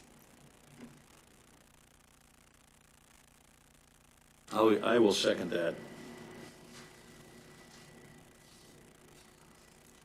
For those online, the annual contracts currently are city attorney contract, Big Cabbage Radio contract, sound designs, and it'll be the golf course. I'm sorry, did you say golf course? Yeah. Okay. Because that contract expires the end of the year. Oh, okay. It just wasn't on the list. Okay. I'm sorry. Okay. Okay. Mayor Cooper? Yes. Deputy Mayor Alcantra? Yes. Councilmember Carrington? Yes. Councilmember Collins? Yes. And Councilmember Hudson? Yes. It's passed. Thank you. We get to skip item O because there's no reason to go into executive session, and we're at council member comments. Councilwoman Hudson, would you like to go first? Okay, never mind. Councilwoman Carrington, please. Congratulations to the new police officer. I'm not going to try to say his name because that would not be fair to him. But welcome to Palmer and our police. And thank you for, well, a lot of you have gone, but thank you for everyone who came and commented on this legislation that we just talked about and voted on today. It's a very personal and very emotional topic, and we appreciate everybody's input. And I think, as a council, I think we all take it very serious in considering how to vote, and so we do appreciate the community coming and telling us what they think and what they feel. So, Councilwoman Collins? Thank you. I just want to thank everyone for coming out, participating in today's meeting as well, and I'll leave it at that since it's been a long night, but thank you all. Thank you. Now, Councilwoman Hudson.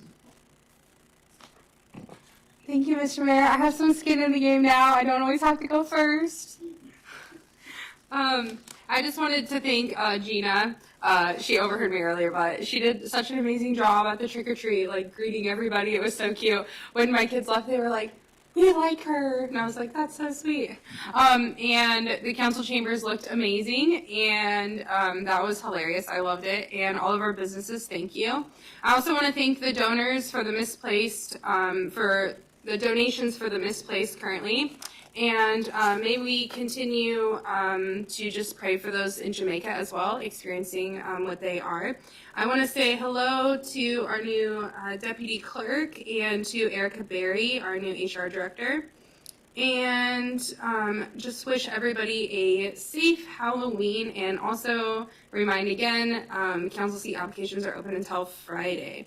I also wanted to ask for council support for a resolution. And I will just read it into the record for support. A resolution of the Palmer City Council directing the city manager to suspend any lease rate increases or land use changes related to the Palmer Golf Course until FAA compliance, environmental review, and federal wildlife protections are verified.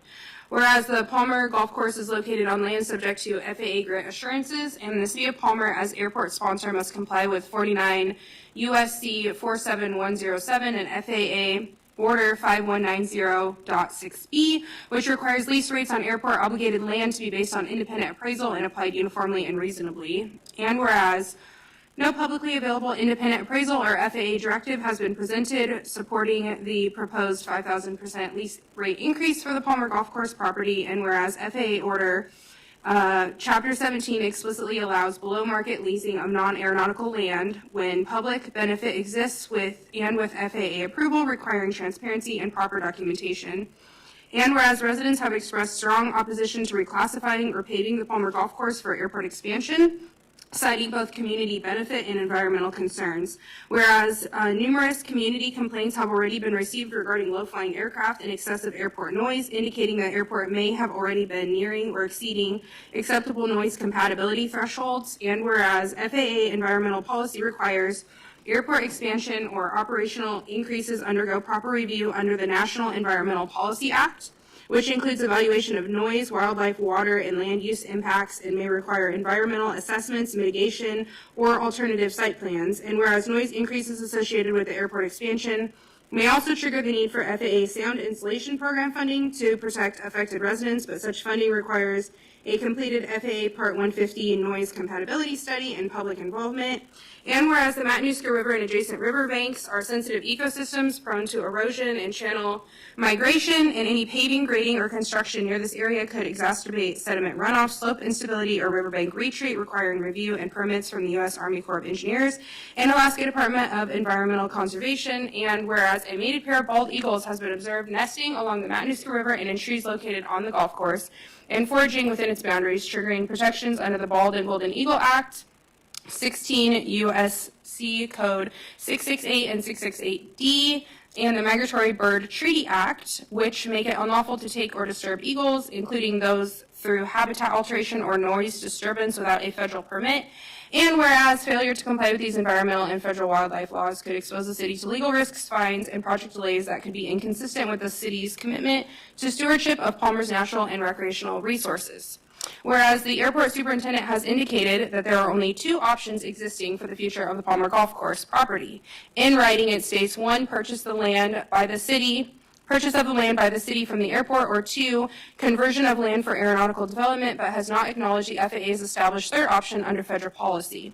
And whereas under FAA Order 5190.6b, Chapter 22, land release, exchange, and disposal, an airport sponsor may formally request a release of federal obligation for land determined to be no longer needed for aeronautical use, provided that such release does not adversely affect the development, operation, or maintenance of the airport. And whereas such a release, if approved by the FAA, would allow the City of Palmer to retain the golf course property for community recreational use, or other public benefit while remaining in full compliance with federal grant assurances and preserving airport eligibility for future FAA funding. And whereas pursuing this process would ensure the City Council and public are informed of all legally available options for compliance before any decisions are made that could permanently alter or dispose of the golf course property.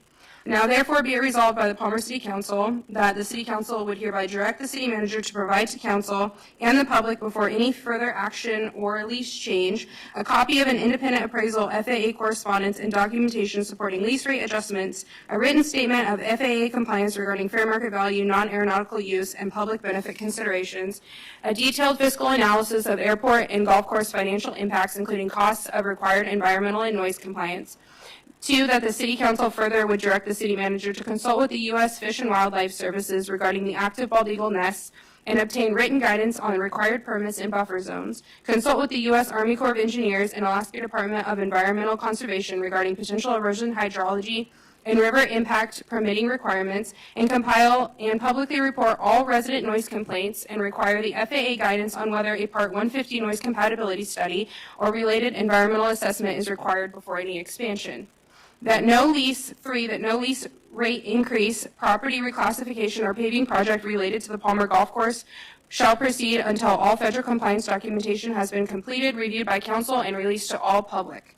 That the City Council reaffirm the community's interest in preserving the Palmer Golf Course as an open space recreational and ecological buffer, consistent with FAA policy permitting non-aeronautical use of the airport land when clear public benefit exists. So be it further resolved that the City Council of Palmer directs the City Manager and Airport Superintendent to formally consult with the FAA Alaska Region Airports Division, AAL 600, to determine the procedural requirements and feasibility of submitting a request of release of federal obligation for the Palmer Golf Course property under FAA Order Chapter 22 and to report findings back to Council for public discussion prior to any further lease, adjustments, land transfers, or inclusions of the golf course property in the airport master plan. I'll second that. Thanks for the work.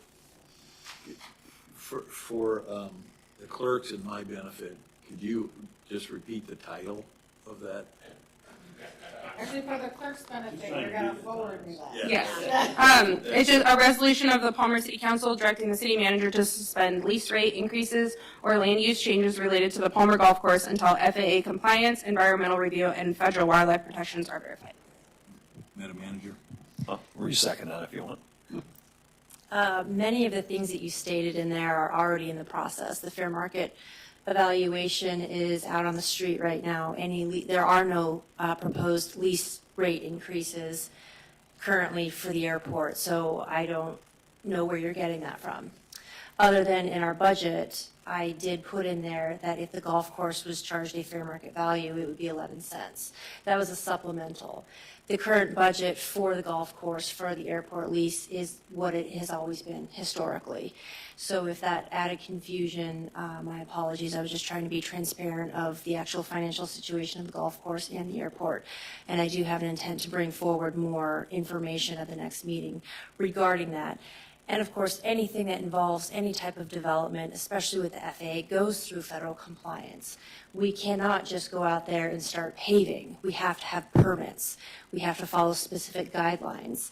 So we would do that no matter what. I don't know what the intent of the resolution is, but the airport manager, the city manager, the city of Palmer has historically gone out and followed all of these compliance issues.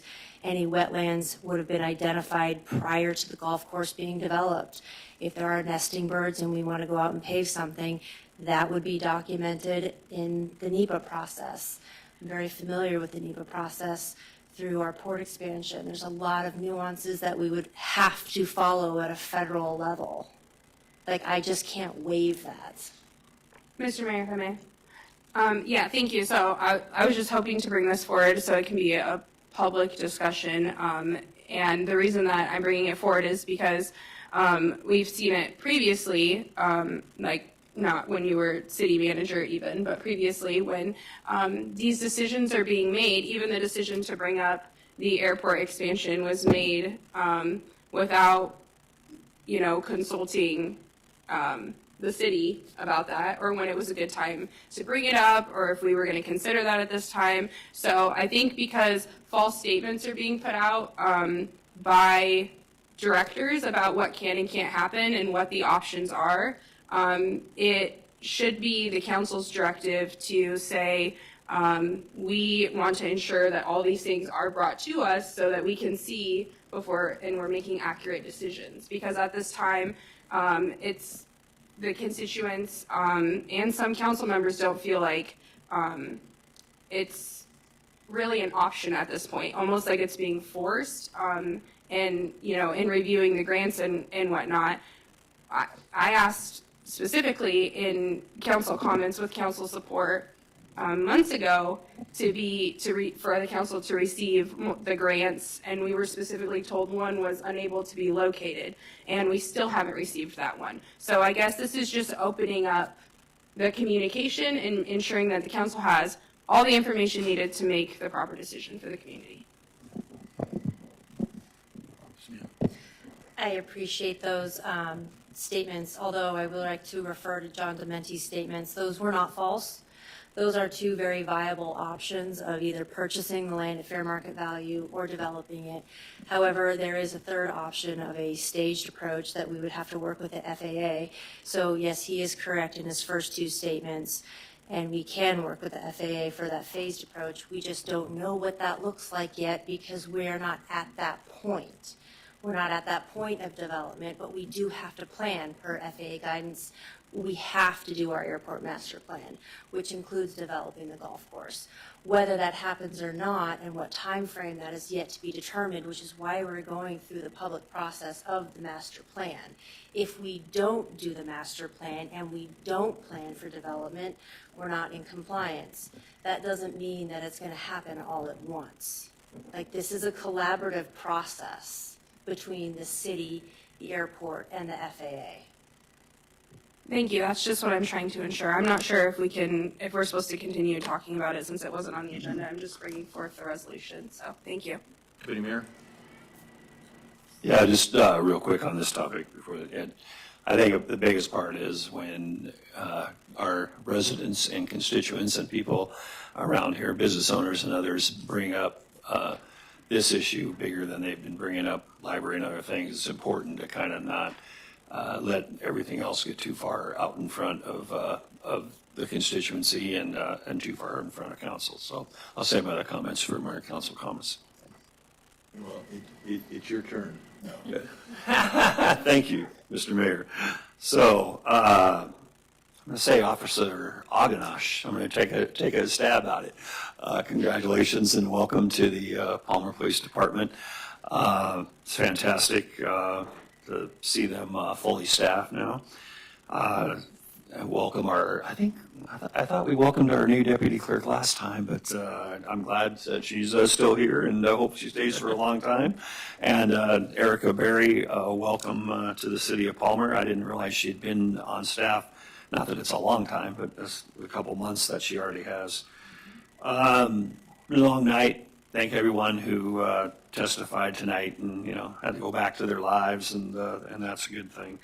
I guess I just kept reminding myself that you represent more than just the residents and the business owners, property owners of Palmer. You represent the renters. You represent anybody who really calls Palmer home within this 5 square miles. And so I know the work that went into earlier ordinances today, both from the council member to my right and the former council member, and they've done an incredible amount of work on something. And sometimes you just can't agree with something, and sometimes you're on the losing end of votes, and that's just part of being in elected office. And so I think that's a-okay, and I'll be good tomorrow.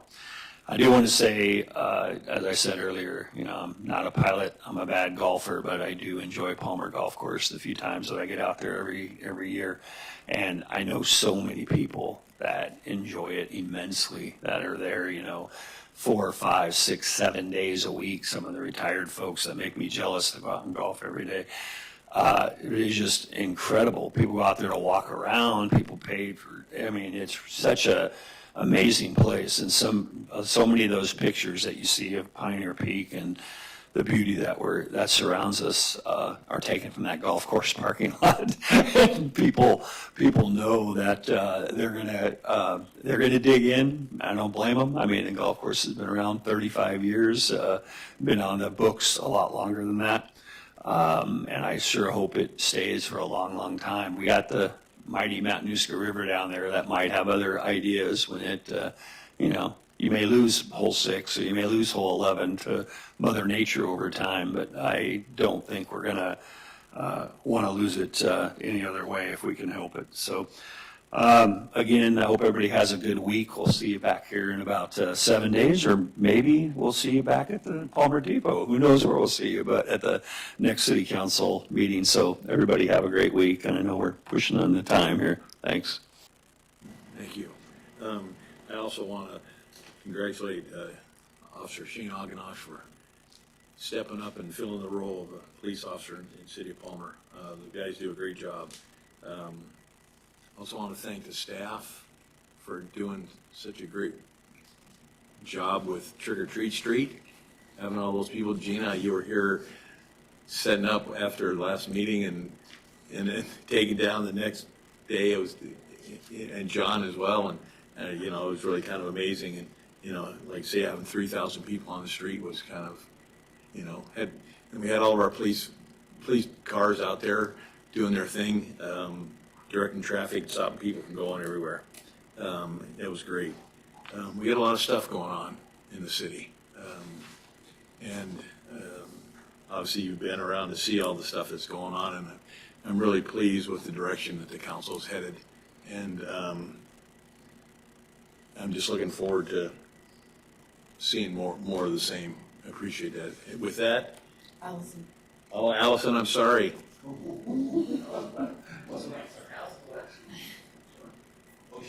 She's there. No, she's there. I'm here. Do you have any comments, please?